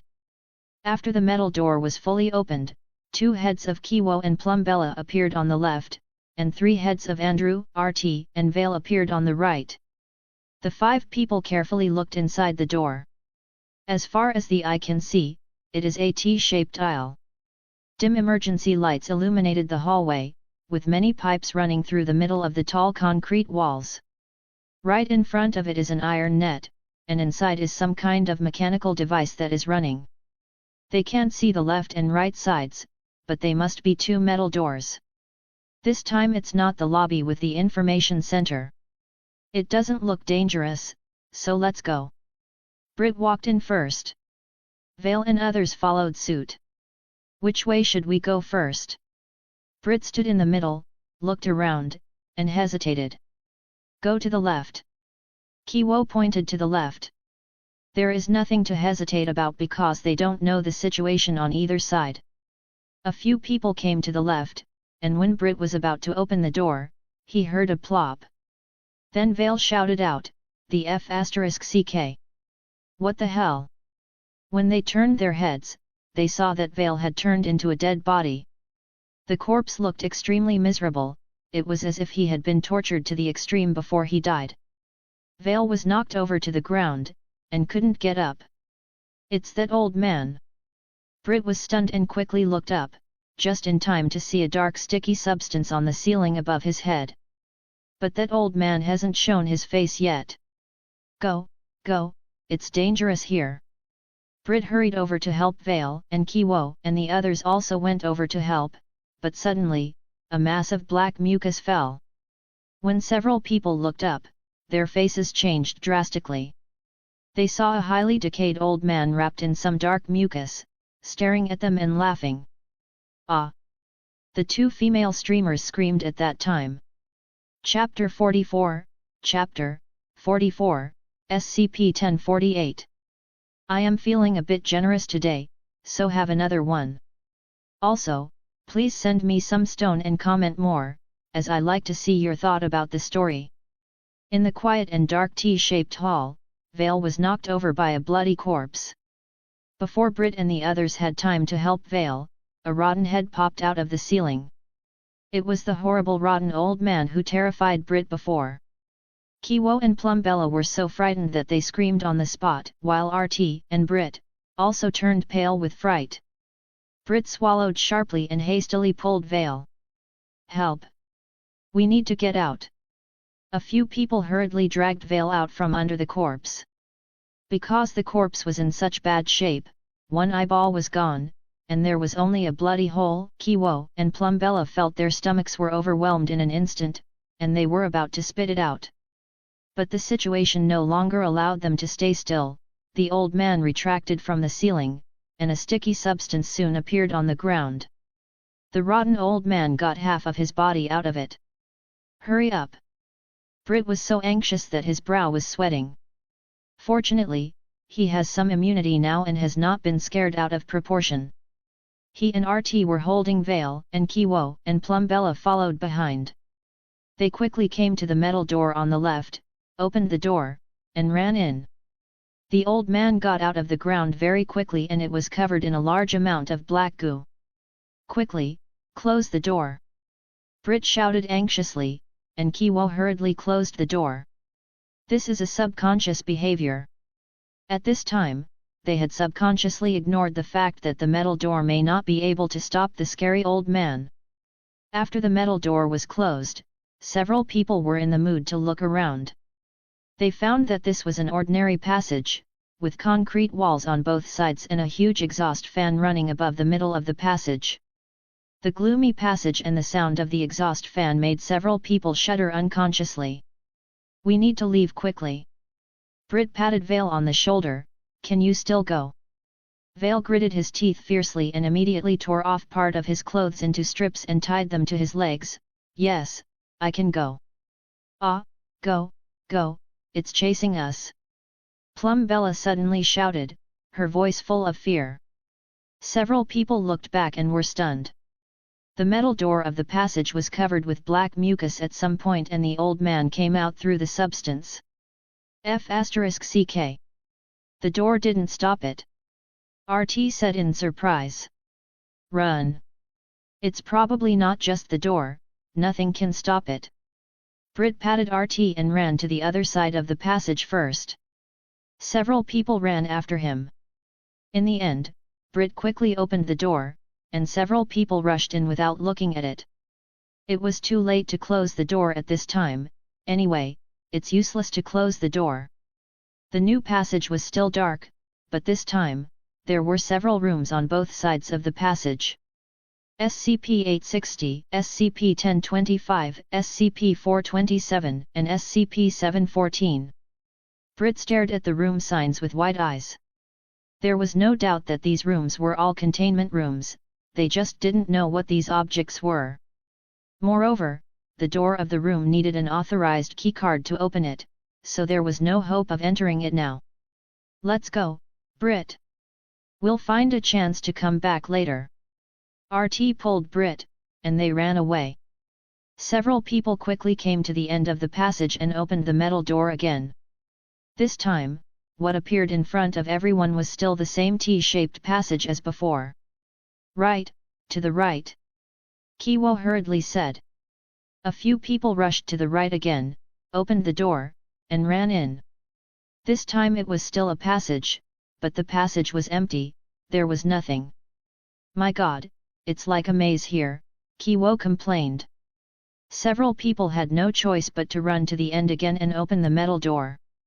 But this time, a few people suddenly stopped, then they were overjoyed. Because the front was finally no longer just a passage, next to the passage, there was a glass wall, and there was a long hall on the other side. And on the other side of the glass wall, there was a hall below and people were talking in the hall. There are NPCs, there is hope. Several people were excited. They quickly ran out and leaned against the glass wall, looking down into the hall. But just looking at it, the faces of several people changed slightly. There were not only 2 NPCs in the hall below, but also Peanut, which was SCP-173. This is troublesome. Brit frowned subconsciously. Just as they were thinking, the light suddenly went out and then turned on again in an instant. When they looked down again, 2 people were lying on the ground with their necks twisted and the Peanut had disappeared immediately. Damn! F***ck. It disappeared. Several people tensed up in an instant. They looked around quickly, but after looking around, they didn't see the Peanut. Don't panic. Maybe the Peanut has gone to other places, it is a living thing after all. Brit quickly comforted everyone. Several people waited for a while, but the Peanut still did not appear again, and they were relieved. Let's go see what's in here. Brit looked back at the long hall next to him. The old man was also temporarily thrown away because of the crazy escape of a few people just now, so a few people could rest assured for the time being. The light in the long hall was very bright, far beyond the comparison of emergency lights. The 5 people then filed in. As soon as they entered, several people saw several shelves with rows of things. The shelves were empty, but there was still something to see. Brit came to the shelf and took a piece of white paper. SCP file. Brit frowned slightly, but soon his expression changed. SCP-1048. Builder Bear. Chapter 45, Chapter 45, Builder Bear. Brit looked at the file with surprise and then seriousness on his face. The file in his hand was full of information about SCP-1048, Builder Bear. The file was very long, but Brit went through it as carefully as possible. After reading it, Brit said, "Everyone, I know what the bear is, it's horrifying." Kiwo and the others are searching the shelves and find some game items, and they are excited at the moment. Hearing Brit's words, several people subconsciously gathered around and looked at the file. SCP-1048, Builder Bear. Object Class, Keter. Description: SCP-1048 is a small teddy bear, approximately 33 cm in height. Through testing, composition of the subject revealed no unusual qualities that make it discernible from a non-sapient teddy bear. Subject is capable of moving of its own accord, and can communicate through a small range of gestures. The subject regularly shows affection to individuals in ways found endearing by most people.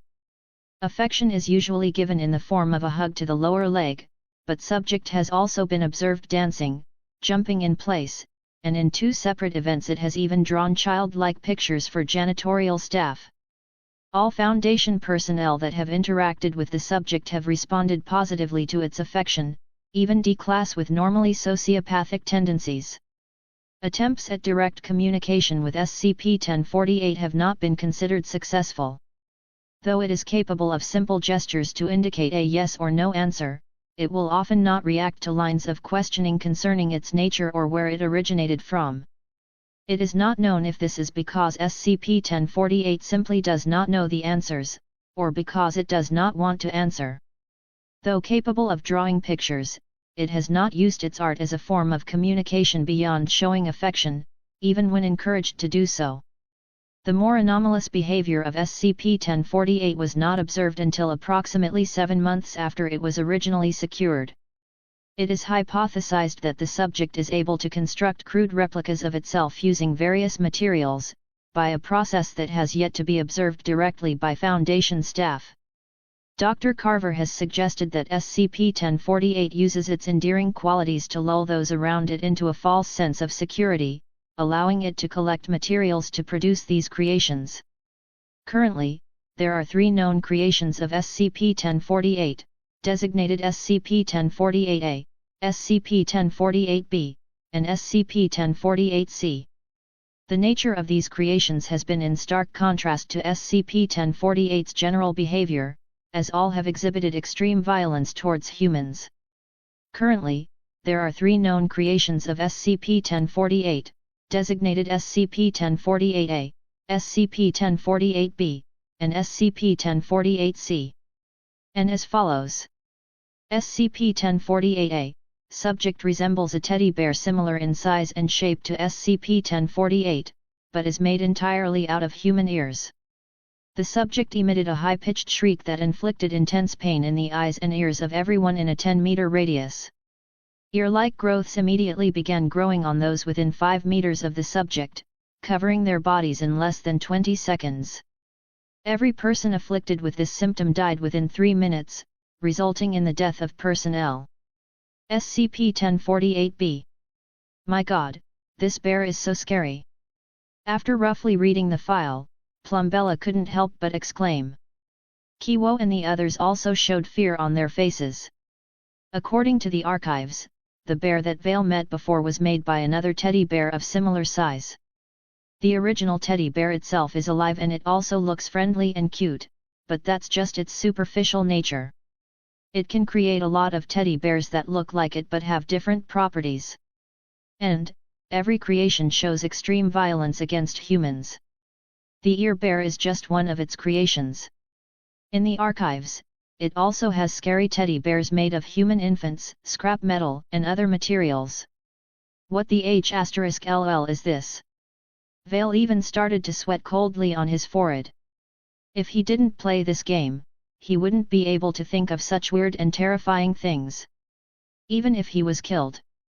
I respect the brains of the production team, this kind of thinking is mind-opening. Brit shook his head with a look of admiration. And the viewers on the platform who have been watching a few people gain progress have also been shocked. My God! I admire the production team so much, this kind of thing is amazing. The little bear itself is cute, but the replicas it makes are extremely scary, each with different scary properties. Tisk tisk, I feel like I'm getting goosebumps all over my body. Damn, I have a teddy bear at home, and I'm getting scared. Bro, listen to my advice, you burn that bear quickly, or there may be more teddy bears in your house. It's so scary, this Foundation is full of monsters. Tisk tisk tisk, I'm getting more and more curious about the Foundation now. In the game, Brit and others did not pay attention to the chat. After reading the files, several people were full of worries about what happened next. After a while, although he was still worried, Brit said calmly, no matter what we will encounter later, everyone remembers that it is just a game, we just try to avoid it as much as possible. I believe we will be able to finish the game in the end. RT next to him also nodded, and said, isn't it just a bear, it's okay, hiss. Who knew that before he finished speaking, his eyes almost suddenly popped out. Immediately afterward, cold sweat began to pour out from his forehead. What's wrong? Brit asked strangely. Bear. Metal bear.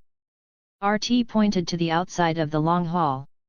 Through the open door, one could see a teddy bear covered in rusted metal scraps wandering in the aisle outside. Brit and the others were taken aback for a moment, slowly turned their heads, and looked. When they saw the metal bear wandering aimlessly, Brit and the others felt their body go cold instantly. Chapter 46, Chapter 46, Crazy Bear. How eerie and scary is SCP-1048? From one of its creations, the ear bear, you can glimpse its enigma and power. The ultra-high decibel sound waves, and the unreasonable ability to make people grow ears all over the body, make people look at it with distaste. Vale was even affected in reality and felt like vomiting when he saw his wife's ears. And that's just one of the bears that the builder bear has made, it also created other types of bears. But at this moment, Brit and the others in the game met another kind of bear, that's the metal bear. Damn it! Why is our luck so bad? Vale's expression was a bit ugly, he gritted his teeth and said. The metal bear in the corridor outside the long hall wandered slowly as if it hadn't noticed them yet. Brit is also very nervous. According to the information in the file, it can be inferred that this metal bear is extremely violent. In addition, it has damaging properties on humans. Therefore, if it finds them, their fate will be miserable. The chat in the stream is also worries at the moment. OSH*T, it is coming. Brit and the others are going to suffer. Yet, although a lot of information about this metal bear in the file is missing, it can be inferred that it is super brutal. Come on, Brit! Run, run, run! My God, I'm already scared through the screen, what should I do? Time passed by second, the five were all nervous, and they didn't even dare to move, for fear of attracting the attention of the metal bear. Will that thing leave by itself? Vale lowered his voice and asked cautiously. Brit shook his head, probably not, but it shouldn't have too much intelligence. Plumbella, Kiwo, and RT also shook their heads tacitly. None thought metal bear would go away on its own. Brit looked at Kiwo and the others and found that they were holding some game items in their hands, like a gas mask or something. It seems to be useless. Brit frowned worriedly. Suddenly, RT pulled Brit, and pointed to the exit on the other side of the long hall. Brit, let's leave from there, move slowly, it should be fine. Brit looked over, feeling very uneasy. He also thought about going there just now, but there must be some movement when they walk, who knows how sensitive the metal bear is to sound. So he didn't act rashly. But now there is no other way, staying here might cause misfortunes in the end, so why not give it a shot?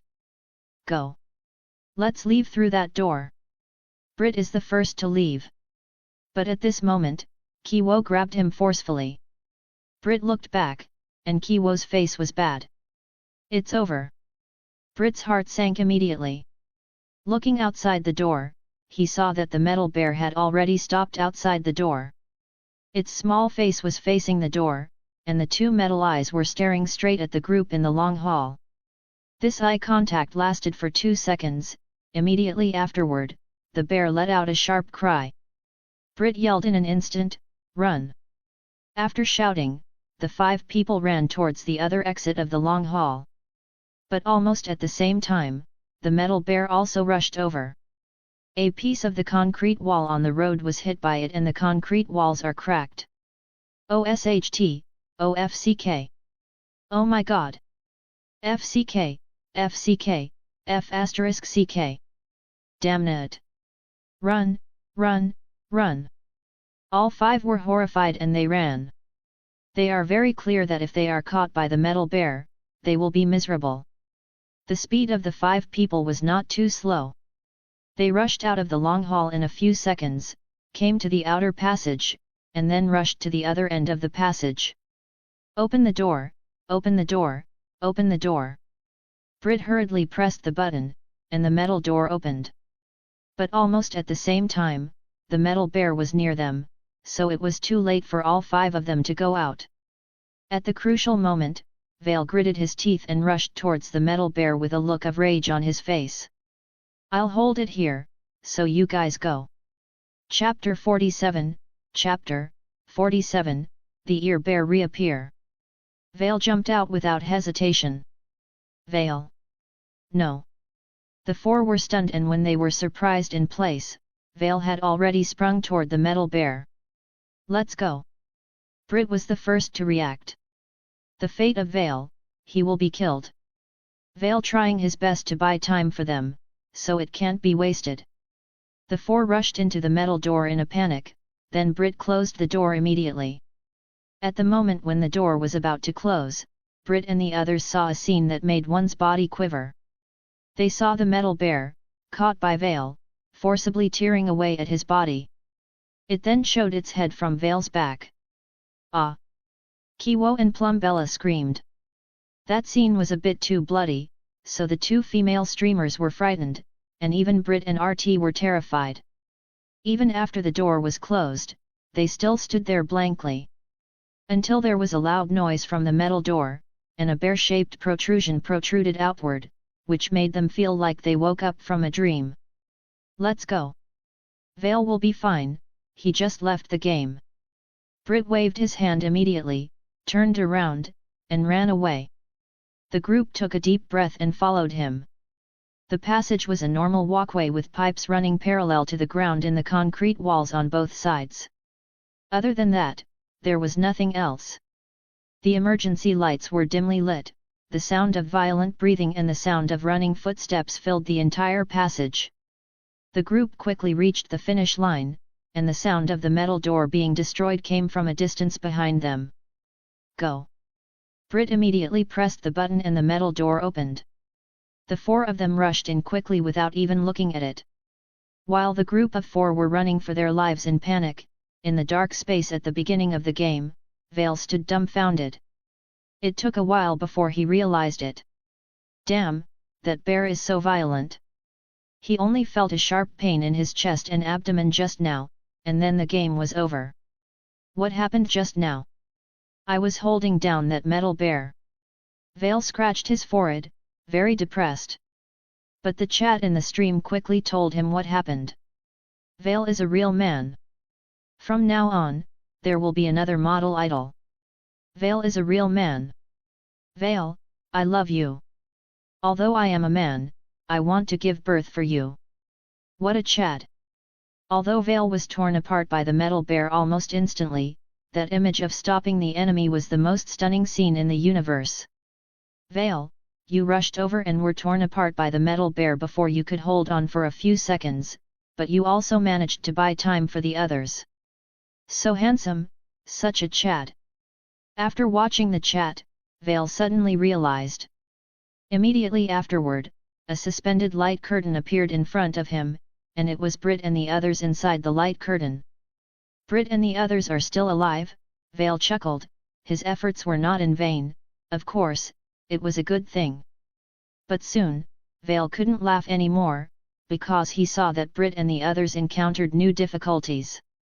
In the game, after all four of them rushed through the metal door, Brit immediately turned around and closed the metal door again. But at this moment, RT's voice reached his ears, another bear, the one with ears. Brit was taken aback for a moment, and when he turned around to look, he felt goosebumps instantly. In the middle of the new passageway, a small bear made of human ears was watching them eerily, and the group was also staring at it blankly. Under the watchful eyes of several people, the arms of the ear bear slowly spread out. At this moment, the four of them were all despairing. There were wolves in the front and tigers in the back. The situation seemed hopeless. Chapter 48, Chapter 48, Peanut Reappear. Thank you, Leah Jeffers, and Detective Jones, for becoming a member. This time it was hopeless, the group's faces were extremely ugly. What to do, what to do? Plum Bella was panicking, her face turned pale with fright. She already knows how scary the ear bear is and she doesn't want to have ears all over her body. Kiwo subconsciously clenched her fists, and she was so nervous that she subconsciously looked at Brit. Beads of sweat rolled down Brit's forehead. The passage in front of him is still the same, except that there is a metal door on the left, and it needs an authorized keycard to open it. So it is impossible to go in and hide. Now there is an ear bear, in the middle of the passage, blocking the way, and there is a little metal bear behind them. It is estimated that it will be chasing and killing them soon. The miserable appearance of Vale just now, they still remember it. Now how to do? Brit is in a hurry. And at this moment, the metal door behind him suddenly shook violently, and there was a loud noise. The group looked back, just in time to see the bear-shaped protrusion on the metal door. The metal bear is coming after them and is destroying metal doors. RT gritted his teeth viciously, I will keep it occupied, so run fast. After RT shouted, he immediately rushed towards the ear bear with big strides. Brit, Kiwo, and Plum Bella could only bite the bullet and follow after seeing this situation. Now there is no other way to go, they can only try to get past the bear. To the surprise of Brit and others, the ear bear didn't try to stop them, but when they passed by, the ear bear turned around and stared straight at them. Quick, open the door. RT ran to the door first and immediately pressed the red button, and the metal door opened immediately. But at this moment, the ear bear who had been silent for a long time finally made a sound. It made a very familiar high-decibel scream. Ah! Kiwo and Plum Bella immediately covered their ears and squatted down in pain. Brit and RT were also suffering. At the crucial moment, Brit pushed RT violently, and let RT enter the metal gate, then he grabbed a woman with one hand and ran towards the metal door desperately. But just pulled halfway, Plum Bella suddenly screamed even louder. Brit looked back and was startled. He saw that Plumella's arms had started to grow ears. Those ears are like living ones, squeezed out from the flesh and blood of Plumella's arms. They were very small at first, but soon they bloomed like flowers and grew. Plum Bella was terrified, she kept scratching her arm, trying to peel off the ear on her arm. But in the end, not only was it not taken off, but more and more ears grew, and soon her whole arm was covered. Brit also found that he and Kiwo also started to grow ears quickly. Get up, quick! Brit felt like his goosebumps were flaring crazily, but he immediately yelled at Plum Bella and Kiwo. Kiwo got up quickly and her face was pale, but Plum Bella didn't get up. She hadn't succumbed yet, but she looked at Kiwo and Brit, and said loudly, "Hurry up." While she was talking, Brit saw that ears had started to grow on her face and both eyes were quickly covered. The situation for Brit and Kiwo wasn't much better, and it was obvious that Plumbella couldn't be saved, so they could only quickly pass through the metal door. RT, behind the door, immediately pressed the button and the metal door closed quickly. Before it closed, they saw that Plumbella had fallen to the ground. In the distance, the metal bear also broke through the blockade of the metal door, passed by the ear bear, and rushed toward the fallen Plumbella. After the metal door was closed, most of the terrifying sound waves of the ear bear were cut off. "Let's go."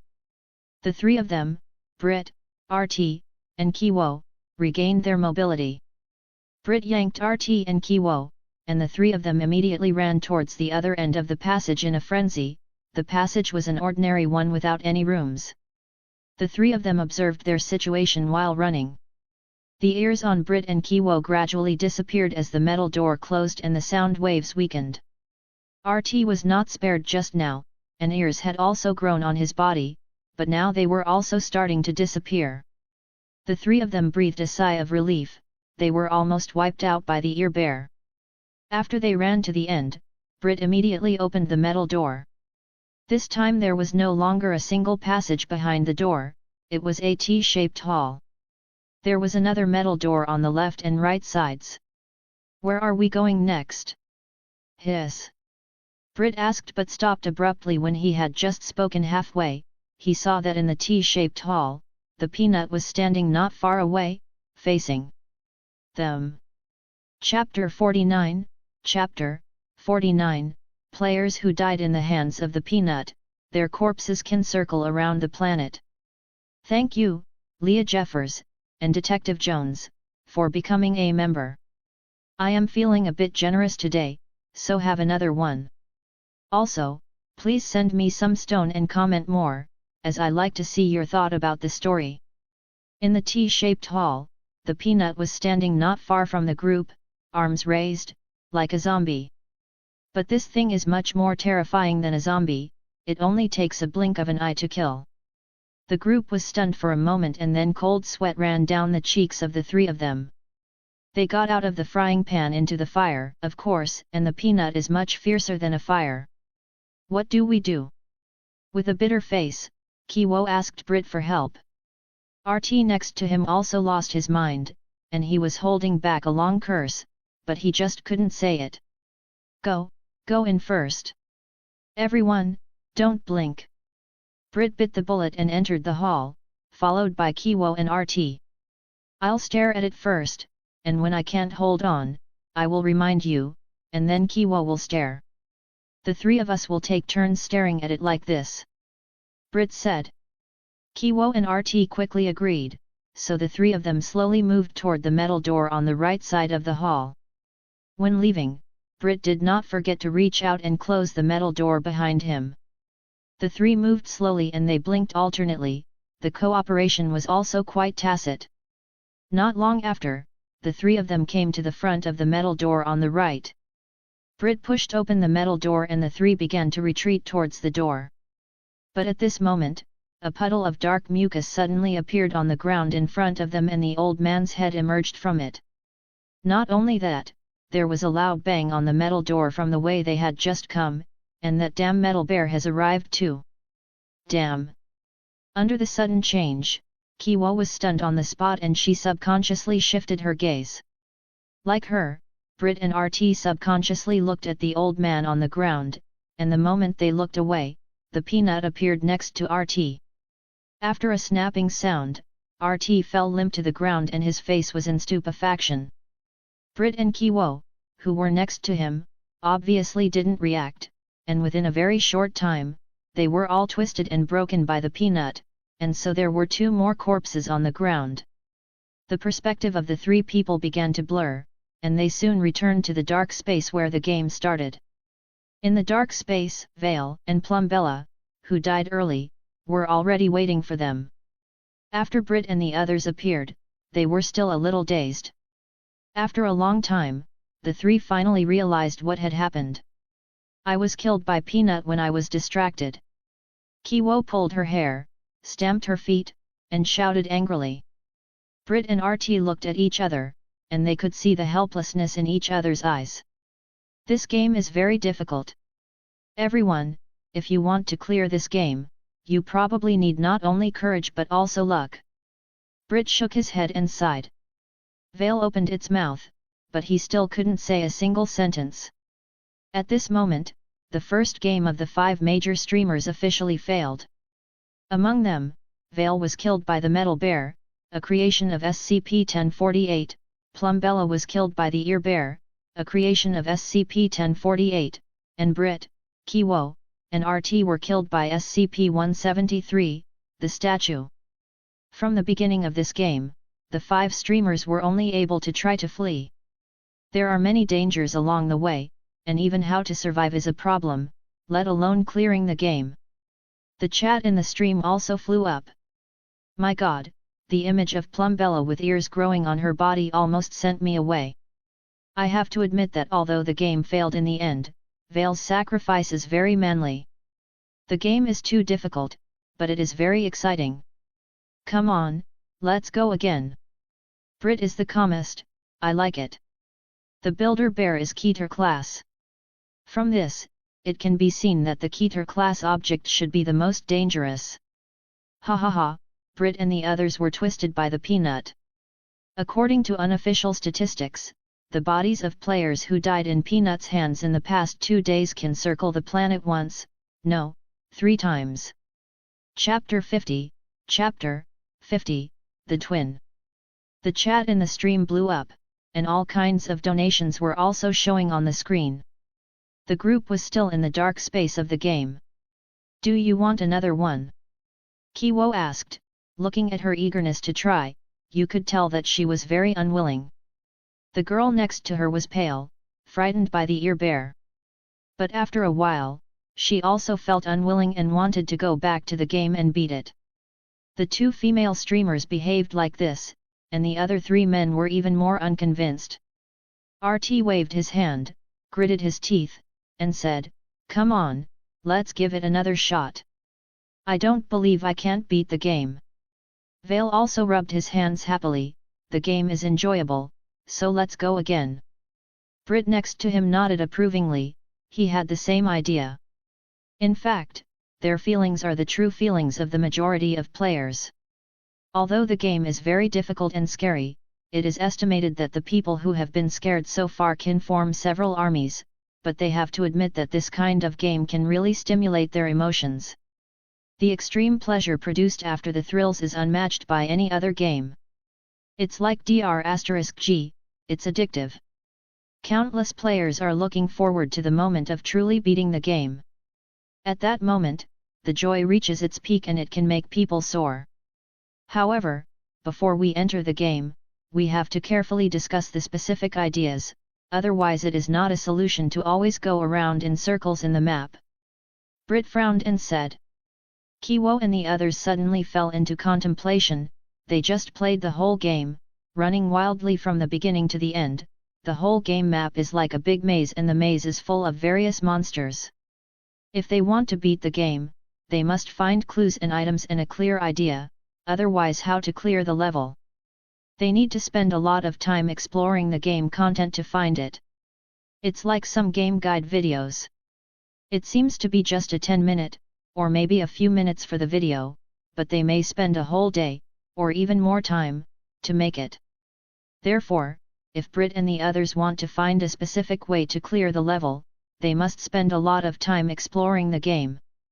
But they are streaming and don't have that much time, they can't stream forever, can they? Even if they are not tired, the viewers will probably be tired of watching it. After thinking for a while, the frowning Brit's eyes suddenly lit up and asked, I remember when the developer stream, it seemed that there was a post in Reddit that talked about game strategy. Kiwo also said, yes, I remember the overseer said that he read a post in private, and the content of that post seems to have been approved by the overseer. Plumbella, RT, and Vale also watched the supervisor's stream, so when Brit mentioned it, they immediately remembered it too. That's right. It was posted by a person named Witcher. I didn't search it at the time, but I'm going to search it now. Being recognized by the overseer shows that the content of that post is very good. The group was very excited. After going through the torture of the game, they already admire the overseer extremely. Therefore, the posters who can get the overseer's approval will also get their approval. Hurry up, let's exit to go see the content of that post, and then try to beat the game later. Somewhere in a small apartment, a pair of twin girls are sitting in front of the computer watching the stream. What they were watching was the stream of Brit and the others on the Twitch platform. The 5 major streamers teamed up to beat the new game SCP Containment Breach, which is still very engaging. Wow, sis! Brit and the others are going to read your strategy. One of the girls exclaimed excitedly. Another girl was apparently surprised too. I didn't expect them to think of my strategy. The first girl raised her head and said arrogantly, of course, my sister made a strategy that even the overseer agrees. Hehe. Oh, sis, don't say that. She pushed her sister and her face was slightly flushed. The other giggled, and hugged her sister again. Sister, do you think the overseer team will read the information we sent? Can we join them? The sister wearing glasses sighed slightly when she heard the words. Who knows, the overseer team hasn't responded to our message yet, maybe it's because they don't like it. When she heard this, she immediately crossed her hips. No. My sister is so good, I'm sure you'll be noticed. If it's not good, let's post it a few more times. Chapter 51, Chapter 51, Game Again. The twin sisters look very similar. The elder sister is called Sarah, the younger sister is called Rachel, and the Witcher on the Reddit platform is the account of Sarah. Both sisters have graduated from college, and both majored in computer science. Sarah is a high-achieving student. Compared to Rachel, her grades are a little worse. Both of them have a hobby which is playing games, and they have great game talent. The sisters downloaded the game SCP Containment Breach, and as soon as it finished, they started to experience it. After some failures, the sisters gained a lot of experience and published it on Reddit. To the shock and joy of the two sisters, the overseer of the game's official development team mentioned their posts during the stream. And, because of this, Brit and the others also thought of their posts when they encountered difficulties in the stream of the game. This made the sisters extremely excited, and there was a sense of accomplishment to be recognized. Hahaha, sister, I sent a lot of private messages again, the overseer will be able to see it. Rachel was holding her phone, triumphantly. Sarah nodded slightly, her fair face was full of expectation.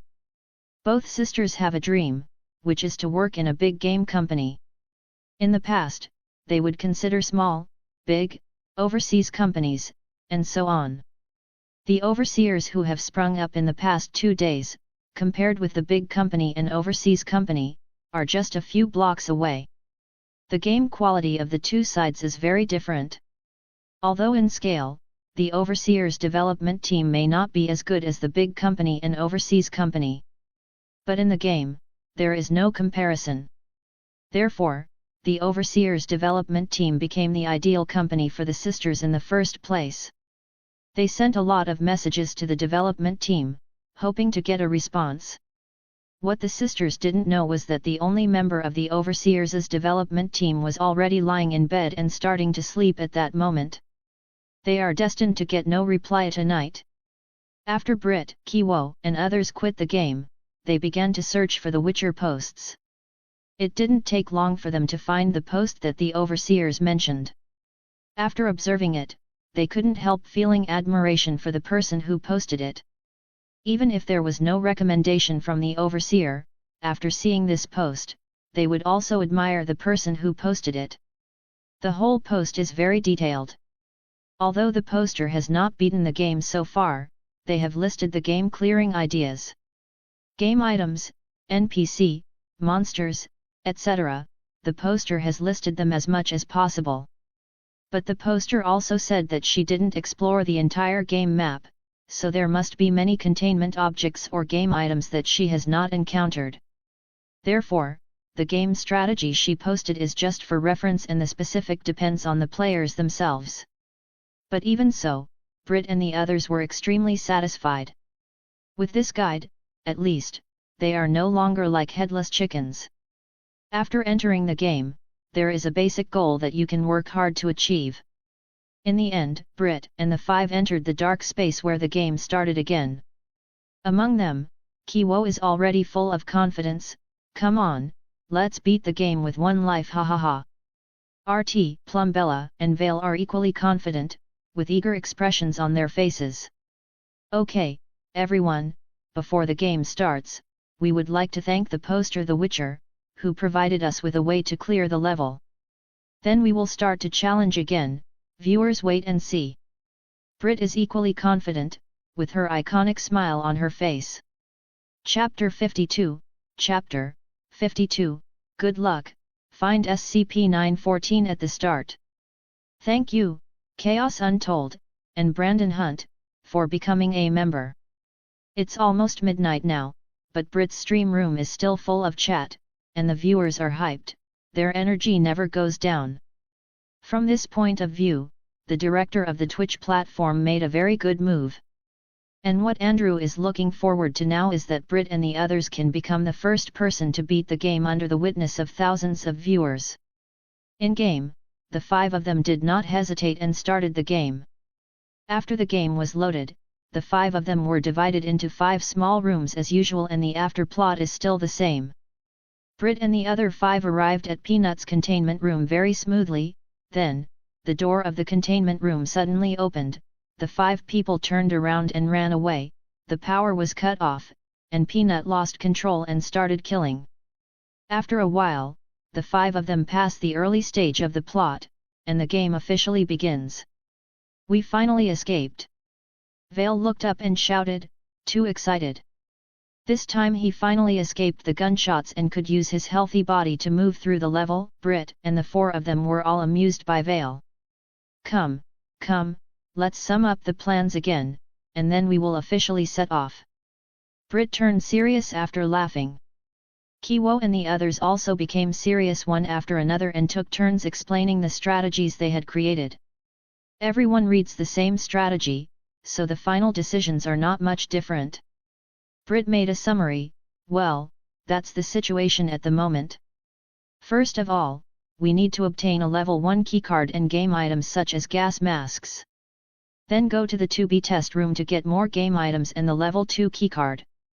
With the level 2 keycard, we can find SCP-914 and process items.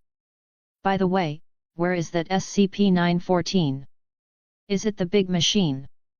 Kiwo raised her hand and said, I know, I met it when I was playing alone. It is indeed a big machine, but without the keycard, I can't get in. Okay, that's all for the time being. Let's look for the level 1 keycard first. According to the strategy, the level 1 keycard is usually at the area where the Peanut kills the 2 NPCs. Brit said, and the 5 of them set off immediately. The Peanut double kill point, which they have already understood through the strategy post, is the place where the metal bear was encountered last time. There, they saw the Peanut kill 2 NPCs and then found a lot of game items. It belongs to an item's refreshing point. Afterward, Brit and the other went straight to the covered bridge and went down the stairs to the hall below. After the 5 people gathered around the only metal door in the hall, Brit said again, the area behind this door will be refreshed every time, and the old man, the bear, and other contained objects will also be refreshed randomly. I hope we are lucky enough not to encounter them. Kiwo and the others also looked serious, they didn't want to meet those monsters again. Then, Brit opened the metal door, and a hall came into view. It's the lobby with the information center and there is a metal door on the front left and right. Which way are we going? Several people came to the center of the hall. Brit asked. Vale immediately pointed to the front door. Let's go through that door. I remember once I walked through that door and encountered a Tesla gate. Okay, let's go. Brit is the first to go, and Kiwo and the other quickly follow.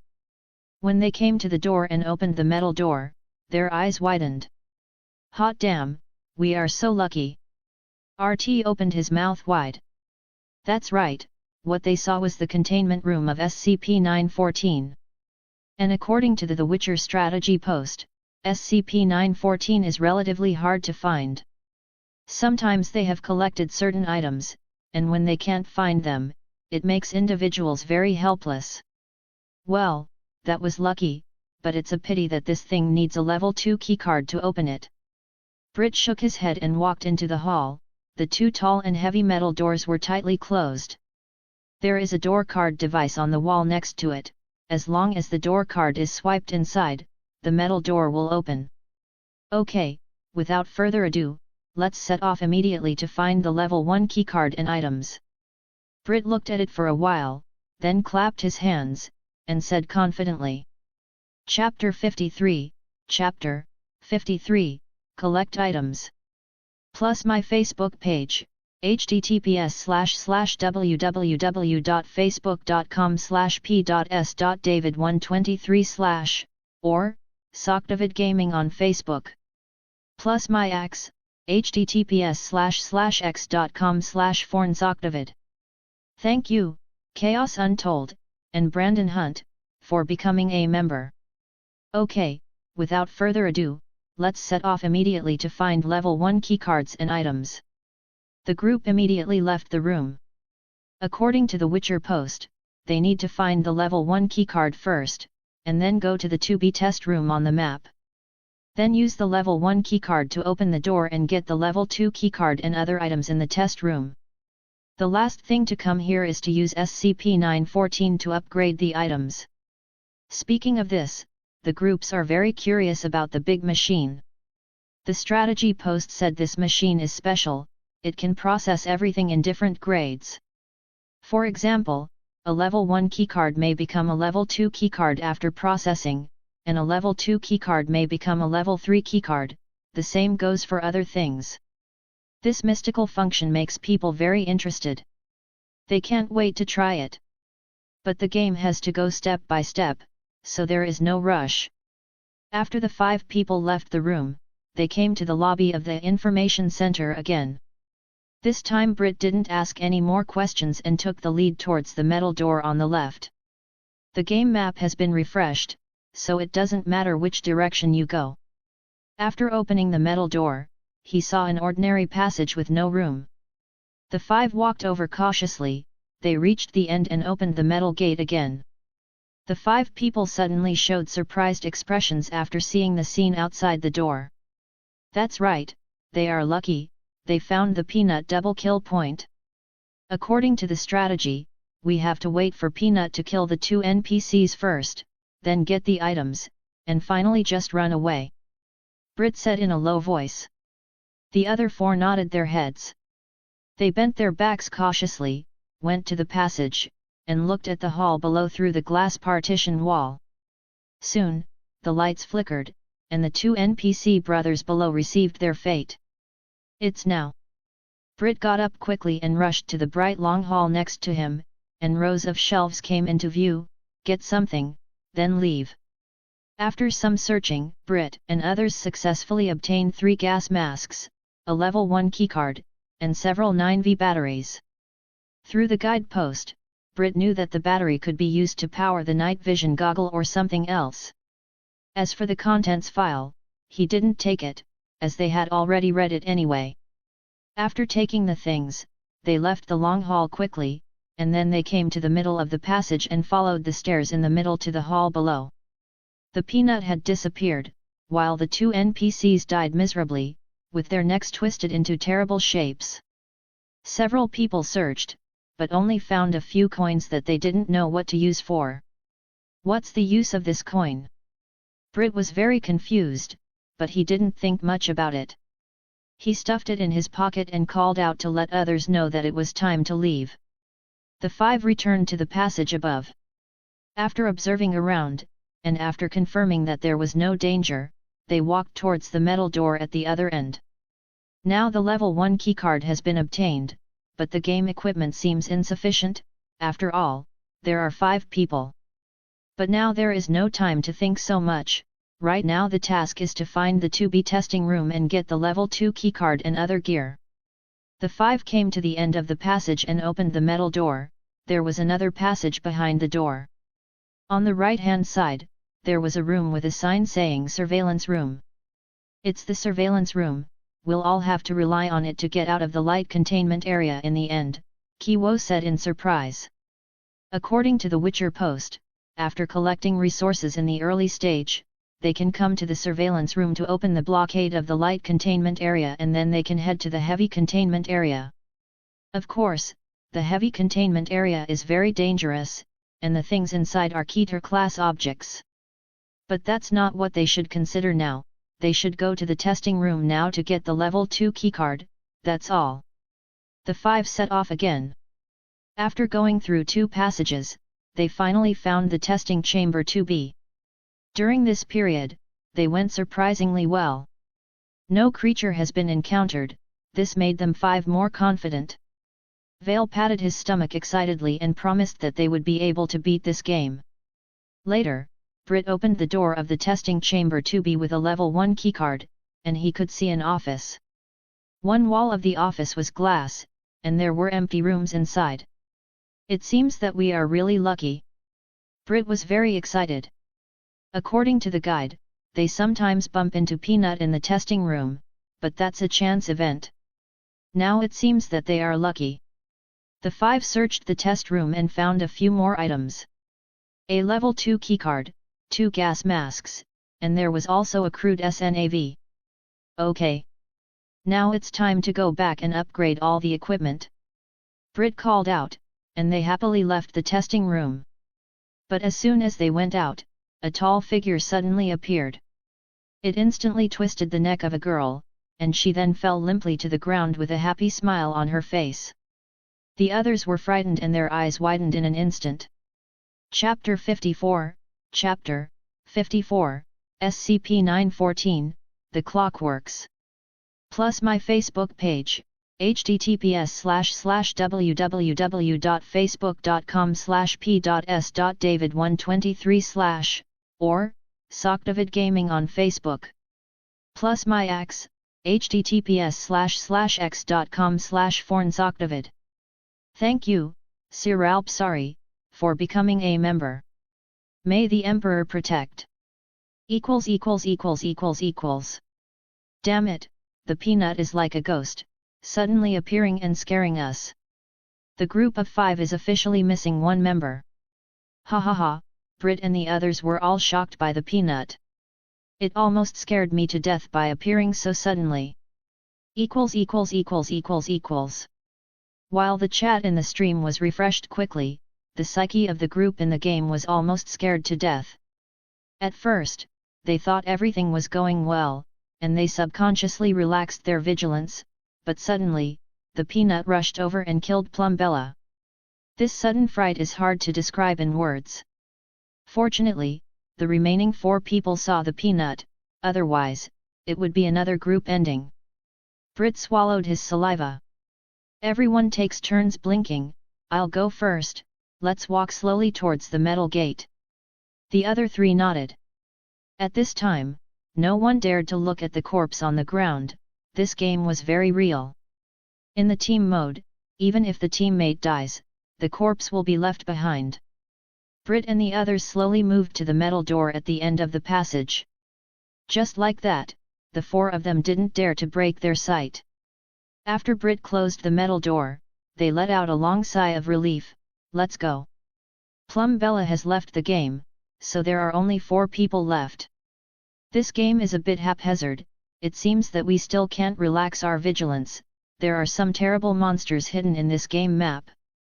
The group started to walk back and the next goal was to process the equipment they got with SCP-914.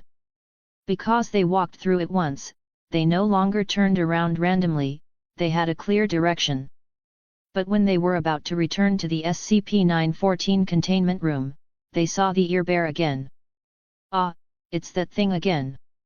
Kiwo's face turned pale all of a sudden. She hadn't forgotten the fear of having ears on her body. Run, then close the door immediately. Quick! Brit made a decisive decision. The four of them ran away immediately, and quickly passed the bear's ears.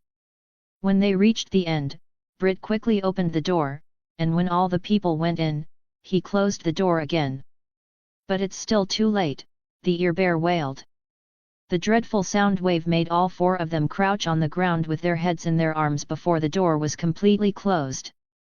After the door was completely closed, they felt better, and they waited for a while before they recovered. Go and let's not meet the metal bear. Brit stood up, and was very worried. Although the metal bear looks less scary than the ear bear, the metal bear can chase people. Once you get caught, it's hard to get rid of it.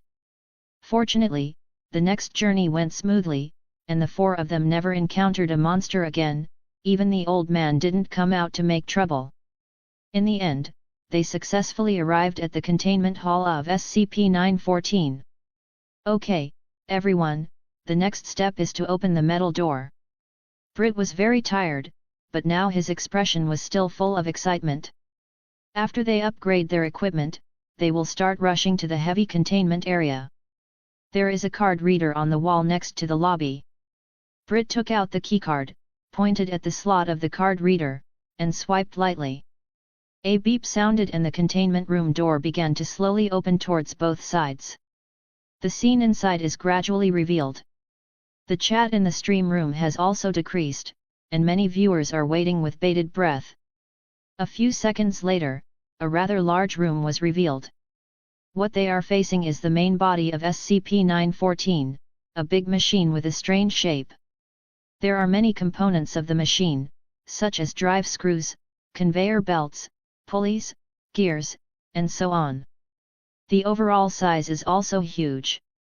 Most importantly, there are two large metal compartments at both ends of the machine and it has a label on it. One is input, and the other is output. Is this SCP-914? They were a little shocked. Although they had already learned about it in the Witcher post, when they actually saw it at this moment, they still felt a sense of shock and surprise. Brit took a deep breath, and then he entered the containment room with the others. In the slightly dim containment room, the huge SCP-914 is like a living steel behemoth, watching them quietly. There's a file over there. Brit looked around, then he saw a table in the corner of the room with a file on it. He walked over, picked up the file, and read it carefully. SCP-914, The Clockworks. Chapter 55, Chapter 55, Powerful Conversion Machine. Plus my Facebook page, https://www.facebook.com/p.s.david123/ or Socdavid Gaming on Facebook. Plus my X, https://x.com/fornsocdavid. Thank you, Sir Alpsari, for becoming a member. May the Emperor protect.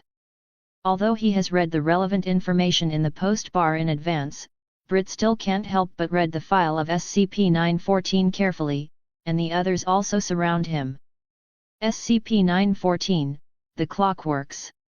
Object Class, Safe. Description: SCP-914 is a large clockwork device weighing several tons and covering an area of 18 square meters, consisting of screw drives, belts, pulleys, gears, springs, and other clockwork. It is incredibly complex, consisting of over 8 million moving parts comprised mostly of tin and copper, with some wooden and cloth items observed. Observation and probing have shown no electronic assemblies or any form of power other than the mainspring under the selection panel. Two large booths 3mx2.1 mx2.1m, 10 ftx 7 ftx 7 feet, are connected via copper tubes to the main body of SCP-914, labeled intake and output.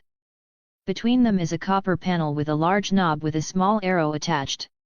The words rough, coarse, 1:1, fine, and very fine are positioned at points around the knob. Below the knob is a large key that winds the mainspring. When an object is placed in the intake booth, a door slides shut, and a small bell sounds. If the knob is turned to any position and the key wound up, SCP-914 will refine the object in the booth. No energy is lost in the process, and the object appears to be in stasis until the output booth door is opened. Intense observation and testing have not shown how SCP-914 accomplishes this, and no test object has ever been observed inside SCP-914 during the refining process.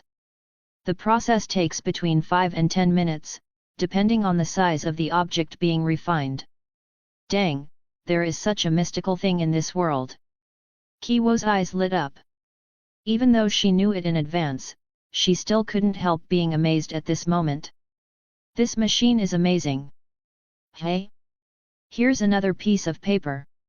After reading the file, Brit shook her head, sighing, and suddenly found a piece of paper on the shelf in the room. He walked over and picked up the paper and looked at it. This is the test log of the Universal Conversion Machine. Brit was surprised. In the Witcher post, there is no test record written, so he didn't expect to see this here. The others ran over excitedly, and the four of them couldn't wait to look around the test record. SCP-914 Test Log. Addendum, 5/14, Drive Test Log. Input, 1 kg of steel, setting, rough. Output, pile of steel chunks of various sizes, appearing to be cut by laser. Input, 1 kg of steel, setting, 1:1. Output, 1 kg of steel screws. Input, 1 kg of steel, setting, fine. Output, 1 kg of steel carpet tacks. Input, 1 kg of steel, setting, very fine. Output, several gases that dissipated into the air quickly, and 1 gram of an unknown metal, resistant to the heat of 50,000 degrees, impossible to bend or break with any force, and a near-perfect, 1.6 x 10-75 ρ, conductor of electricity. Input, 1 wristwatch belonging to drive, setting, coarse. Output, 1 completely disassembled wristwatch. Input, 1 cell phone belonging to, setting, 1:1. Output, 1 cell phone, although different make and model. Input, 1 standard Colt Python revolver, setting, very fine. Output, data expunged aforementioned completely disintegrated all matter in its line of fire. Object contained with high-density gamma waves. Input, 1 white mouse, setting, 1:1. Output, 1 brown mouse.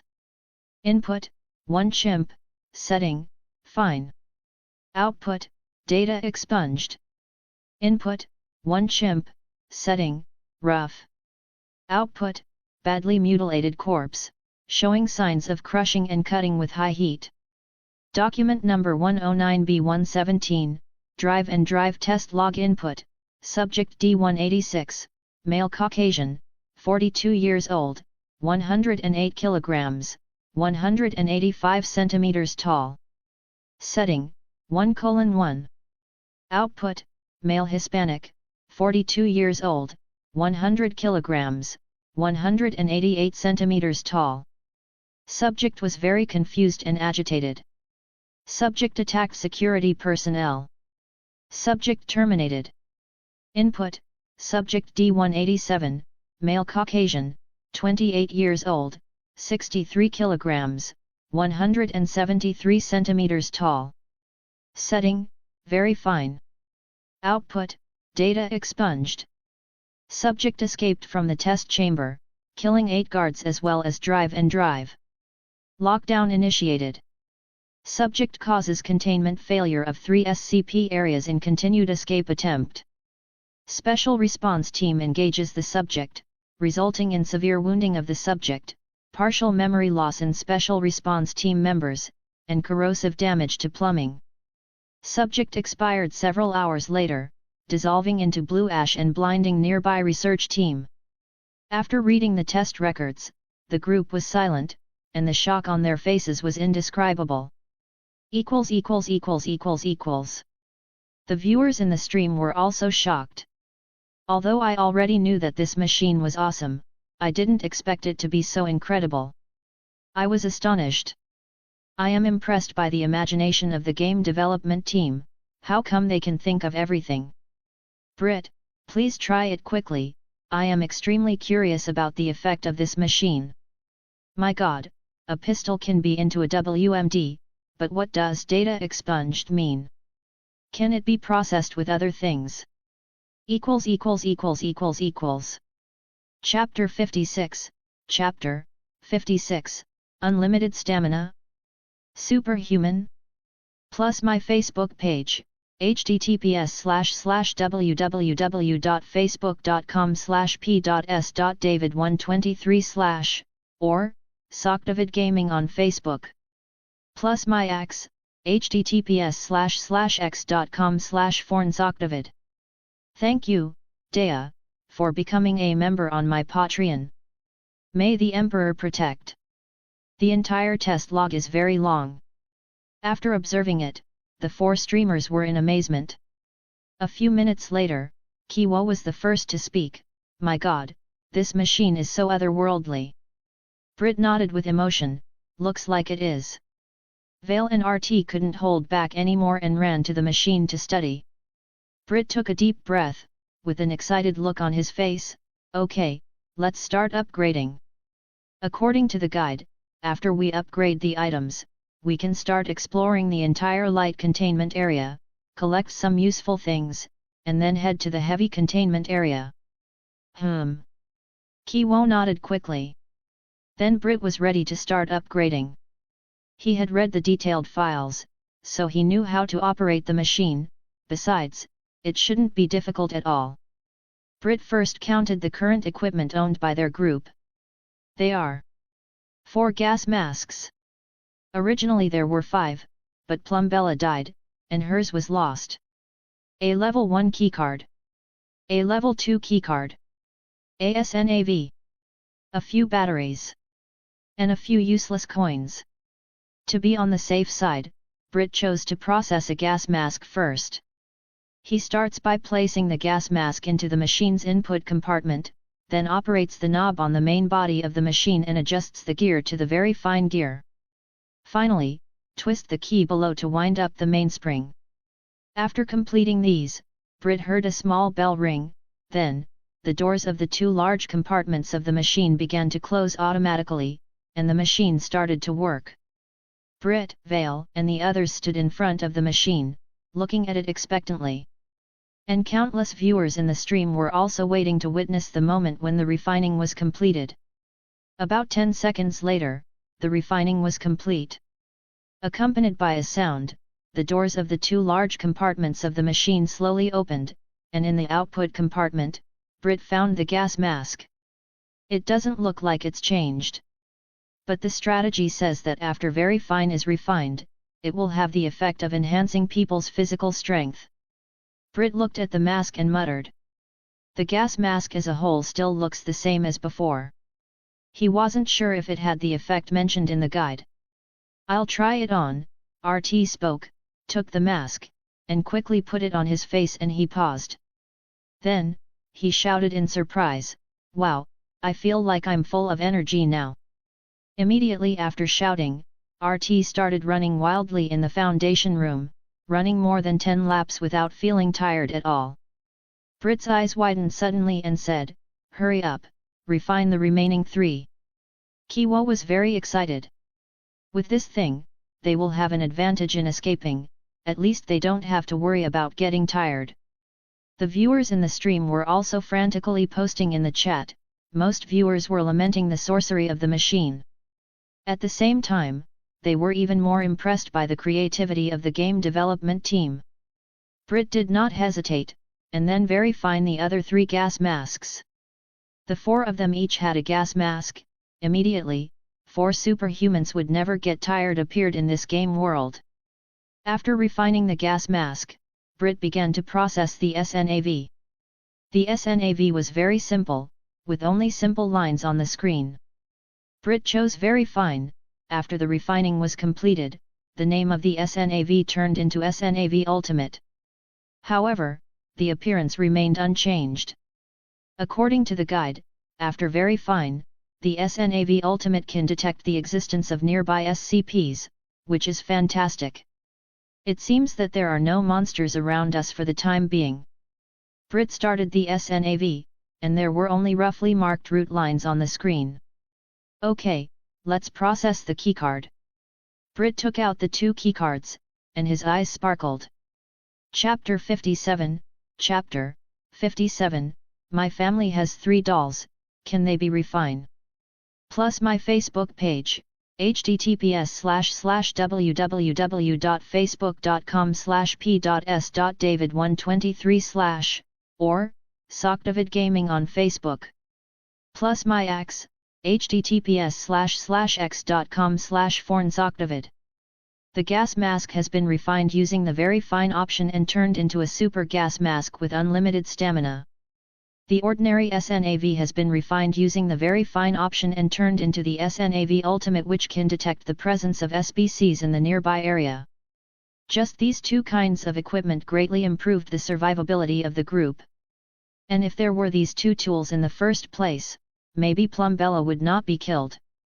But there is no if, it can only be said that Plumbella is unlucky. 2 keycards, 1 level 1 and 1 level 2. Refine the level 1 keycard first for an experiment. Brit first put the level 1 keycard into the input compartment of the machine and adjusted it to the very fine option. After winding the mainspring, the machine starts. Soon, the processing is complete. From the output compartment, Brit found a blue bank card. It is this thing. Brit shook his head. It is said in the post of The Witcher, that it is best not to use the very fine option for refining the keycard because that would most likely be processed into a useless blue bank card. LRTs test it. Brit took the bank card and came outside the room. Swipe towards the card reader. After the beep, the metal door of the room did not respond at all. Fortunately, there is still a level 2 keycard left. Brit smiled at the others. The group was also secretly happy. If both cards are scrapped, then they still have to go out and explore the map to find a new keycard. According to the strategy post, there may not be many keycards respawn in the entire game map, so they must cherish every keycard. Next, Brit processed the level 2 keycard again and chose the fine option. This is the recommended method in the guide post. After finishing, Brit got a level 3 keycard from the output compartment. It's a level 3 keycard. Brit held the card, very surprised. The other, while wearing gas masks, surrounded him. They were shocked by the machine in their mind. According to this, wouldn't they still be able to continue refining and gain a level 4 keycard or level 5 keycard? Do you want to continue refining? Brit thought for a while and finally gave up decisively because they only had this card left. According to the description in the strategy post, after refining, there is a chance to get a higher level keycard, but it is more likely to get a bank card that is not very useful. They can't risk it, as the goal now should be to beat the game quickly. If you want to do more experiments with the machine, wait until you beat the game later. Battery left, and coins. Brit looked at the rest and finally decided to refine the 2 again, and the choice was the very fine option. After the battery refining is completed, the appearance remains the same, but the name has become a strange battery.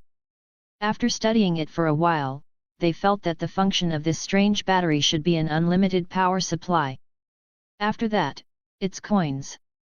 After the coin was very fine, it turned into several diamond coins. The crystal clear diamonds shone charmingly under the dim light of the room. Little stars popped out of Kiwo's eyes, and she exclaimed, "It's so beautiful! Diamonds!"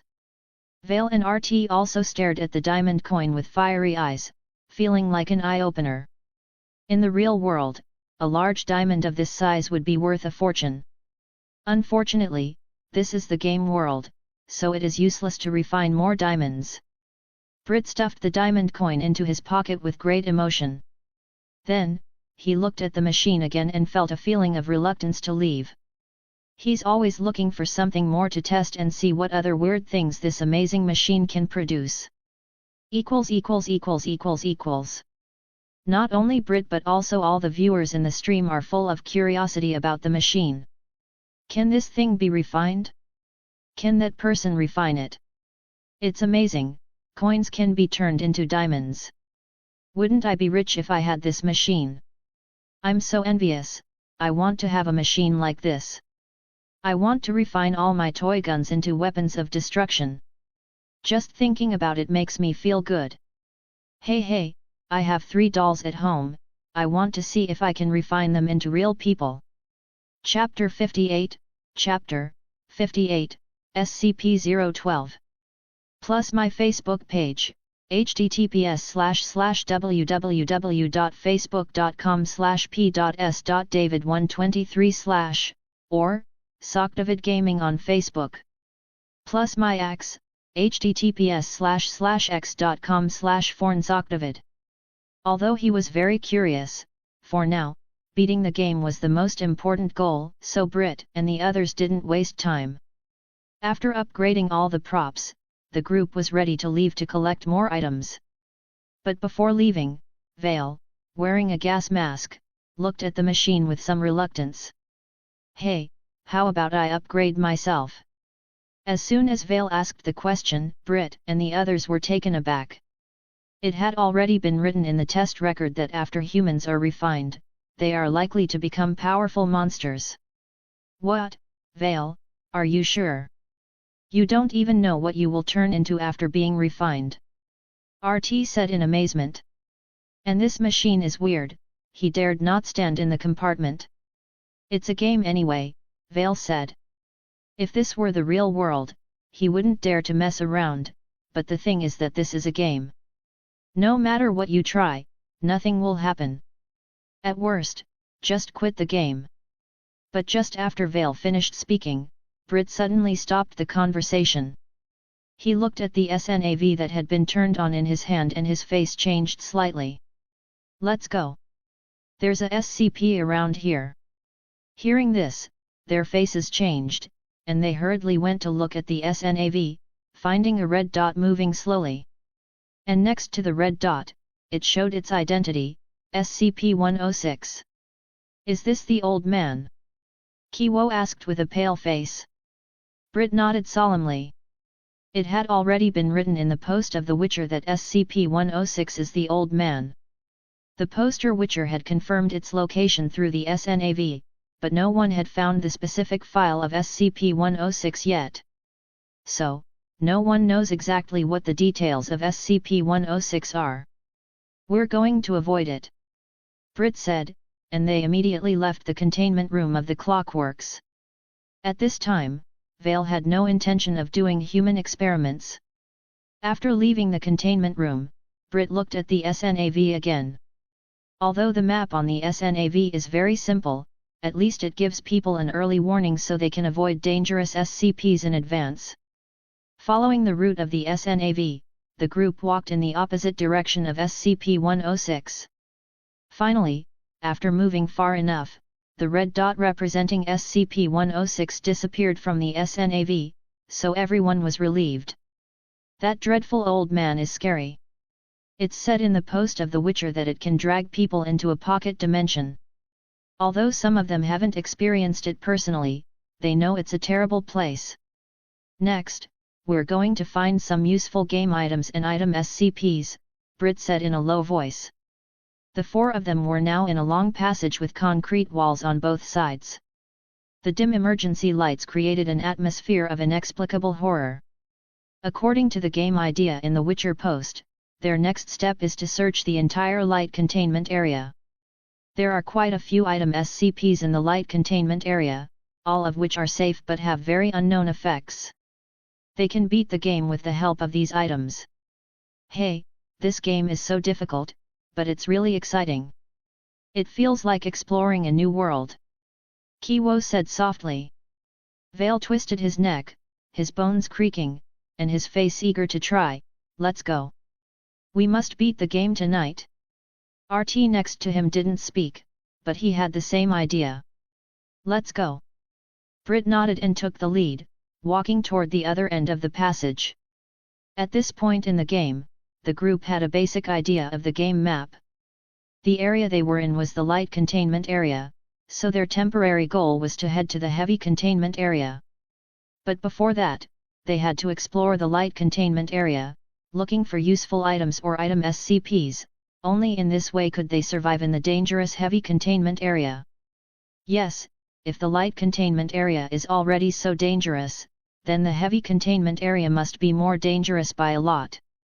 There are a lot of terrible SBCs inside, so if they don't arm themselves well, they won't be able to beat the game successfully. The area of the light containment area was huge.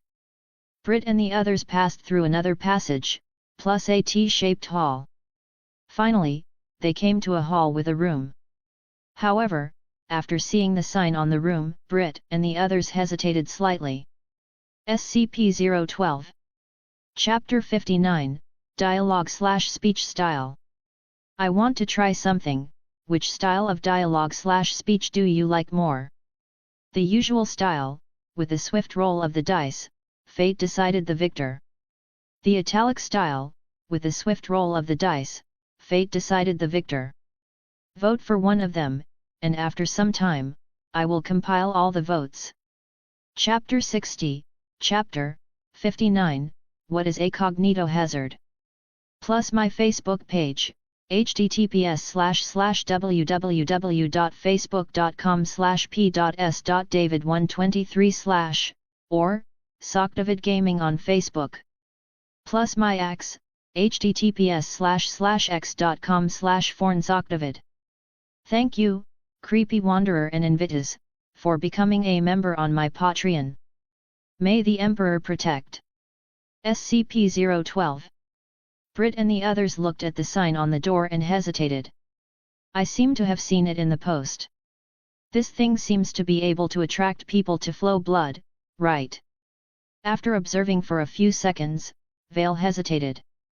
Yes, the Witcher who posted it said that the person would uncontrollably harm themselves after entering. RT nodded beside him.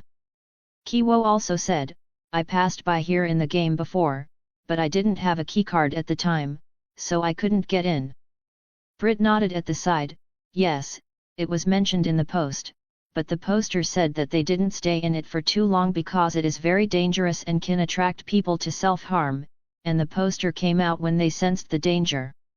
Because the person who posted the post didn't search SCP-012's room carefully, so they don't know the specific qualities of this thing, and there is no detailed file record in the post.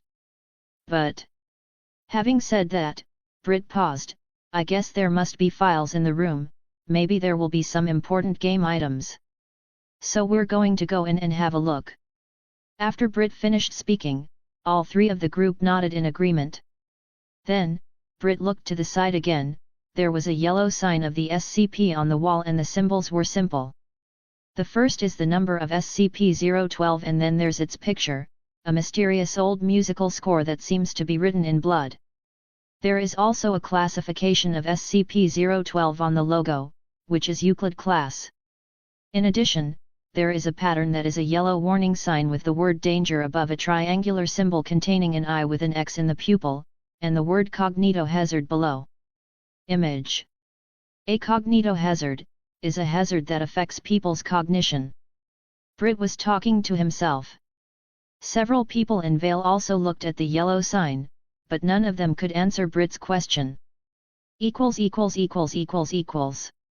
And the viewers in the stream are also discussing enthusiastically. Cognitive hazard, sounds serious, what is this? Cognitive hazards, why does it sound like an unknown feeling?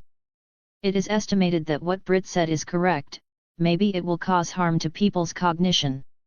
I have an opinion. I think it's possible that if you become aware of something, some kind of harm will come to you. This is a cognitive hazard. After thinking for a while, Brit shook his head. Looking at the chat, there are also various guesses, but not a single one is a single definitive answer. At this moment, Brit felt the mystery and vastness of this SCP Foundation even more. He felt that the background of this game must be grand and magnificent. Taking a deep breath and throwing away the extra thoughts, Brit said seriously, okay, let's get started. To be on the safe side, let's not go in all at once, go in two first, take care of each other, and leave the other two outside to adapt. All right. The others nodded. At this time, the benefits of the multiplayer team mode are reflected. Even if SCP-012 containment cells are dangerous, they won't be wiped out all at once. As long as there is only one person alive, there is still hope of beating the game. The group discussed for a while, and in the end, it was decided that Brit and RT would enter the containment cells first, while Vale and Kiwa would respond outside. Finally, the group checked their equipment and so on. After everything was ready, Brit took out the level 3 keycard. It is stated in the Witcher post, that the level 3 keycard can enter all the doors in the light containment area that need to be swiped.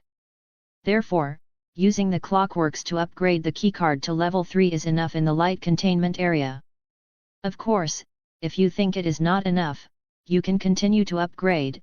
Even if you scrap the card, you can continue to restart the game. But that's something only players who don't care about time can do. Brit and the others couldn't do this, because they wanted to gain the top 20 slots. Taking out the level 3 keycard, Brit and RT looked at each other, then Brit gently swiped the card on the card reader next to the door and the metal door opened. Before going in, Brit handed the SNAV Ultimate to Vale. If we fail to come out, you should leave here quickly and find another chance to beat the game. Vale also nodded solemnly. Finally, Brit and RT resolutely stepped into the metal gate. The mysterious veil of SCP-012 will be revealed to everyone soon. Chapter 61, Chapter 60, Game Prompt. Plus my Facebook page, https://www.facebook.com/p.s.david123/ or Socdavid Gaming on Facebook. Plus my axe, https://x.com/fornsocdavid. Thank you, Creepy Wanderer and Invitas, for becoming a member on my Patreon. May the Emperor protect. After the group entered the metal gate, they saw a right corner. After arriving at the corner, the group was suddenly surprised because of a staircase that led down in front of them. From this point of view, the danger level of this SCP-012 is high, even though the containment chamber is specially made. Let's go down and be careful. Brit said softly, and RT also nodded seriously. The two walk down the stairs and turn right at the end, and they see a small room with a light on. There is a table in the room, and behind the table is a strange instrument they don't recognize. There is a row of cabinets in the far corner. There is a small light on the top of the instrument, and words are marked under the small light, warning lights. And at this moment, the warning lights are on. In addition, there are many bloodstains on the floor of the room. Do you have any strange sensations? Brit looked at RT with a solemn expression. RT looked very serious at the moment and shook his head when he heard Brit's words, "Not yet, but let's continue to stay on guard." "All right." Brit responded, and then, the two walked into the room cautiously. There is also a metal door not far from the room and the metal door was open. When Brit saw the door, they knew that the room should be where SCP-012 was located. There seems to be a file on the cabinet inside. RT pointed to the cabinet in the back of the room. Brit looked over and found that there was a piece of paper on the 1-meter-high cabinet. It should be the file of SCP-012. RT walked directly towards the cabinet and Brit followed subconsciously. The two passed the metal door and glanced inside. There was a dim red light in the room. There seemed to be a metal box hanging in the middle of the room, and the box was being opened at the moment. "That's SCP-012, right?" Brit muttered softly. On the other side, after looking at the scene inside the metal door, RT came to the cabinet and got the file. "Brit, this is the file of that thing inside." RT looked down at the file, turned around, and walked towards Brit. But before reaching Brit, he suddenly stopped. Then he turned his head and looked inside the metal door.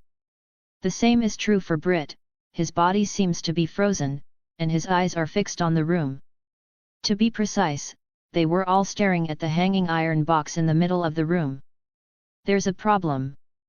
Brit looked a little abnormal. He felt that he couldn't control his gaze now, and a faint desire to get close to that tin box rose from his mind. And this desire is getting stronger and stronger. And just when Brit couldn't help but take the first step, a bloody prompt subtitle of the game suddenly appeared in front of him, and the desire to get close to the tin box suddenly disappeared.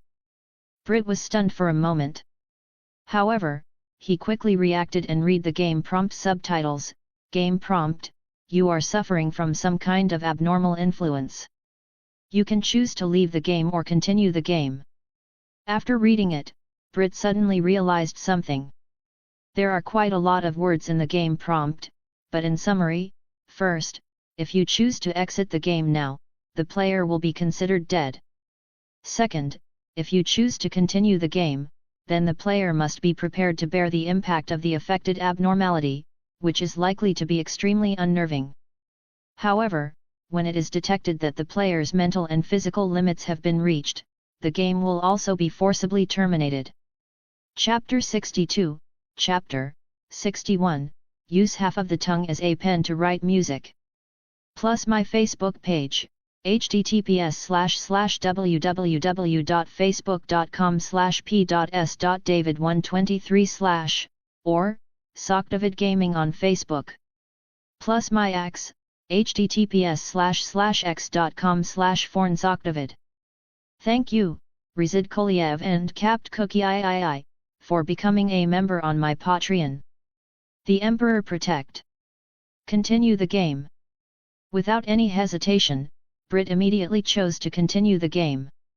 No need to look at RT, Brit also knew that the other person must have seen the game prompt and would choose to continue the game. After all, the game had progressed to this point, who would be willing to quit and fail like this? Abnormal effects, seriously. Brit let out a sigh in his heart. This so-called anomalous effect must be the ability of SCP-012, but they had to push through as expected. As Brit chose to continue the game, the desire to get close to the tin box surged in his heart the next moment. But this desire wasn't too strong for the time being. People with strong willpower could still resist it. RT next to him also chose to continue the game and also felt drawn to the tin box. Brit resisted that urge, desperately turned his head away from the metal door, and whispered, "We have to leave first." But RT struggled to speak and said, "In the room, there are items in it." Brit was slightly startled and looked into the room again, finding a vague object on the ground next to the tin box. A game prompt appeared when he focused on it, telling him that it was a severed arm. This indicated that the severed arm was a game item that would be helpful for the progress. "I'll go. Wait for me. But don't come in." RT suddenly spoke again, and before Brit could stop him, he quickly walked into the room.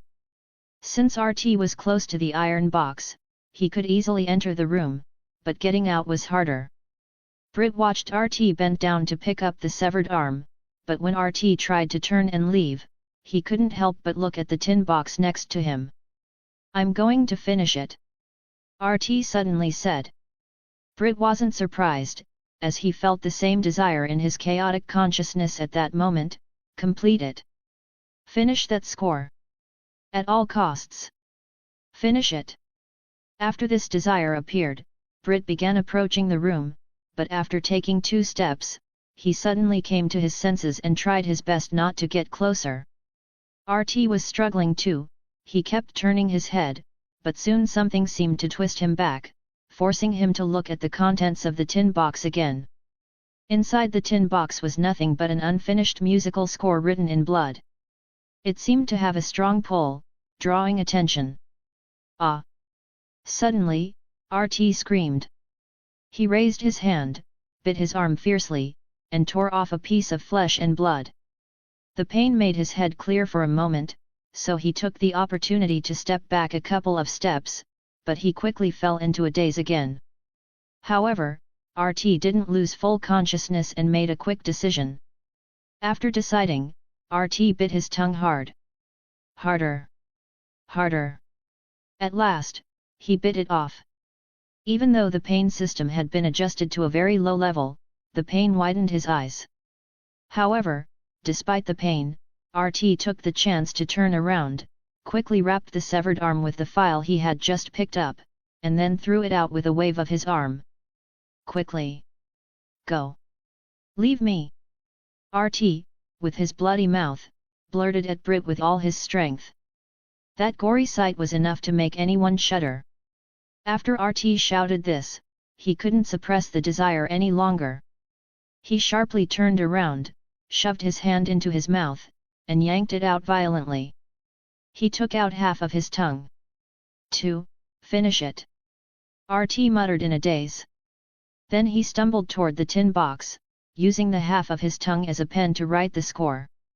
Chapter 63, Chapter 62, RT dies.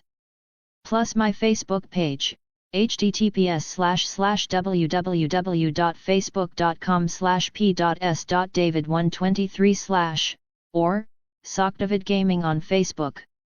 Plus my axe, https://x.com/fornsocdavid. Thank you, Rezid Koliev and Capt Cookie III, for becoming a member on my Patreon. The Emperor protect. Generally speaking, the human brain will not allow a person to bite off their tongue, so many of the so-called tongue-biting **isides on TV are not very scientific. But because of SCP-012, RT managed to do this. He bit off his tongue. However, he did not complete this matter in a sober state, but in a state where he was affected by the spirit and his consciousness was a little cluttered. But anyway, he succeeded and also threw out the severed arm and files.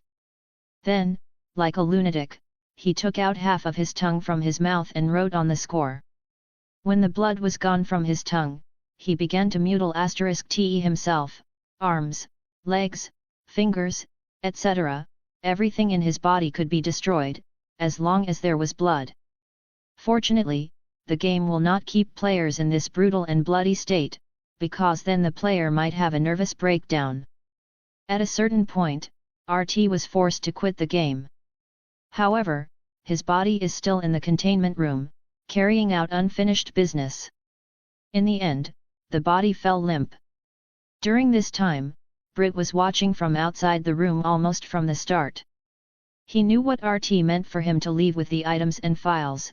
He also knew that RT would be fine, and the game would be forced to end in the end.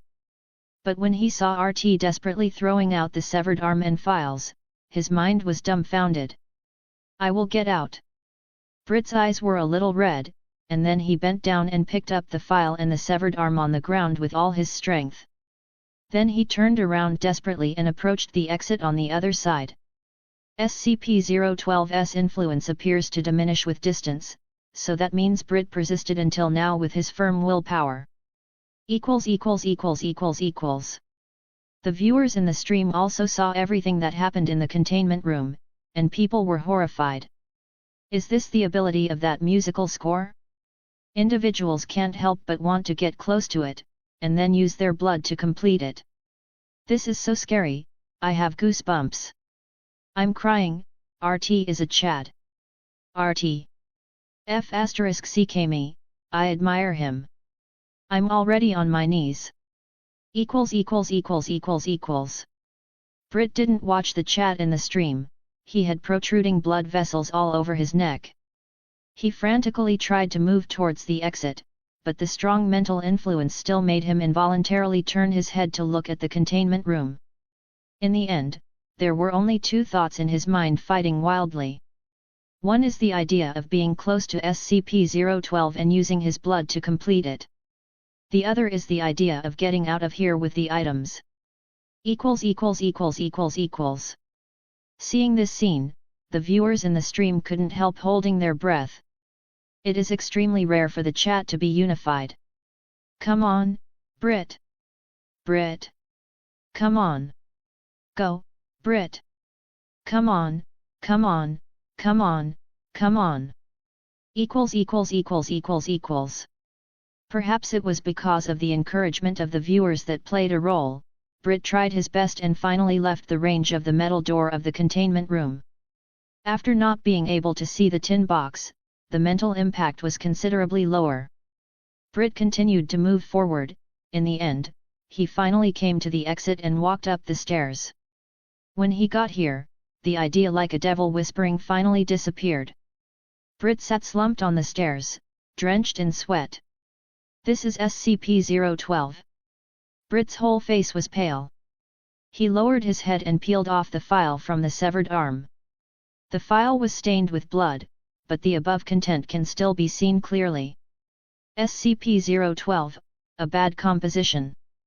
Chapter 64, Chapter 63, Move On.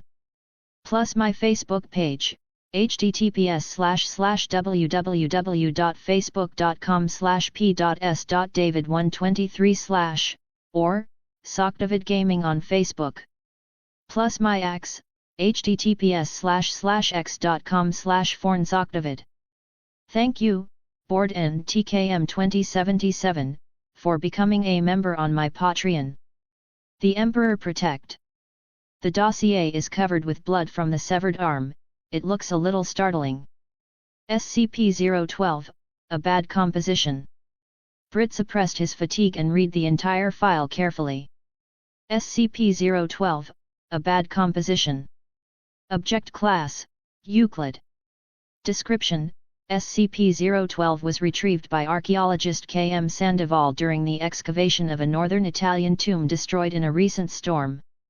The object, a piece of handwritten musical score entitled On Mount Golgotha, part of a larger set of sheet music, appears to be incomplete. The red/black ink, first thought to be some form of berry or natural dye ink, was later found to be human blood from multiple subjects. The first personnel to locate the sheet, Site 19 Special Salvage, had two members descend into insanity, attempting to use their blood to finish the composition, ultimately resulting in massive blood loss and internal trauma. Following initial investigations, multiple test subjects were allowed access to the score. In every case, the subjects mutilated themselves in order to use their own blood to finish the piece, resulting in subsequent symptoms of psychosis and massive trauma. Those subjects who managed to finish a section of the piece immediately committed suicide, declaring the piece to be impossible to complete. Attempts to perform the music have resulted in a disagreeable cacophony, with each instrumental part having no correlation or harmony with the other instruments. The file of SCP-012 is not too long, so Brit read it quickly. After reading it, Brit took a deep breath. Only then did he understand a little bit what the cognitohazard on the sign outside the containment room meant. Naturally, the viewers in the stream also saw the content of the file, and they were all shocked. This is the bad composition? It feels so ominous, forcibly controlling the mind. I declare that from now on, I am a loyal fan of the Foundation. I'm really curious about how many SCPs are contained in the Foundation when they are numbered. I feel that the background of this game is too magnificent. Bad composition, tisk. Cognitohazard, hey. Brit, who was slumped on the stairs, shook his head. After a little rest, he stood up with difficulty and walked up the stairs to the top. Vale and Kiwo have been waiting extremely anxiously. After seeing Brit, both of them were overjoyed. But then they saw Brit's pale face, as well as the severed arm and the bloody file in his hand. RT, didn't come out. Vale looked at the passage through the metal door and said in shock. Well, that thing is too bizarre. Here is its file, you all have a look. Brit handed over the file to Vale, and sat against the wall to rest again.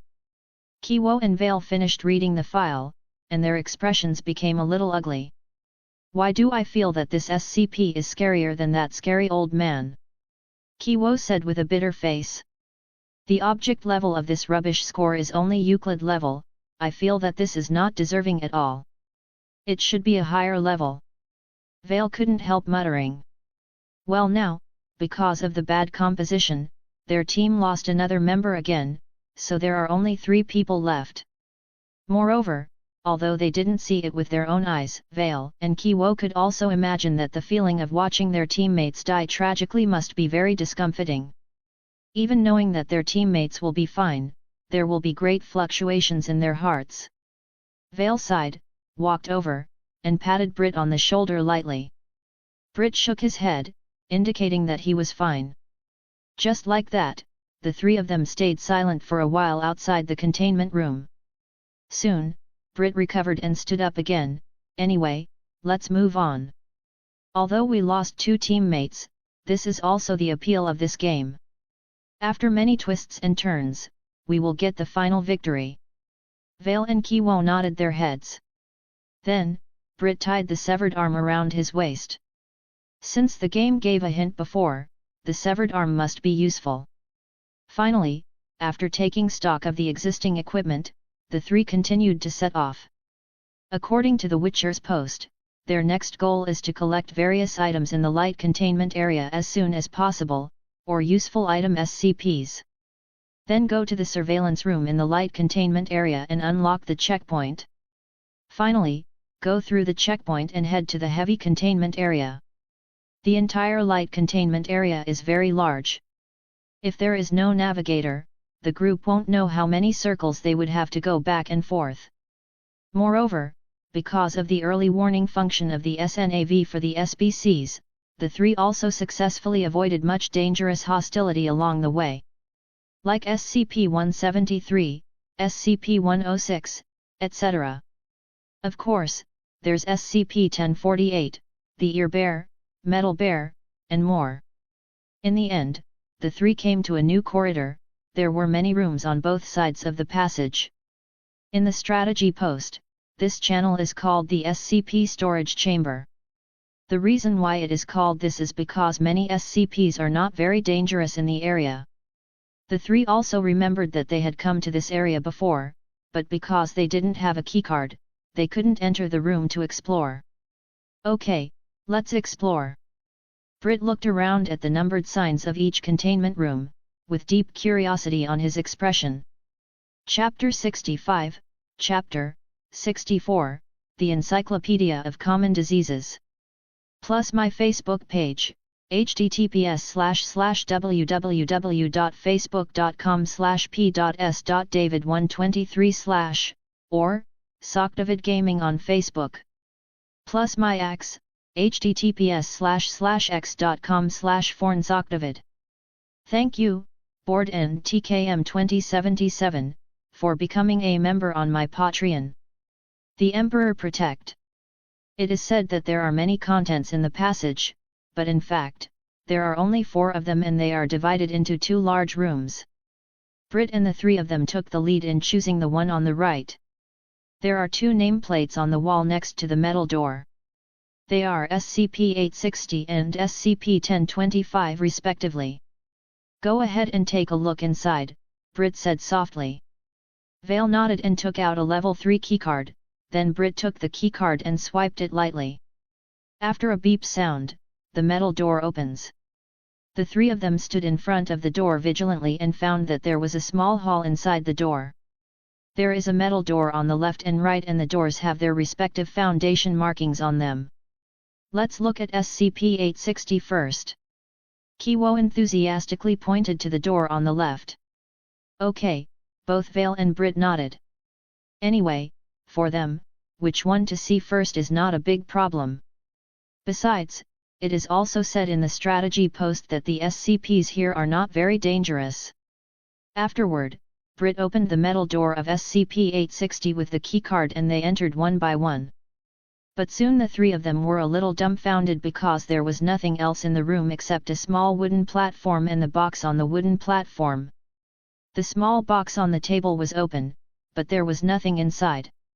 Kiwo scans back and forth several times without giving up and finally confirms that there is nothing here in frustration. It is estimated that the contents here have been taken away by the site staff. Brit guessed. Since they didn't find anything, there's no need to stay here to waste time. The 3 of them then came to the opposite room. After Brit opened the metal door, he walked in first, looking around. Vale then came in, took a look, and then walked straight toward the table inside the room. He saw what appeared to be a book on the table. Kiwo was the last to come in and was quickly attracted by the shelf next to her, as there was a file on the shelf. The strategy post said that this SCP seems to be quite dangerous, and it will make people sick. Of course, the premise is that you have to touch it. Brit looked around the room and reminded his teammates in a low voice. Yes, that's true. According to the file, it seems to make people get sick for no reason. Kiwo nodded slightly and said that she had already got the file and was reading it now. After the voices of the two fell, then, Vale's surprised voice sounded, "Damn it, why didn't you guys say it earlier?" Brit and Kiwo were taken aback when they heard this, so they turned around and looked. Only then did they realize that Vale had already reached the innermost table in the room. Moreover, he has already turned the pages of the book on the table in haste. "Damn it, did you turn that book? Vale, did you move that book?" Brit and Kiwo stared wide-eyed at the same time. Yes. Vale had a bitter face, and was full of confusion. "I saw this book when I came in. It's just that after I read it for a few seconds, I didn't think it could be moved." Brit and Kiwo looked at each other. Then, Brit looked at Vale again and asked very seriously, "What's the title of that book?" Vale turned back to read the book again, and then said bitterly, "The Encyclopedia of Common Diseases." Brit nodded and said, "Well, that's what it stated in the strategy post." "Then what did you see when you opened it?" The expression on Vale's face became more and more disturbed. "That. Brit, tell me what will happen to me first. How can I get sick?" Brit pondered for a few seconds, then he said very solemnly, "According to the strategy post, you may show symptoms of the disease you saw." Hearing this, Vale was stunned. Then he couldn't help crying, "Damn it, I saw hemorrhoids, and they were the severe type." Chapter 66, Chapter 65, Weird SCP, SCP-1025. Plus my Facebook page, https://www.facebook.com/p.s.david123/ or Socdavid Gaming on Facebook. Plus my X, https://x.com/fornsocdavid. Damn it, I saw hemorrhoids, and they were severe hemorrhoids. Vale's voice is extremely sad. But Brit and Kiwo were taken aback, and then the faces of the two quickly turned red. They are holding back their laughter, but Vale's mood crumpled even more. "Yo, what should I do? I don't want hemorrhoids." Brit clenched his fist, put it near his mouth, and coughed twice to cover up his discomfort. Then he comforted him as calmly as possible, "Don't panic, It seems that it will take a while for this thing to work. And also, didn't you read the post before?" Vale grieved and shook his head, "I think I read it, but I didn't read it carefully. Who would think that the book shouldn't be flipped?" Brit said, "Don't panic, as it shouldn't be a big problem. What does the file say?" The face of Kiwo next to her was already flushed, holding back was extremely hard. Hearing that she had handed over the file to Brit, Vale came over to read it together in pain. As they read, the faces of Brit and Vale began to change. While Brit is becoming more and more eager to laugh, Vale wants to cry more and more. SCP-1025. Object Class, Safe. Description: SCP-1025 is a hardcover book, approximately 1,500 pages long. The front cover and spine feature the title The Encyclopedia of Common Diseases. The publisher's page indicates the book was printed in 19 by press. No other copies of a book with that title and publisher have been found, and no record of the publisher exists. Readers of the book seem to exhibit symptoms of any disease they read about. The effect can take between and hours to manifest. It seems that you shouldn't be sick. The file just said that you will show relevant symptoms, but it's not real sickness. Brit tried his best to suppress the smile in his mind and said seriously with a serious expression. Vale was taken aback, then he wailed loudly, "Ah, what difference does that make? I'm gonna experience it either way, whether it's real or not." Kiwo, who was next to them, was already feeling very uncomfortable. But to take care of her teammates' feelings, she gritted her teeth and held back. She even took the initiative to comfort him, "It's okay, it's just a game, besides, you don't feel it yet, right? Oh, by the way, you haven't read the other pages of that book, have you? The nature of SCP-1025 is quite eccentric. If Vale reads several pages in a row, it is likely to show several symptoms at the same time." Unexpectedly, just after Kiwo finished asking, Vale's expression suddenly changed. "I just remembered that I just turned a page casually, and then I didn't look at it carefully. I probably glanced at it and flipped it over." Kiwo and Brit's expressions changed slightly. "Damn!" Brit couldn't help but curse, and then he quickly asked, "What's that page about?" Kiwo also looked at Vale with concern. If the disease is serious, then Vale may not be able to continue the next game. Vale also frowned and tried to recall. After thinking for a few seconds, his big face suddenly turned white. **T. It's appendicitis." Brit and Kiwo were stunned. 2 seconds later. Puff. Kiwo was the first to lose it and immediately burst out laughing. Brit was also extremely uncomfortable, but finally, he laughed too. And the chat in the stream was full of laughter.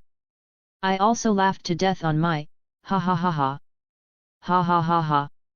Appendicitis plus super hemorrhoids, Vale is a two-pronged approach, ha. Hurry up and take a screenshot, Vale's expression can be used as an emote pack. Ha, my side hurt. After laughing for a while, Brit and Kiwo finally recovered under Vale's resentful and fierce eyes. After Brit pursed his lips, he patted Vale's shoulder and wanted to say something, but suddenly he couldn't hold back anymore and laughed again. Kiwo was led by him and immediately started laughing again. In the end, Vale was about to cry, but Brit and Kiwo finally stopped. Kiwo was the one who laughed the hardest. It seems that we really can't solve this problem now. Brit patted Vale on the shoulder again. Why? Vale had a bitter face and knew that there was no way to solve this problem now. The only consolation is that this is the game world. If it was true, then he would crumple. Chapter 67, Chapter 66, The Level of the SCP. Plus my Facebook page, https://www.facebook.com/p.s.david123/ or Socdavid Gaming on Facebook. Plus my X, https://x.com/fornsocdavid. The specific nature of SCP-1025 is very bizarre, and it can even be said to be evil, but it is of little value to the group, because it doesn't help them beat the game. The three of them observed again for a while, then left the room and returned to the corridor. Brit, when did you say this thing started to happen? Vale looked at Brit bitterly, not to mention how sad the expression on his face was. He was very worried.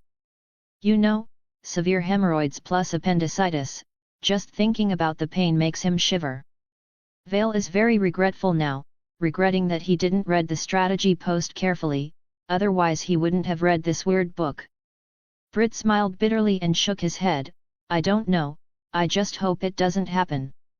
If it does happen and you can't handle it, remember to quit the game early. Vale pursed his lips, trying to say that he would never compromise, but he swallowed the words again. The reason is simple, he can't talk too much. Otherwise, when the time comes, he will lose his pride. On the other side, Kiwo brought out the file of SCP-1025, and she looked down at the file at the moment. Her face was full of confusion. Hey, you said this book is so dangerous, why is it only safe? What rules are used to divide this level? Brit pondered for a few seconds and then said, I think the level of this SCP should not only be divided according to the degree of danger of the SCP, there may be more detailed division standards. Yes, I think so too. Vale nodded slightly, obviously agreeing. The viewers in the stream were also diverted their attention at this moment, discussing the item level one after another. I think the level of SCP is probably related to the difficulty of containing the thing. Do you remember the builder bear? That thing is much larger than the Encyclopedia of Common Diseases in terms of containment difficulty, so it is classified as Keter class. I feel the same way. This class is probably not simply ranked according to the degree of danger. That's right. That big machine, the Clockworks, is also a safe class. Because it's a machine, although it's amazing, it's not too difficult to contain it, just lock it up. I don't know what's going on with this class, but I want to know what class is that scary old man. That old man is so scary, and the walls can't stop it. I guess it's Keter class, but I haven't found its file yet. I don't know what class it is. The discussion among the viewers in the stream was in full swing. Brit just happened to see some of the chat guessing about the SCP class. After thinking about it for a while, he suddenly felt that what the chat said made a lot of sense. The class of the SCP is probably related to its containment difficulty. The greater the difficulty of containment, the higher the level of SCP may be. Currently, there are 3 classes they have come into contact with, namely Safe class, Euclid class, and Keter class. These 3 classes should correspond to the difficulty of containing the SCP from easy to difficult. For example, at the very beginning of the game, the first SCP the player encounters is SCP-173, its class is Euclid class. It can move quickly, and it is very dangerous, so the difficulty of containment is much greater than for the Encyclopedia of Common Diseases just now.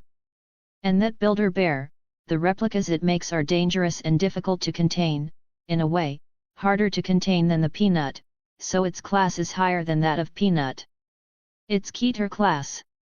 Thinking of this, Brit felt a sense of enlightenment, but then he couldn't help muttering in his mind, Keter is higher than Euclid, right? Chapter 68, Chapter 67, SCP-714, The Jaded Ring.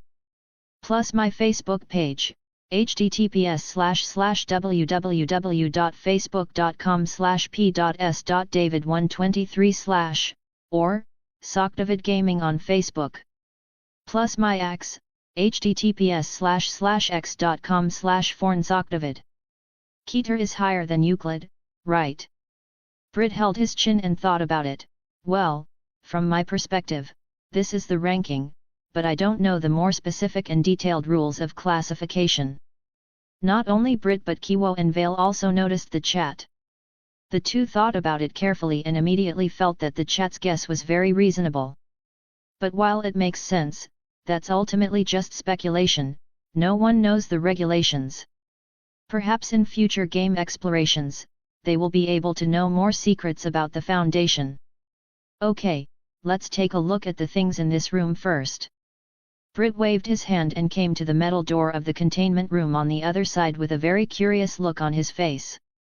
Kiwo and Vale also came to the side, and the 3 of them looked at the metal door in front of them. There were 2 nameplates with the storage number on the wall next to it. SCP-427, SCP-714. It is said in the post that SCP-427 seems to be gone. Brit whispered and then opened the metal door with a level 3 keycard. The 3 of them stepped into the containment room cautiously. Just like before, what you see is a small hall, with a metal door on the left and right sides. After a slight pause, Brit opened the metal door of SCP-427 first and found that there was nothing inside, but there was blood on the ground. It seems that something happened here before. Without hesitation, Brit then opened the metal door of the room of SCP-714 and the 3 stepped into the containment room carefully. This time Vale became more cautious, not sure about his safety. Even if he was killed, he stopped messing with things. Brit, Kiwo, and even many viewers in the stream couldn't help laughing when they saw Vale's cautious and timid appearance. But everyone also understands Vale. After all, he has 2 time bombs on his body now, and he doesn't know when they will explode. If he messed with things again and caused weird abnormal effects, then he would be depressed to death. The containment room was not very big. The three of them looked around for a while and only saw the cabinet by the door and the innermost table with a height of more than 1 meter. There was also a small open box on the table, but Britt didn't rush to look at the contents but got a file from the cabinet next to him. It's the file for SCP-714. SCP-714, the Jaded Ring. Object Class, Safe. Description: seemingly nothing more than a green jade ring, SCP-714 has been shown to be able to expand and contract to perfectly fit the finger of anyone who touches it, though this is the least important of its properties. SCP-714 only changes size when touched by a new subject. SCP-714 has several major effects, detailed as follows. 1. Exhaustion, compulsion to rest/sleep. Within minutes of putting on SCP-714, wearers report feeling worn out, physically and mentally exhausted.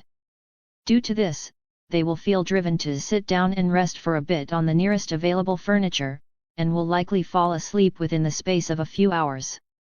If someone falls asleep wearing SCP-714, the only known means of waking them is to remove SCP-714, at which point they may be roused by anything that would normally wake them up.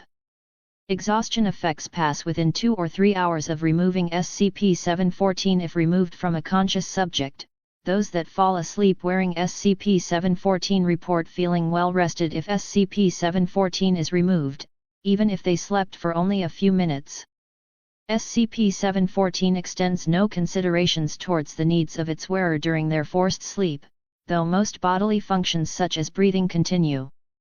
If SCP-714 is not removed and the wearer woken up, most will die of dehydration or starvation within a matter of days.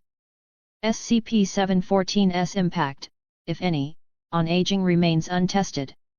Wearers that are tired prior to putting SCP-714 are at serious risk of falling asleep on their feet, possibly falling over in the process. If no furniture or furniture-like object is available nearby, wearers either stand on the spot they donned SCP-714 or attempt to fashion a resting place out of any suitable materials, cushions, blankets, etc., available.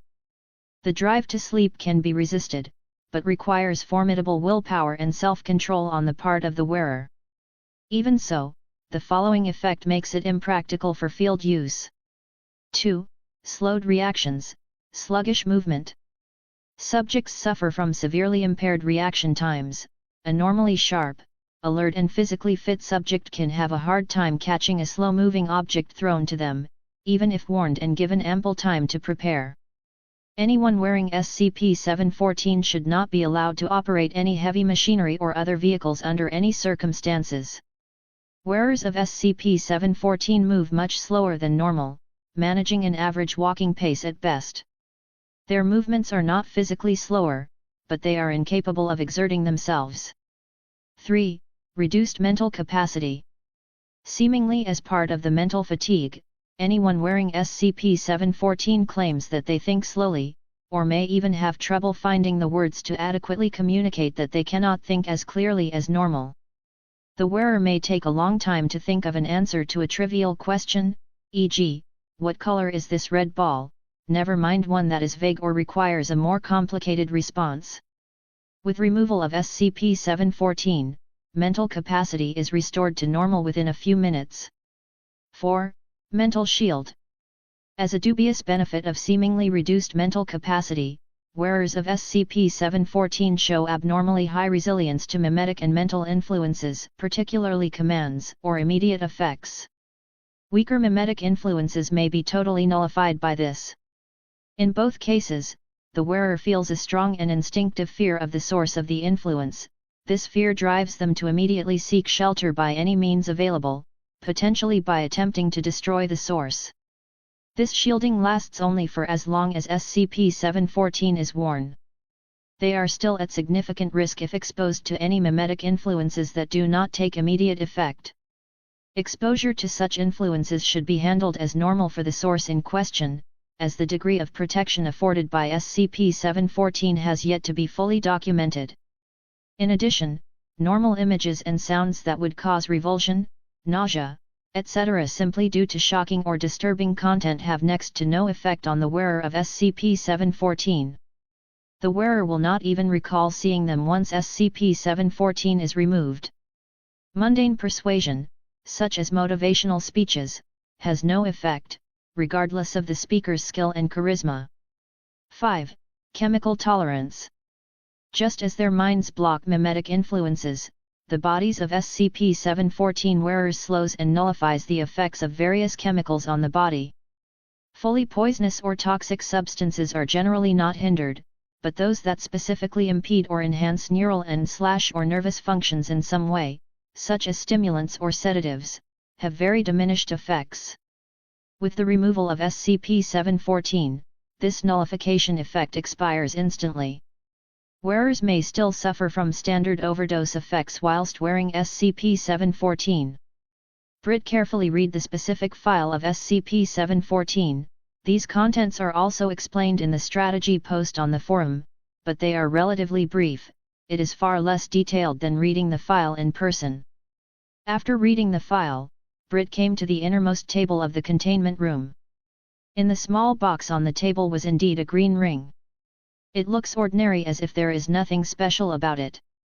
Kiwo and Vale also gathered around, and they also watched the file just now, so they all probably knew the nature of the ring.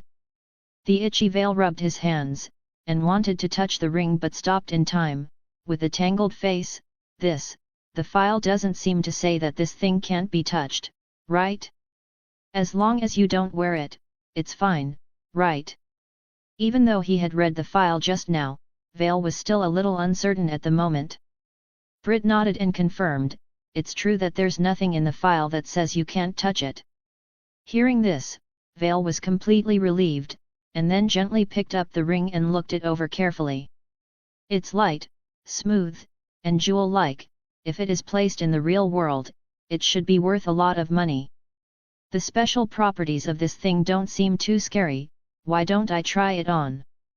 Chapter 69, Chapter 68, Testing the Ring, Decontamination Gas, Unknown Metal Door. Plus my Facebook page, https://www.facebook.com/p.s.david123/ or Socdavid Gaming on Facebook. Plus my axe, https://x.com/fornsocdavid. The effects of this thing don't seem too dangerous. Why don't I try it on? Vale spoke enthusiastically, feeling that both eyes were shining. Although he just stepped on a hole not long ago, the hemorrhoids and appendicitis haven't happened yet. This ring is not considered too dangerous according to the file, as long as it is taken off in time. Brit thought for a bit, then nodded and said, "You can try it on. I guess this should be a useful item. Since it is an item, it must be used, so this ring must be for players to use." Kiwo next to him also nodded in agreement. "Let's try it now, so as not to be in a hurry when we encounter danger later."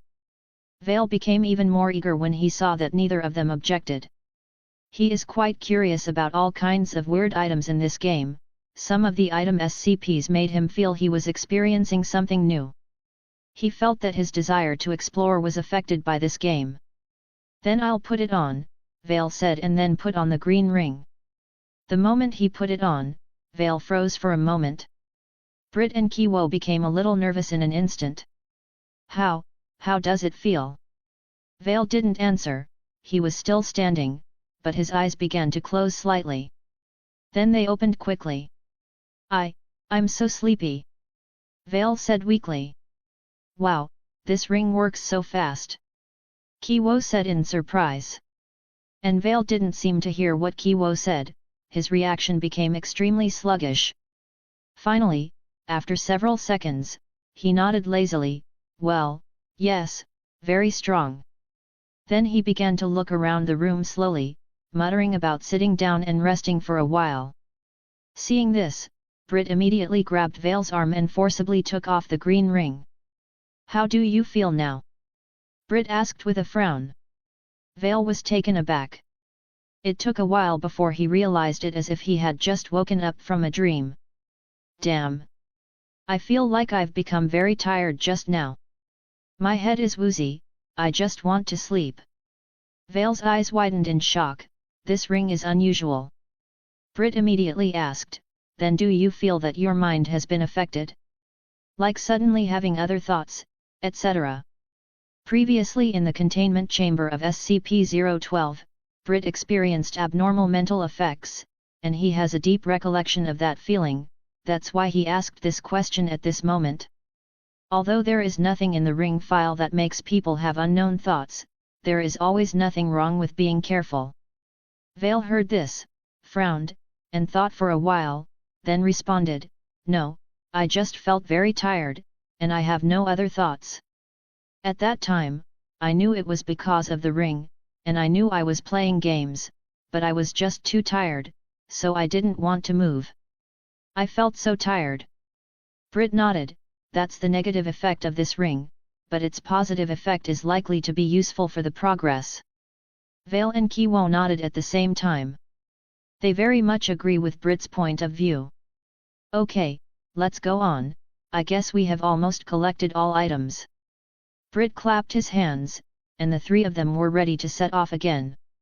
After this wave of searching, they got a ring item. Although they don't know the specific circumstances under which it will work, it is better than nothing.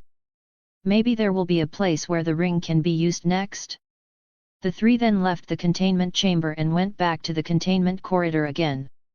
The dimly lit corridor was cold and it seemed vaguely that an unknown voice could be heard from somewhere. If you are playing this game alone, it's going to be a test of courage. Look at the SNAV and ensure the direction, Brit said. Vale immediately took out the SNAV he was using. When he opened it, the three of them were shocked immediately. SCP-106, that horrible rotting old man is actually near them. Go! Brit said, and the three of them immediately tiptoed in the opposite direction. 3 gas masks are at the ready to be worn and escape. The reason why they don't wear them all the time is because although the gas mask gives the player unlimited stamina, it affects the player's sight.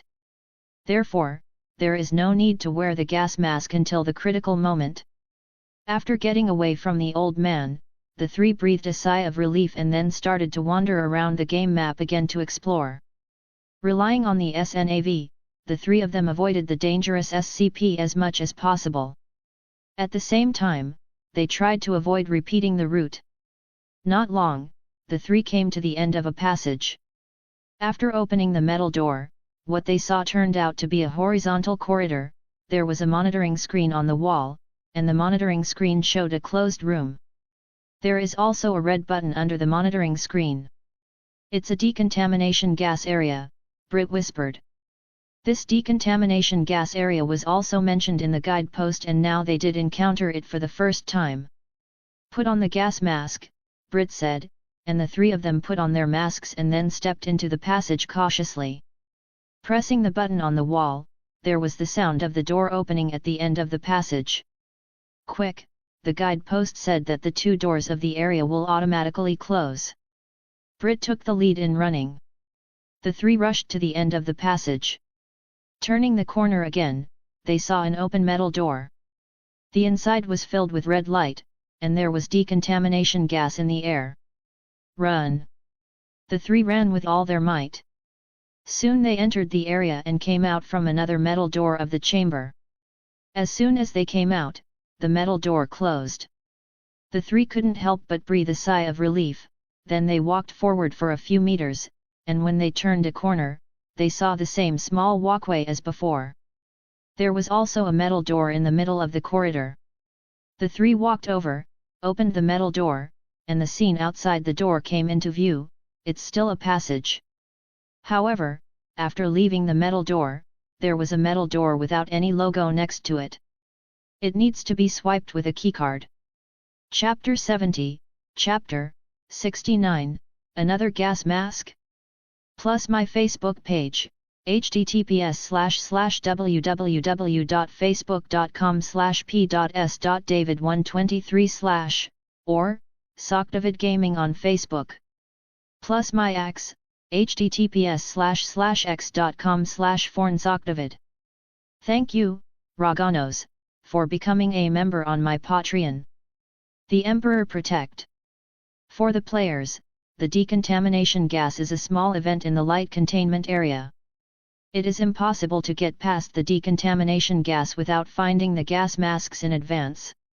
Fortunately, the group found the gas mask. Moreover, it is also a gas mask with a very fine process. After passing through the decontamination gas, the group came to a passage again. The dark and gloomy passage makes people shudder. Fortunately, with 3 people teaming up, the overall situation is not particularly scary.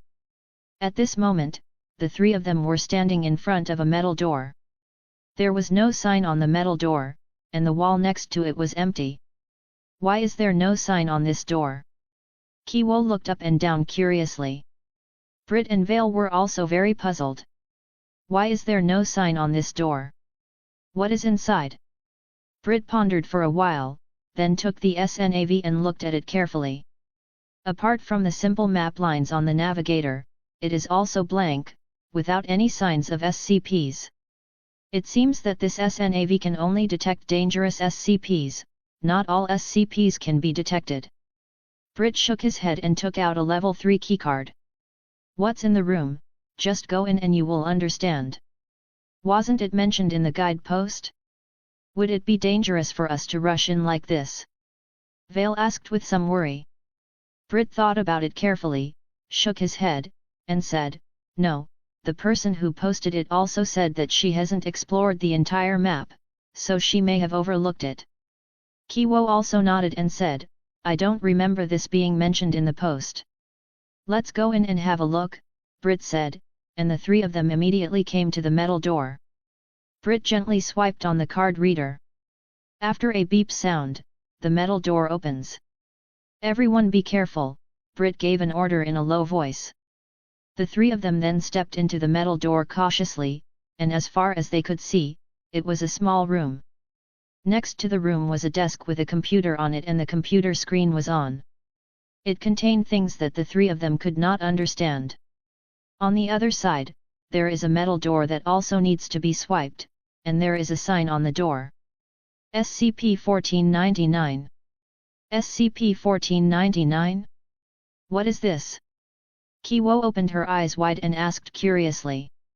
Vale next to her was also full of curiosity, but he still remembered the hole he just stepped in. So before he thoroughly figured out the nature of the SCP, he swore in his mind, he would never touch things indiscriminately. Brit thought for a while and finally decided to open the door and have a look. Might it be another useful SCP? Go in and have a look. As he said that, Brit had already walked to the door. Hey wait! Kiwo hurriedly hid aside, and Vale also hid on the other side. About this SCP-1499, they have no idea what it is. You can't go wrong with being careful. Moreover, the 3 of them were ready to run at any time, even holding the gas masks with unlimited stamina in their hands. With this thing, you won't feel tired after running for a long time. Seeing that Kiwo had already hidden, Brit swiped the keycard and the metal door slowly opened. 3 people stood by the door, slowly revealing 3 heads, looking at the scene of the containment chamber. The cell is small, the incandescent lamps on the ceiling illuminate the room fairly brightly, and there is a cabinet next to it with a file on it. There is also a small table in the innermost place, and there is a pretty big box on the table. It looks unremarkable, and it doesn't seem to be much different from the room they visited in the corridor before. Things should be in that box, Brit said softly. The 3 of them then cautiously stepped into the room. I'll see if it's all right. Vale couldn't hold back his curiosity, so he quietly approached a few steps, stretched his neck, and looked at the box on the table. Kiwo was also very curious and followed behind Vale to look at the box. Then the 2 showed surprised expressions at the same time. It's a gas mask inside. After Brit came in, she went to the cabinet in the room, took the file, and read it. Hearing this, she nodded slightly. Well, it is indeed a gas mask, but it is a very special gas mask.